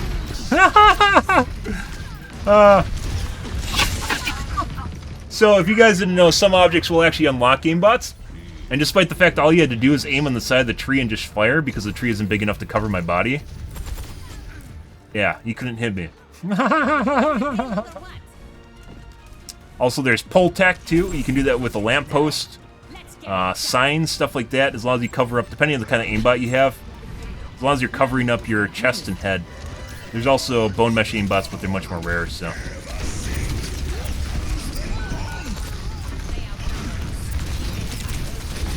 And there's the grenade.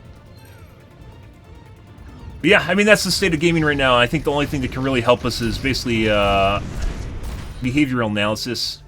via AI anti-cheat. So this guy went for like half this guy's damage. This guy. Half this guy's damage and like half the guy's limbs to almost, well, beating him actually in the limbs. So yeah, he toggled on at the end.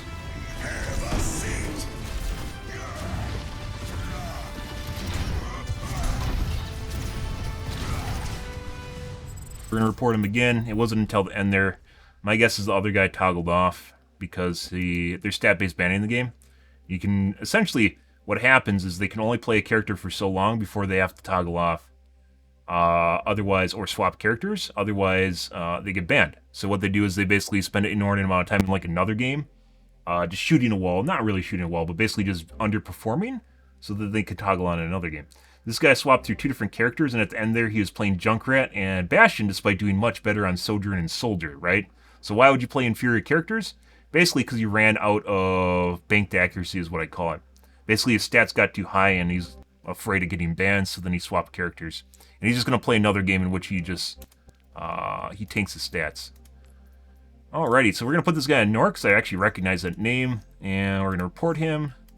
It was when he swapped to... He was not cheating on Ash or Tracer.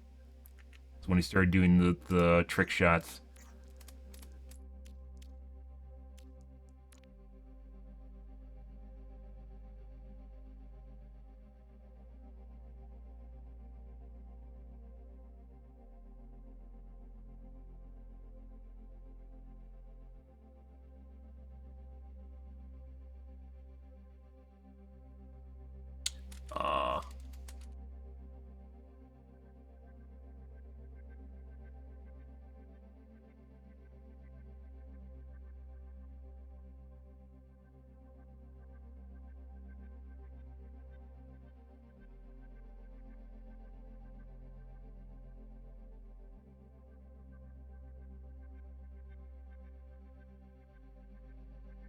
We don't know if the guy stuck up for this guy, which is the guy I reported. As mentioned, this is what I did. And as far as I know, your squelches never disappear. As far as I know, guys, your squelch never disappears. So this is here basically based on his account forever. As far as I know. I haven't seen anything the opposite of it, but your squelches are basically permanent. So, and it's account-based. So the last time we saw him, I squelched him. He had a different endorsement level. I squelched him and reported him because I've seen him around for a long time. It seems like he periodically pops up, and he's definitely sus every time he does. But he doesn't always cheat. And just like the match he did for the first 2 characters, and the last one he had to pull things through. Guy, is he on a burner? We saw a guy was literally 9 hours earlier today. Well, that's a pretty expensive burner if that is one. You can't get accounts with history because you definitely can.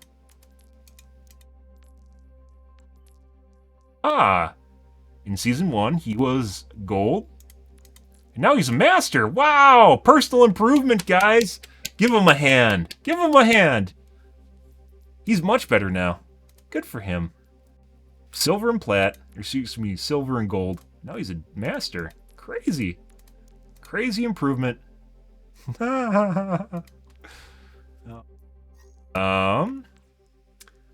So he was cheating on Sojourn and Soldier.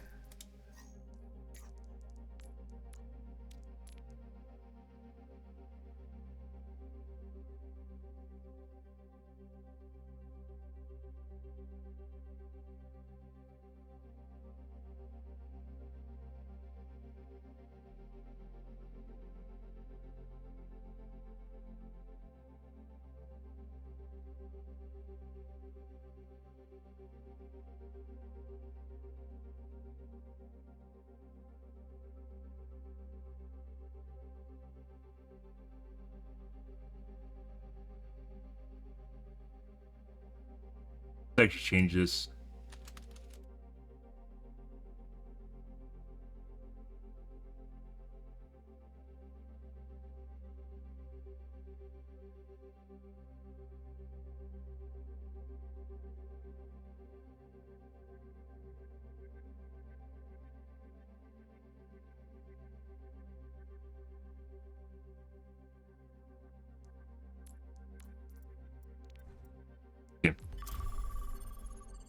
Yeah, I'm sure it's cat and mouse. It's always going to be cat and mouse, just like with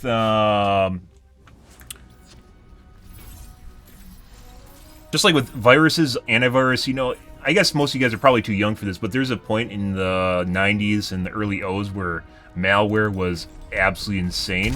It was like caked on everyone's fucking PC. Like, if you knew anything about tech, you basically had to go to your parents' house and remove their malware from their computer. It's a lot more different than it used to be. But with that, same thing happens. There's still viruses today, but you know, built-in antivirus and anti-malware is much better than it used to be. And web browsers are much better at what they allow to be executed on your computer, for instance, right? So, things have come a long way, but basically where we are with cheating right now is where we used to be in the late 90s / early O's with viruses and malware.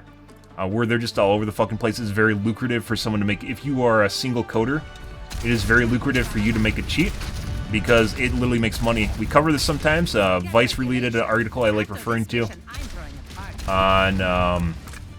was it Chicken Drumstick was the name of the company in China?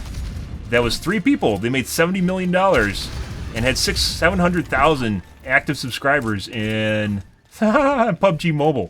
Yeah, and they didn't get caught. Like, their cheats didn't get banned. What happened is they arrested 2 of the 3 in real life. Vice did a review, or a interview with one of the developers. Yeah. Crazy shit. But yeah, anyways, it's very lucrative to make cheats, which is why they're so prevalent. Because people are willing to pay $10 and, you know, $10 and spend $3 on a new verified account and crack a beer. I guess pay for a name change, which is another $10, and all of a sudden you're poning noobs in Fortnite or Overwatch, you know.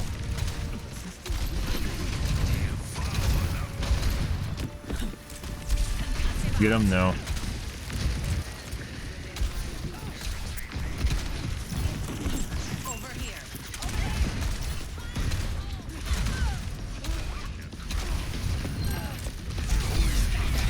Trying to jump shot me, that's not where we want to be.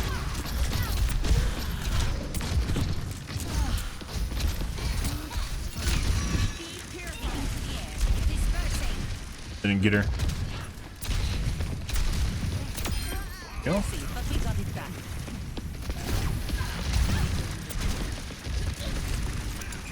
Hey, buddy.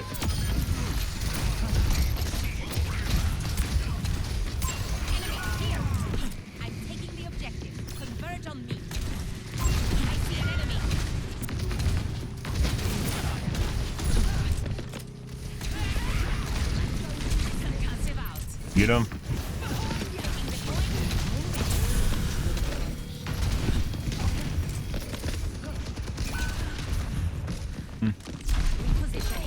I just got stuck in the statue.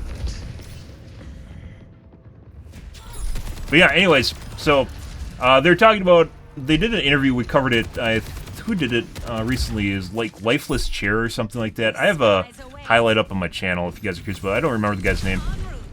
But basically, he did an interview with an AI anti-cheat company that exists now. I believe it's called AnyBrain, which is really, really cool. I mean, you guys hear about, like, actual AI now. We aren't talking, like, hey, look, it knows a couple phrases or stupid shit like that. More and more advanced AI, and not just using that term loosely. Pretty sure this guy's cheating as well. Hey, where is everybody? Yep.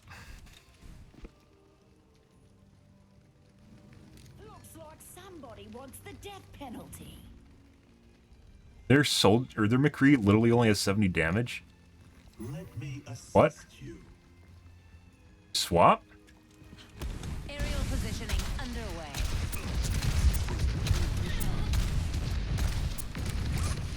Concussive out. No time for reaching.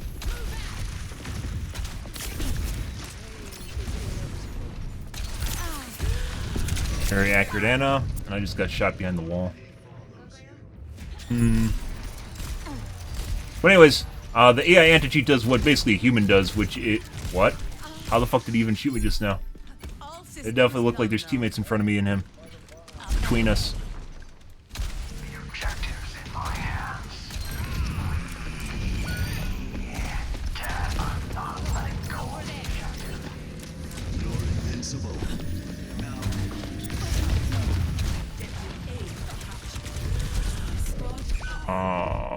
Didn't get him. Pretty sure the soldier's cheating. I got a little bit of deviation there. We saw it unlock. Making another approach. What kind of games are immune to... So, like, if you're talking about, like, for instance, it's pretty rare, and let's use this game for example. In games, yeah, you're thinking on the right track. In games where it involves a lot of thinking or deep thinking, I mean, even then, you can use a fucking... There's cheating for chess, for instance, right? Where it's not as intuitive. Like, let's say if you're playing a tank, it's pretty rare to see tanks that cheat. It's more common to see a healer that cheats. Like an Anna or a Baptiste that's cheating. Literally almost dead. Just need to shoot at him.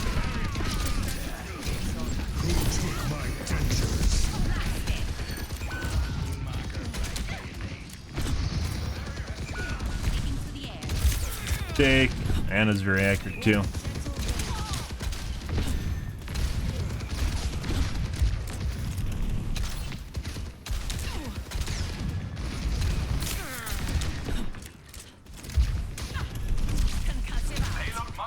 Get him off.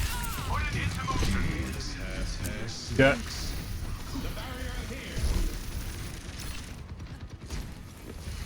Yeah. Good ult.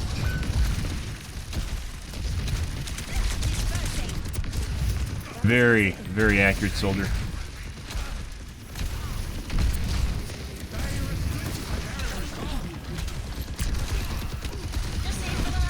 Hey, we can try.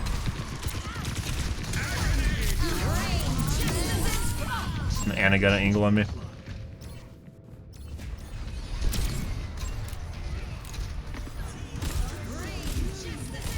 But yeah, even turn-based games, it depends on the kind of game. Some are more methodical and straightforward. It doesn't involve strategy compared to other games. It really depends. But yeah, for instance, tanks. Tanks are generally less about aiming and more about positioning, right? Depending on how accurate, although if you see a tank that's cheating, it's usually something like a Zarya. Although Zaryas basically don't exist anymore.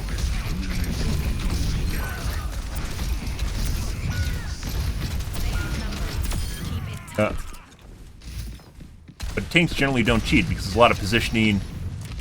There's a lot of positioning. This guy's hungry now. Good for you, dude. A lot more about positioning and decision making than, like, let's say DPSs, especially hit scan DPS. Hit scan DPS are more about pulling the trigger. Well, not where we want to be.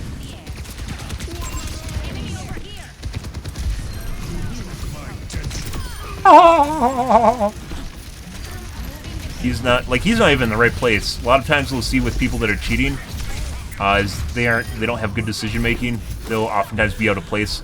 They'll even just like walk into the street while like shooting up at you like a McCree, like completely out of position, like your team's over there or their team's over there, and yours is like further back over there, and the McCree's just over here like looking around the side like that goose stepping on you.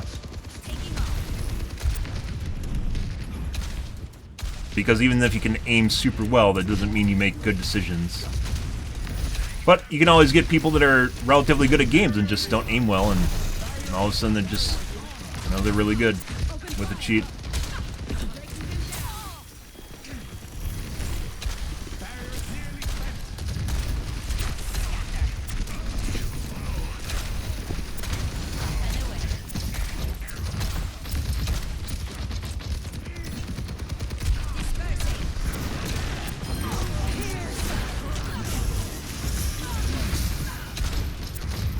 Hey, buddy.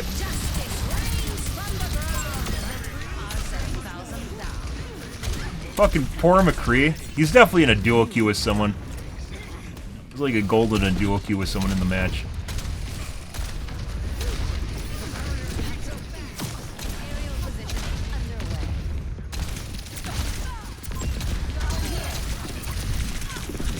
What?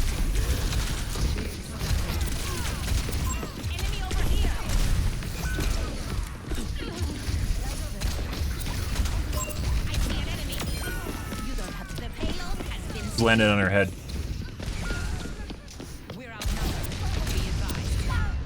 Need E. I disagree. I think Hearthstone is probably very easy to cheat at. It's very, like, even the best players, putting aside RNG, even the best players end up at a certain win rate. I don't know if that's still the case in the game. But it used to be, like, was it like 85%? Just where you end up, where you can't get higher than that. There's RNG in it.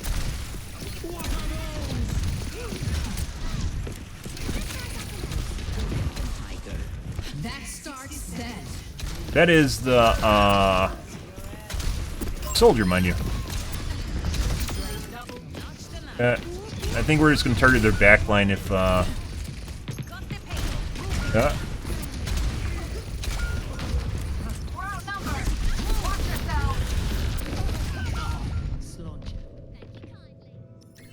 They're just diving now.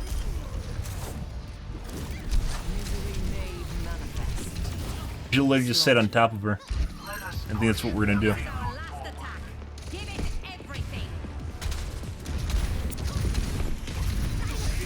But if you can basically make a bunch of pre-made rules that are generally true, if you have like a logical choice. Yeah.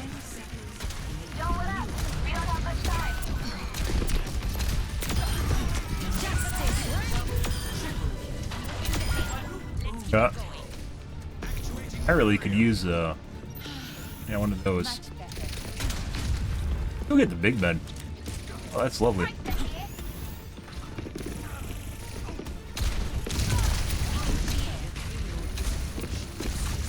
No, that's gone.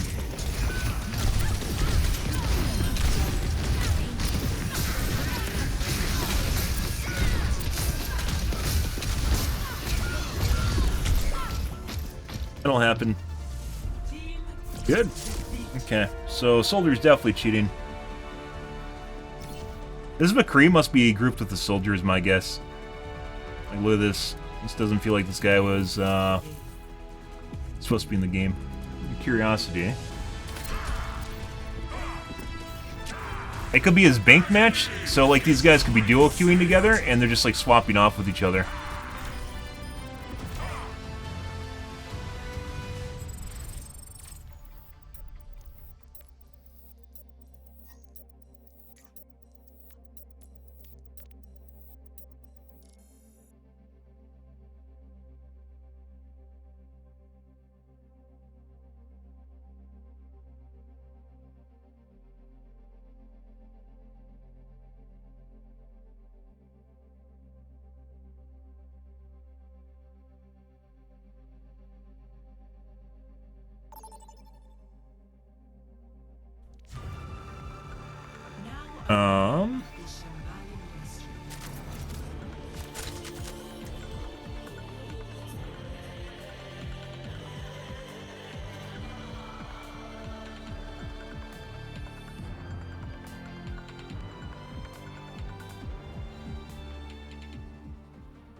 Next game.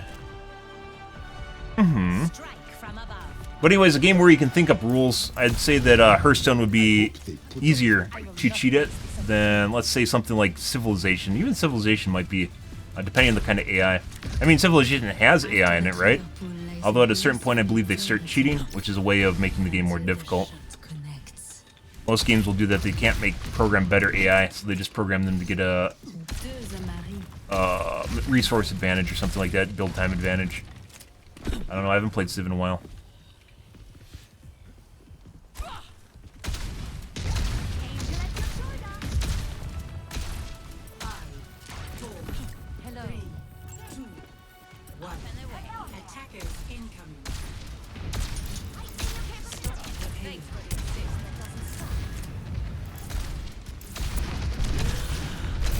Accurate McCree.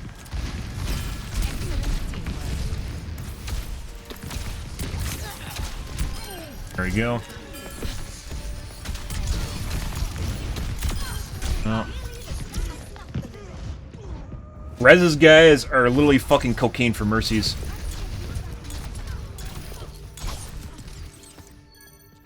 All systems nominal. Well, anyways, AI-based anti-cheat is actually a thing, but then you could do something like, let's say, human behavior.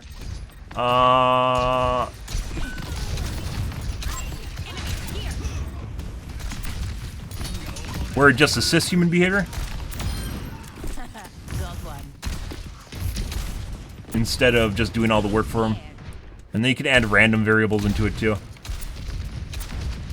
Randomness to it. There's a lot of ways. It's going to be 100% be cat and mouse, where they're going to be basically fighting against each other. Pretty sure McCree's cheating.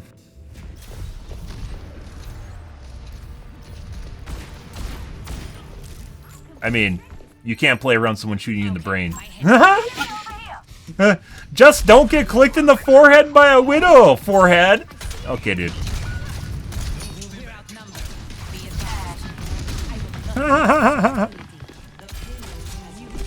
Depends on what's going on. If you watch the stream, you'd know that's not true, because in the last match, where I was on the side of the rock, literally exposing myself for a split second. Oh, we're stuck. We're live. And they came around for a pink kill. I software engineered now. I have programmed though.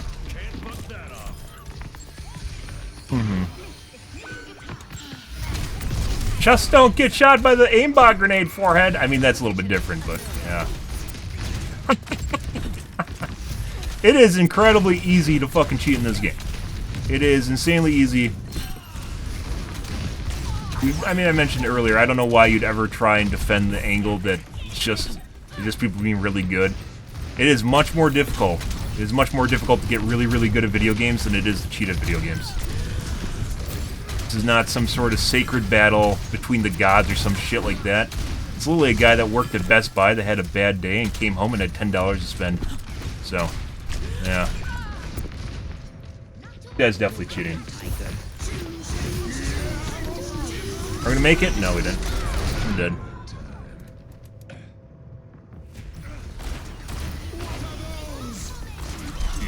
I mean, I was GM in Overwatch 1, so I guess there's that. You literally, like, so part of it, it's like literally figuring out what kind of players you're playing against, right? Of course I jump straight up into the air. Chances you getting insta-killed are pretty minimal. Especially because usually I drop right back out there, I don't hover. Which you'll oftentimes see me pop up and drop down. Unless I get two-tapped, I usually can get out of the air in time. So.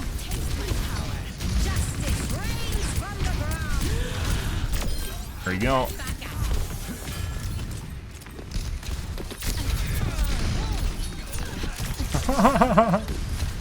Like, obviously you're gonna find mistakes in anyone's gameplay if you hyperanalyze it, for sure. And especially if you know what happens after the fact. Like, oh, if you jump up in the air and then you got shot, you're gonna die.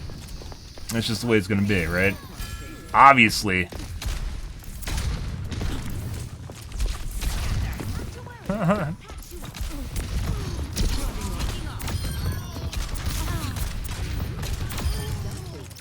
Heat check confirmed. Much better. I will not waste this opportunity. There's no Pharaohs and Masters or GM. Yeah.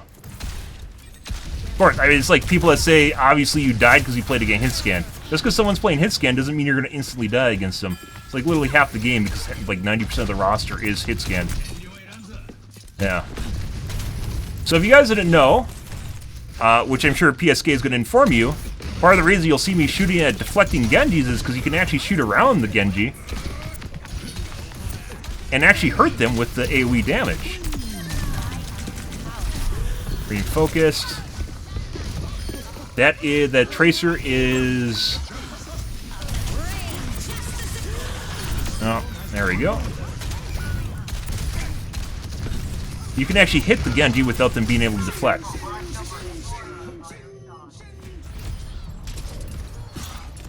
Anyways, it's very easy to make hit scan aimbots compared to projectile ones. You can definitely have a projectile aimbot, though. As is the case that there are bots in the game that are projectile heroes, right? Because they require an aimbot to work.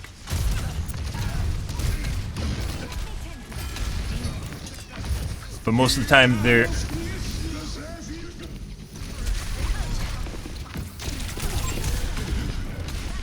Missed.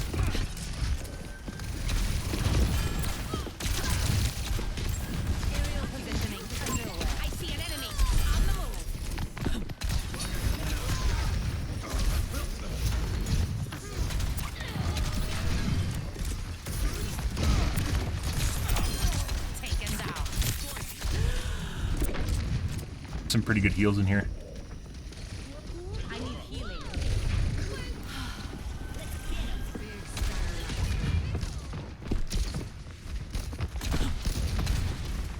And even we play around sometimes, like the shitty aimbots, for instance, will only lock to your head or chest. And as such, not that they can't lock to, like, let's say, bone mesh, it's just they're more harder to program. So as long as you detach, like, go up here and detach the head and chest, they won't actually aim at you.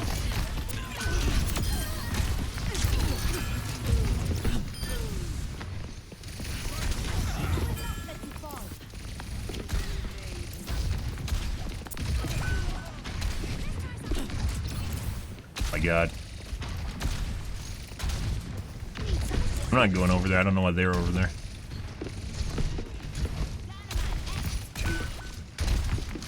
Repositioning. Up and away.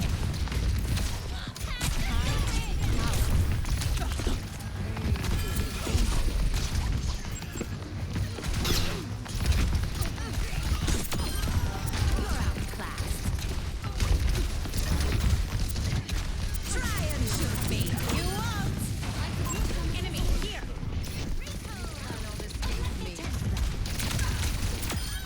Yeah. I'd hate to be the doctor who has to fix that. Good. But anyways, why I report people has literally nothing to do with my performance. You could play Reaper, for instance, or whatever.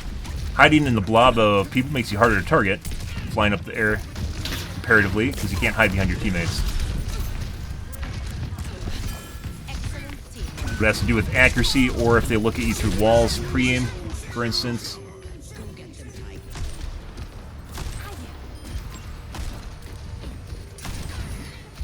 That is... that is our, was it McCree or Soldier at the beginning? McCree.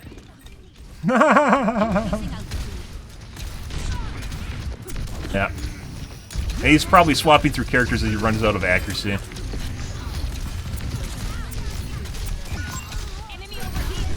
Oh my god, that Sensu bean.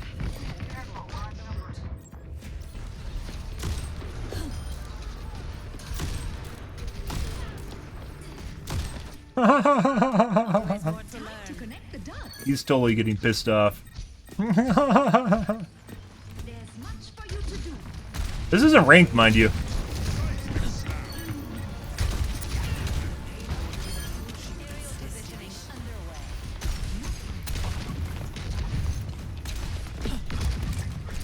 Like, he was doing really fucking well when he's playing McCree earlier in the match. I don't know why he swapped. But if you take into account the fact that he only has so much accuracy to work with, it makes sense. So now he has to go and shoot a wall in a different match that he doesn't care about. Or more than likely play with a friend and then swap off when his friend swaps on. That's the Soldier. That's the McCree at the beginning of the match. It's the same guy. He just swapped. He was also playing Tracer. Is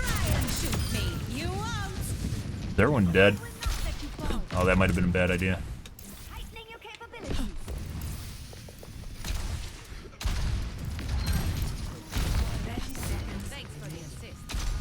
You mean like what I'm doing? Sure. Unless you're just talking about peeking, but if you're at ground level, that makes it easier to shoot in the face.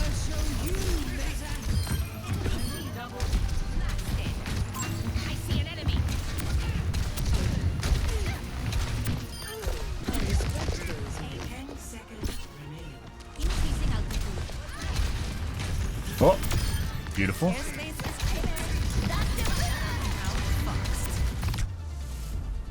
Nice.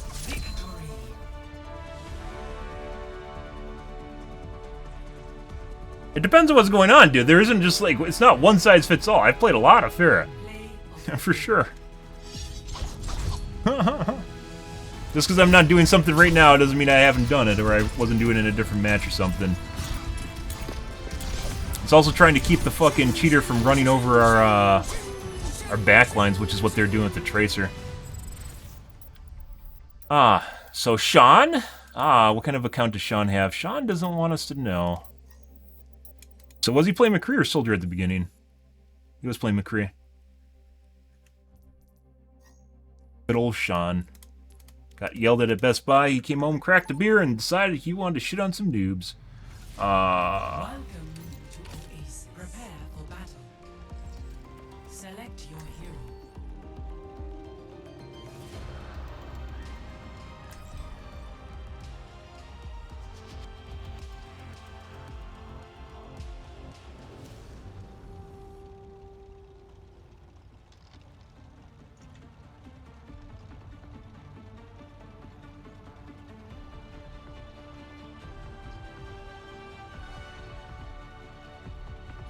Yeah, he was doing really well in McCree.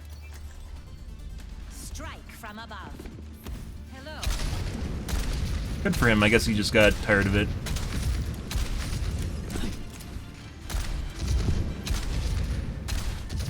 Yeah, I mean, so it's kind of weird. Like, the generations at this point have gotten to basically the point where I think they're deluded enough where they actually think, like, it's their skill. Or that everyone else cheats, therefore they should cheat too, right? So I haven't played my placement game since I've come back to Overwatch 2. So I'm artificially lower than where I am, and as I mentioned before, Pharah is 100% cheater bait. It brings out all the bad feels of when they couldn't shoot a cheater in comp. Did you get him? No.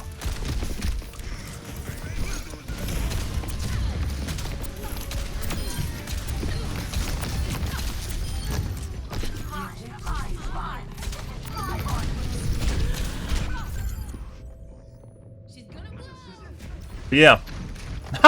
I wonder what he is looking at there. I don't know. I guess we'll find out in the next 2 rounds, so. Can we boop him? Nope. He did just miss a bunch of shots, though. Kill box. It's not how you play Symmetra anymore.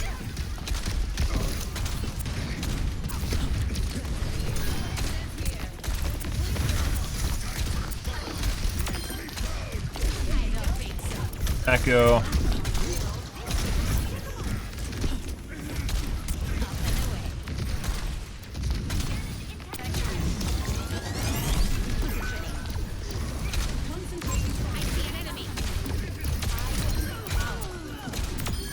Messy, but we got it done. Really wants us to go in that room.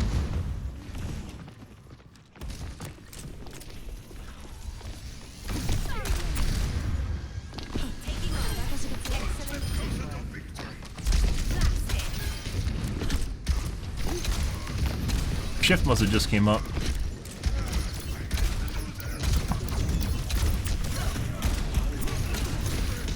Oof. There we go. Mr. Sleep Dart. Thanks for the assist. Boosting you, Fariha. Appreciate it.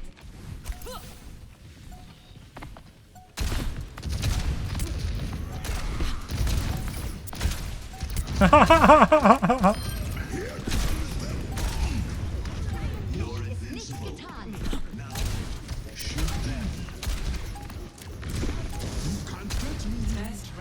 anyways, like a good way of looking at it is how many shitbirds you see on Twitter, people shitposting, even on Twitch and chat. Now imagine they're all playing video games, because they don't disappear. Yeah. Now imagine it being really, really easy to cheat. And it's be easy, there's like no, like, obviously you don't cheat on your main account if you want to keep your skins. But some people apparently do that too, because not everyone's very smart. You have $3 for a new account. You can spend $10 and basically cheat and maybe play it a little bit safe and make it extended a little bit. And just keep playing. A lot of people don't seem to play comp either from the people we look at in their profiles. Like, they don't actively play comp. They play it to get ranked, and that's pretty much it.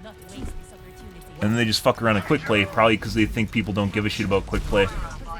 It's also less balanced. It's what people like. They like shitting on noobs. That's fun, right?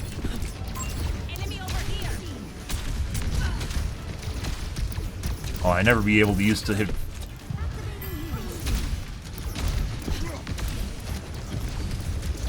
Hey, buddy.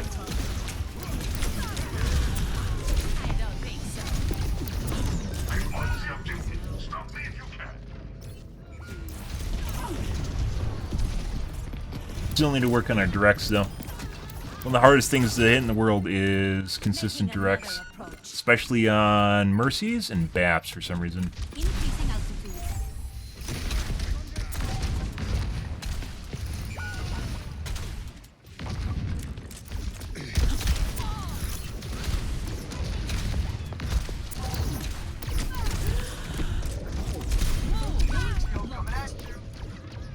Is that the Ash? That is the Ash. See this. Yeah? The skies await.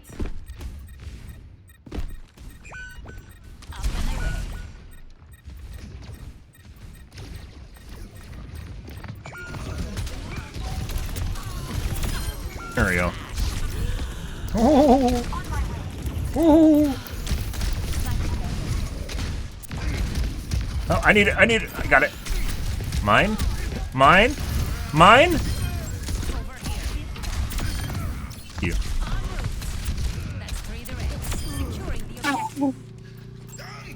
You have my thanks. I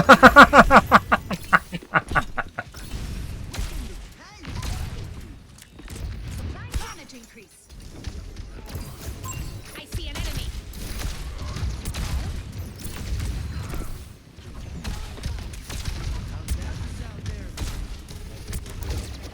Enemy here.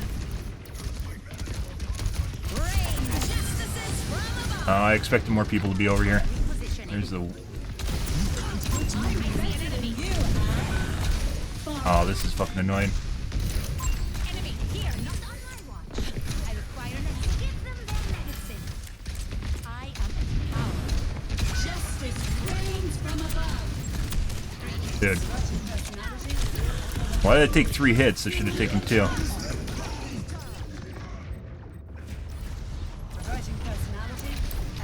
It's like no recourse. It's one of the problems. It's like there used to be hardware bans. This guy also looks like he's cheating based on his laser work, which is what I pointed out earlier when we went to into an E. Unfortunately, there's no. I need healing. Okay. By mercy. Okay.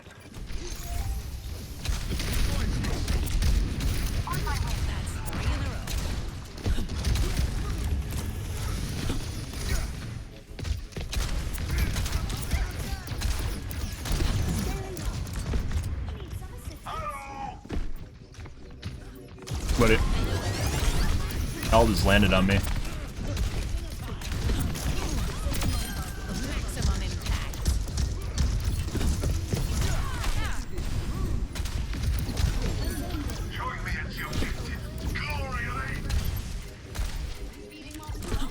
Trying to kill an Echo as fair as a thankless job. Oh, unless he comes down on the ground. When I'm hitting my shots, you can't touch me. Enemy over here. Increasing altitude. Really could use a heal right now. I think our Mercy actually just loses track of me like half the time. Like,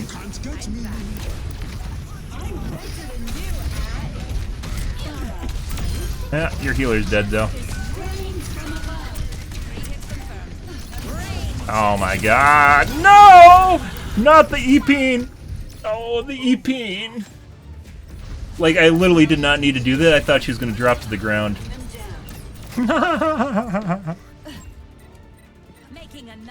Oh, that hurt the E-Peen.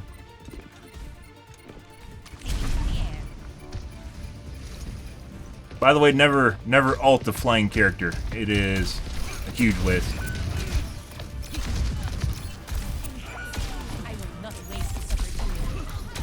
Oh, fuck you. I just fired and didn't go off. We got a touch.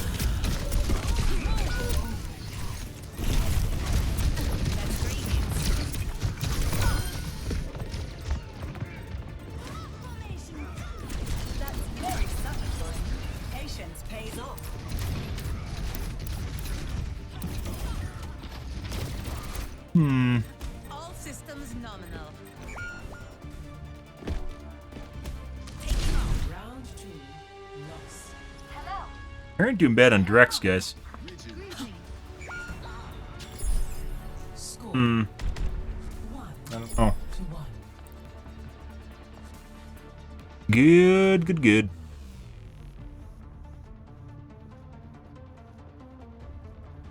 City of unfettered scientists, yeah. Until they call Helix in tears at 2 in the morning. Those bats escaped again. That's a compliment right there, guys. Just so you know how to interpret that, that's a compliment.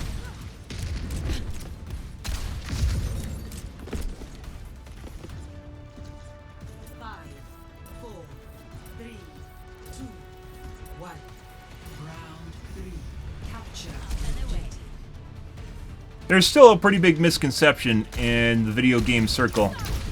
Like, look, they have a pharmacy right now. Only with an Echo Seed. As like how uncommon cheating is. I think that's very much perpetuated, A, by cheaters themselves, and B, people that... It really ruins an experience when you think about the amount of people that cheat at a video game. If people cheat at your game, like, it ruins the integrity. It ruins the enjoyment you get from trying to butt heads with other people and see who's better, right? I know it's kind of... and I'll have the same reaction, regardless of, like, maybe you weren't trying to come across as just really, like, you bad. They just play in their mom's basement 24/7, 365. That sort of thing. Apparently that guy was right next to me. Always more to learn.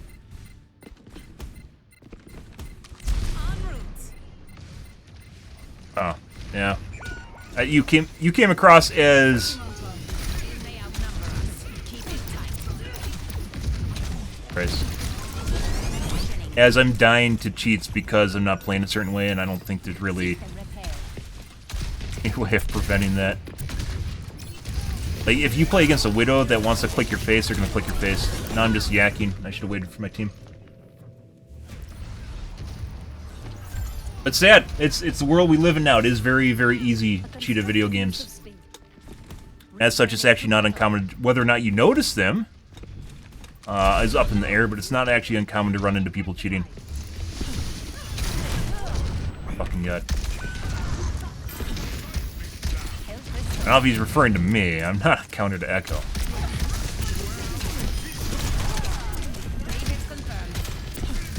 Sure.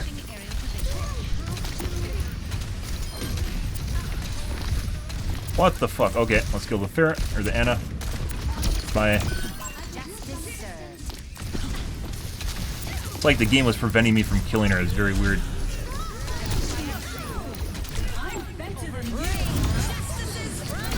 I thought that actually worked that time. That's hilarious. And then she fucking rezzed! Right behind my teammates. Rez gonna go down on the ground.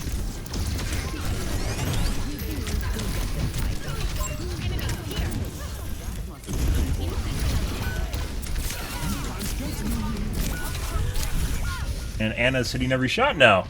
Okay. I see. Okay. Well, there's that. You're not. But I'm pretty sure the Echo's cheating.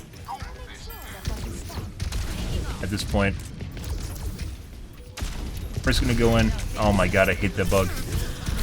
Man. For some reason, when I shoot down for E for a boost, sometimes it does not... Yeah. Where I looked at, when I shot, my E was at the ground, and where it appeared in front of me was a 45-degree angle looking down. That's not right. Now it worked fine. Like, even look that way to the person...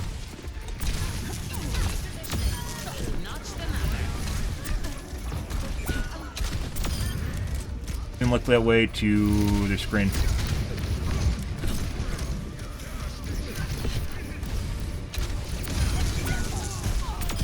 There you go.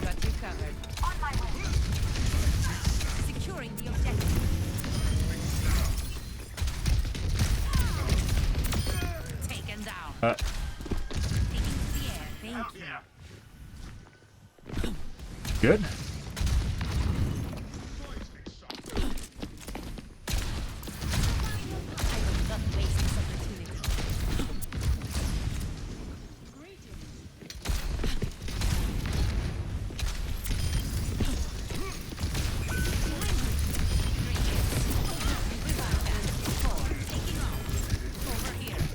Bad timing. Yeah. Hmm.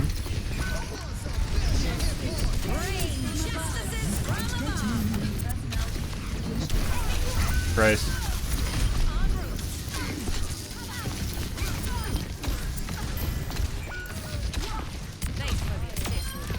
Yeah.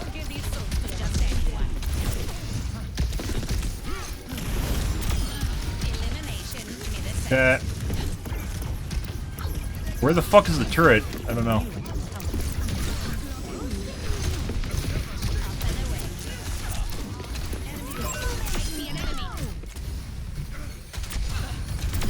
Oh my fucking god. Thank god. I shouldn't be the only... What the fuck is this match, guys? Holy fuck off. Dude, it like matches the flowers. Look at that shit. Because of the red outline. I hate Overwatch 2 graphics.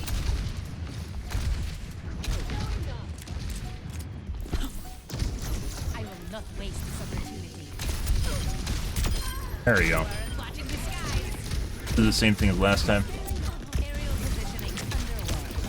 And regardless of what they fucking say about a pharmacy, our Mercy is definitely healing our team as well as me. Not all the time. There we go.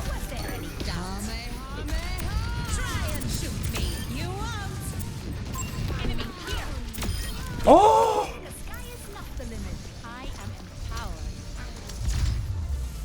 Oh, are we gonna get fireworks?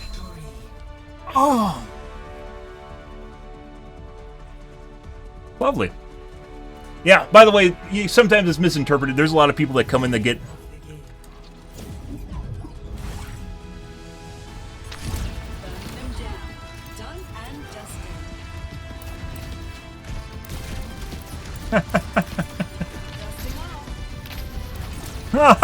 Fuck off.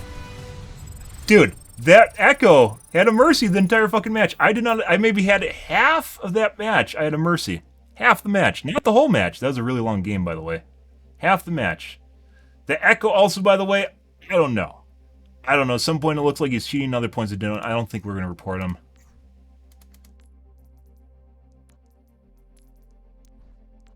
That was a pretty crazy match. Look at that. That's good stats, by the way. Especially the directs. Those are very difficult. We got multiple directs on an Echo. That is good. That's what we want to see. And that's what I've been seeking this entire time. Why I spend so much time playing quick play, guys, because we're trying to nail down. We're trying to nail down the consistency of shots, and we're getting there. That is very good.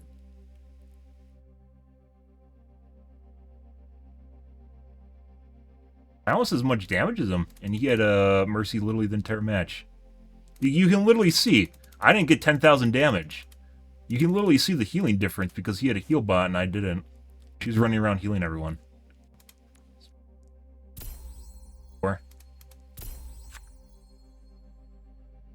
Like, there's no way that he could have got 10,000 healing if he's just healing me. There's just not enough damage it's taking. I can only die so fast, is basically what it comes down to. Crazy. That was a crazy match, guys. 46. He died 6 times. Like, look at this. I died 12 because I didn't have a heal bot the entire time. He died 6 times. I'm pretty sure I killed him. Almost every single one of these deaths is me. Not that I spent the entire match trying to kill him. There's even points where I was literally chasing around their... Like, I killed off their entire team before killing him. Right? Because our teammates couldn't kill him. That's crazy. But that's what we're trying to chase down, guys. We're still doing some tweaking here. I want a fucking new monitor. I've told you, my monitor is a piece of shit. I'm never buying an Acer ever again. I want to find more than buying a new video card, more than buying a new CPU. I wanted a new monitor, and so I can keep track of Genjis and tracers, which are very difficult if you don't have a fast monitor. And not there. Well, if you die instantly, you can't do shit. That was the takeaway. Is like I was trying to point out that if you have a Widow that's cheating and they insta-brain you, it doesn't matter really what you do. The moment you disappear, you just die. And I've had people like that. I've had Widows. I've had Ashes and Freeze. And Soldier's a little easier to tolerate because he basically has consistent DPS where he can't two-tap you. When you go up into the air like that, you have enough time to hit the ground or hide behind something as long as you don't get 2-tapped. The McCree can 2-tap you during the time, but he can't 3-tap you if you go up and you go down and you hide behind something. You go up and go down and you hide behind something.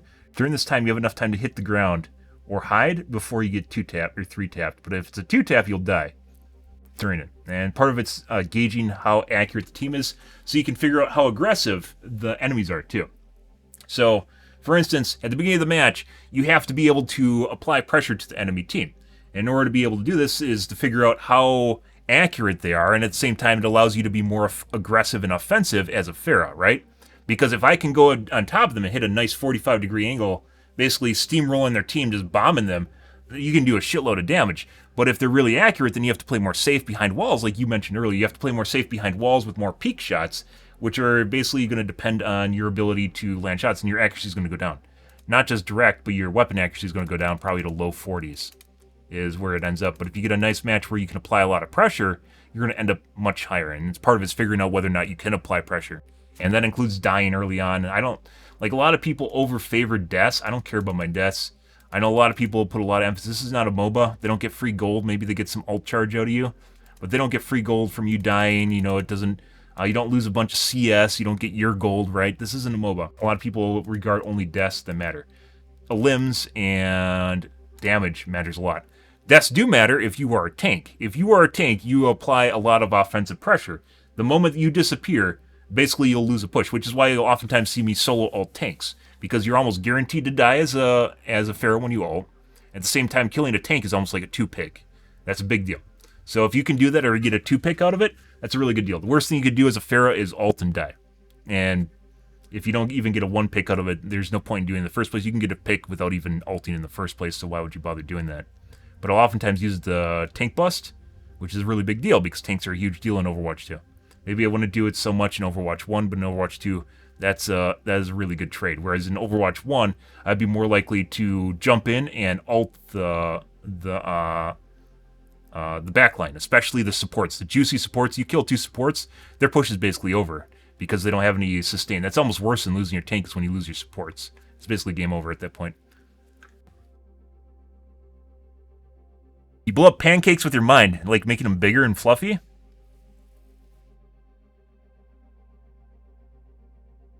But, I mean, you're probably going to end up around... Someone yesterday said I was playing like Yezna or something, which is apparently the #1 Pharah in the world. Only I'm not in Europe.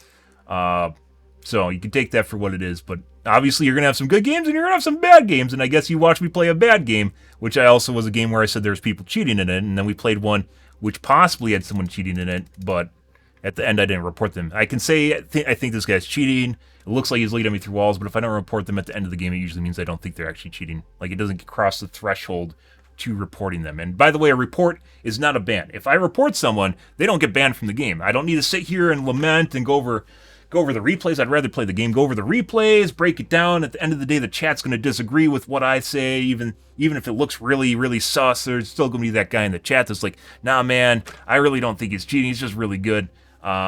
Basically, all you do is you report them, and I put in as much information as I can.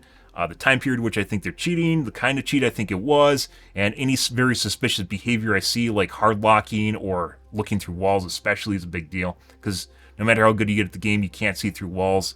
And sound only allows you to see so much uncertainty where people are, right? When you turn around and you kind of listen for them.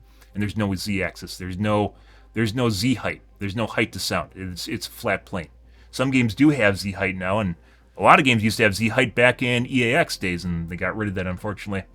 And we're kind of... Sound used to be better. I know that's kind of a crazy thing to say, but sound actually used to be in a better spot than it is today with EAX. Where you actually had, what were they called? DSPs, and, I mean, you can still have DSPs, but they're basically already caked into EAX, and HRTF. And some games do have HRTF. The most obvious one, I believe, is Fortnite. Kind of has HRTF, but I've used it, and it's very weird. It's not like it used to be. But I think it's just good gamer cheer, you know? So, here, I'm just gonna... Understandably, guys, I think everyone understands that Overwatch cheats is a very easy to use term. I'm not going to show you guys how to cheat, but I'm going to literally show you. Google that for me.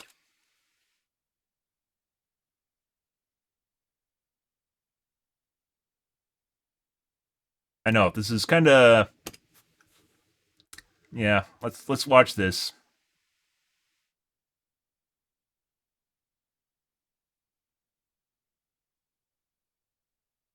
Yeah.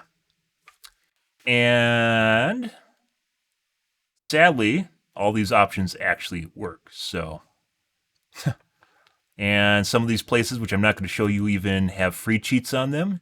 And they'll even teach you how to make your own cheats. It's gotten to the point where you can be an amateur cheat developer and make your own custom cheats for games. And people on forums will help you do it. It's not where it was. In Overwatch 1, you used to have to know someone, or it'd be a smoky backroom deal, right? Or you'd have to know Chinese marketplaces like Taobao. Taobao is basically the equivalent of eBay, only it's in China. And you have to basically know how to search it. But you definitely can find cheats on there, and there's a lot of developers over there that make them. And by the way, not telling you how to cheat, but rather it was much more difficult to come by. Now you just type in Overwatch cheats into Google, and it's nothing special, and you end up with options that work. And that's not the way the game should be. And part of it, I think, is that Overwatch, or Blizzard in particular, has let up on their anti-cheat game. I think it's also become more common knowledge. There's a lot of things going into this. More common knowledge how to make cheats now than it used to be, and get around anti-cheat. Like hardware banning used to be a big deal. Now they have spoofers, and as such, it's not really that big of a deal anymore. And Overwatch, it used to be one that I consider one of the best anti-cheat in the industry, and now it's not. You can find working Google cheats, and that's the worst place to be.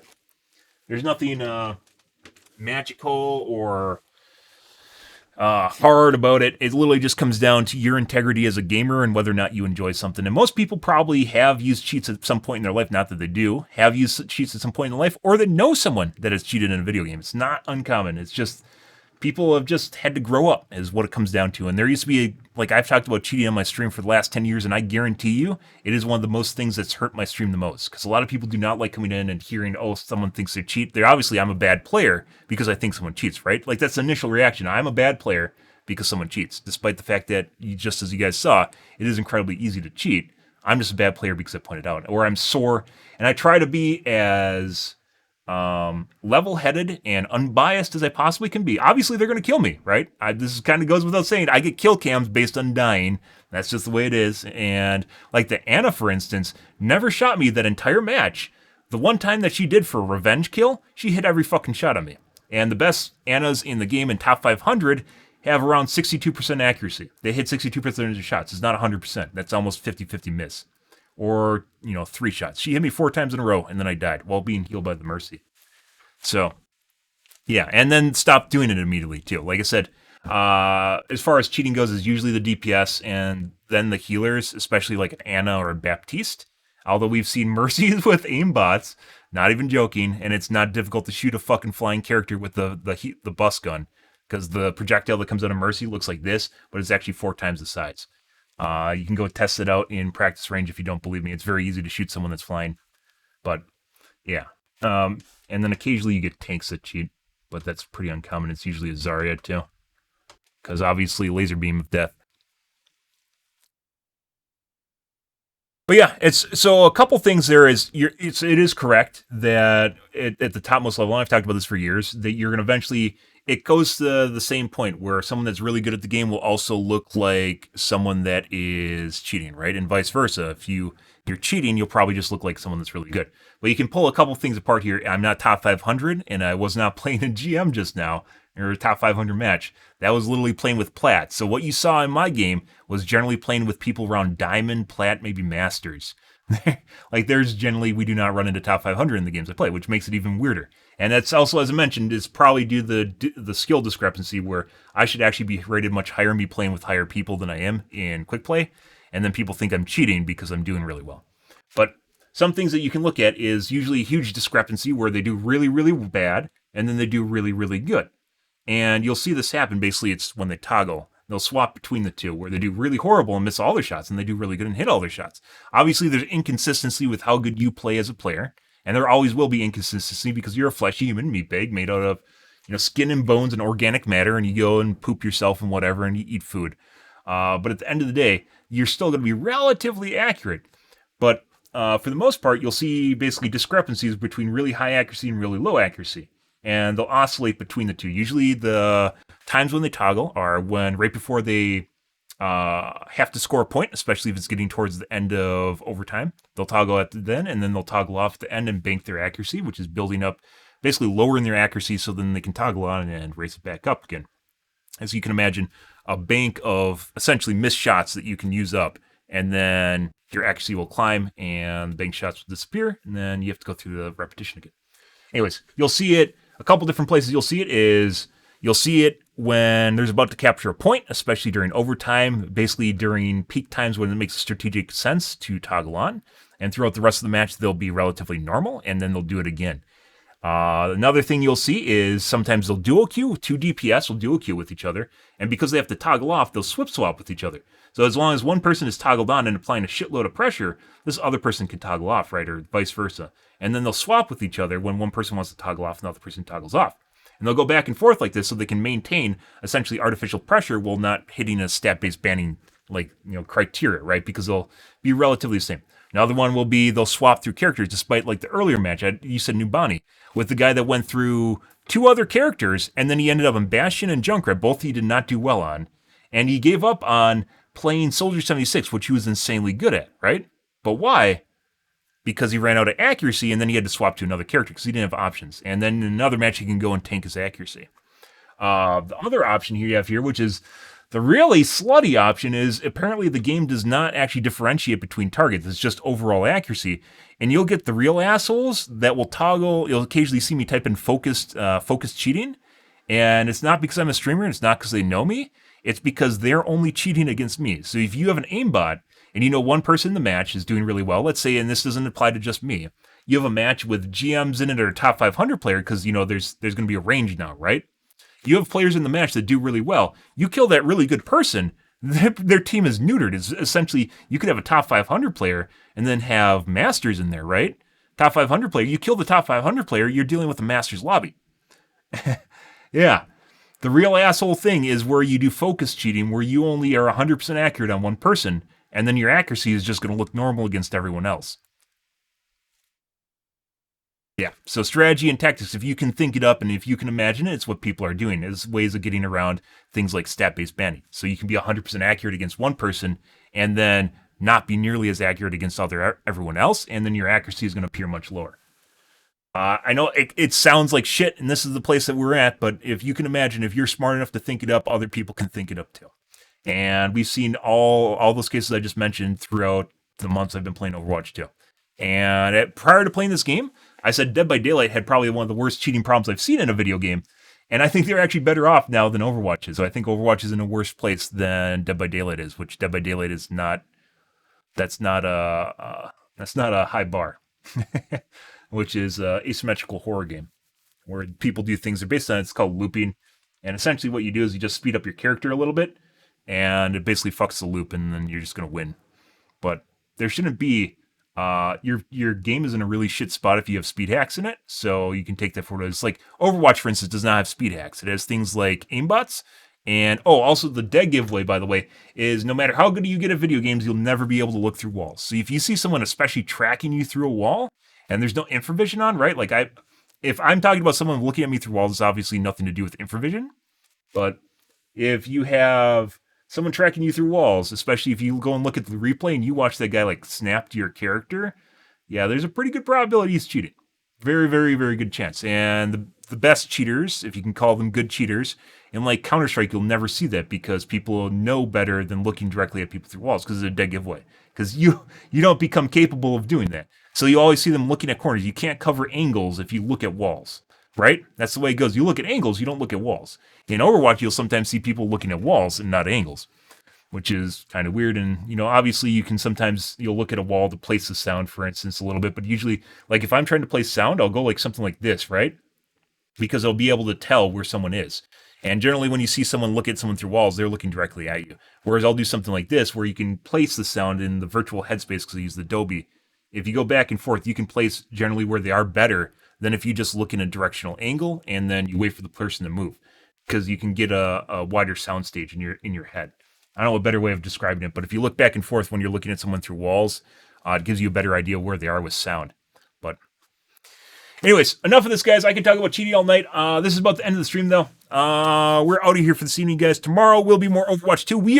We are definitely dialing in my settings. We had some very good games here. So it turned out that turning off resizable bar and 4G decoding actually helped. I don't know if this will help you, but for me, it made my mouse feel more responsive and it made my game feel better. Whether or not it's placebo or just my fleshy meat bagness that made it feel better, I don't know. It definitely felt better after I turned them off. And I turned them on yesterday because I'll play off stream, for instance. I turned them on in the morning and it felt kind of fucking weird and felt better at sorts. But like resizable bar and 4G decoding will generally give you a better experience, but I guess it doesn't in Overwatch. So, and that's what really matters to me.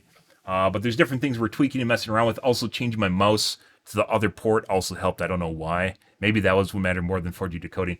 But anyways, I do think I'm going to be keeping my X3D chip. I do think I'm going to be keeping my 7950 X3D. It does have some teething issues.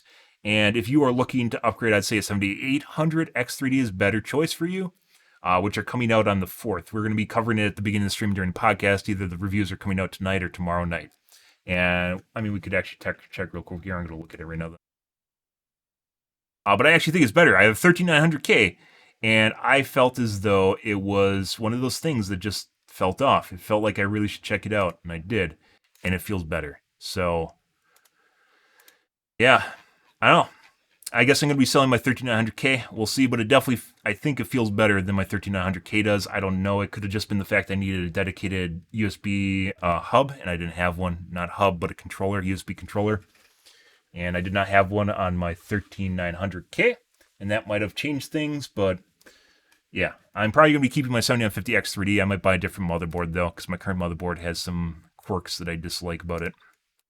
Anyways, and there's still plenty of things to tweak on my setup, though. But already, guys, I'm out here for this evening, guys. Tomorrow will be more of the OW2s. If you are new to the stream, you enjoyed the bullshit, you enjoyed the fun, you enjoyed the me compensating for the fact someone is just really good in the games or cheating, make sure the follow button in the top right-hand corner. I usually stream every day from evening to late night, GMT -6, so 8 to 9 p.m. Central Standard Time to 1 to 2 a.m. Give or take, depends on my life, what's happening, etc., guys. I'm out here for this evening, guys. Tomorrow will be more of the OW2s, so you guys have that to look forward to or not to look forward to. It really depends on your preferences. But alrighty, guys, I'm out here for this evening, guys. Thanks for watching my stream as always, and I hope you guys have a wonderfully fantastic Saturday night and Sunday morning. Have a good day, guys.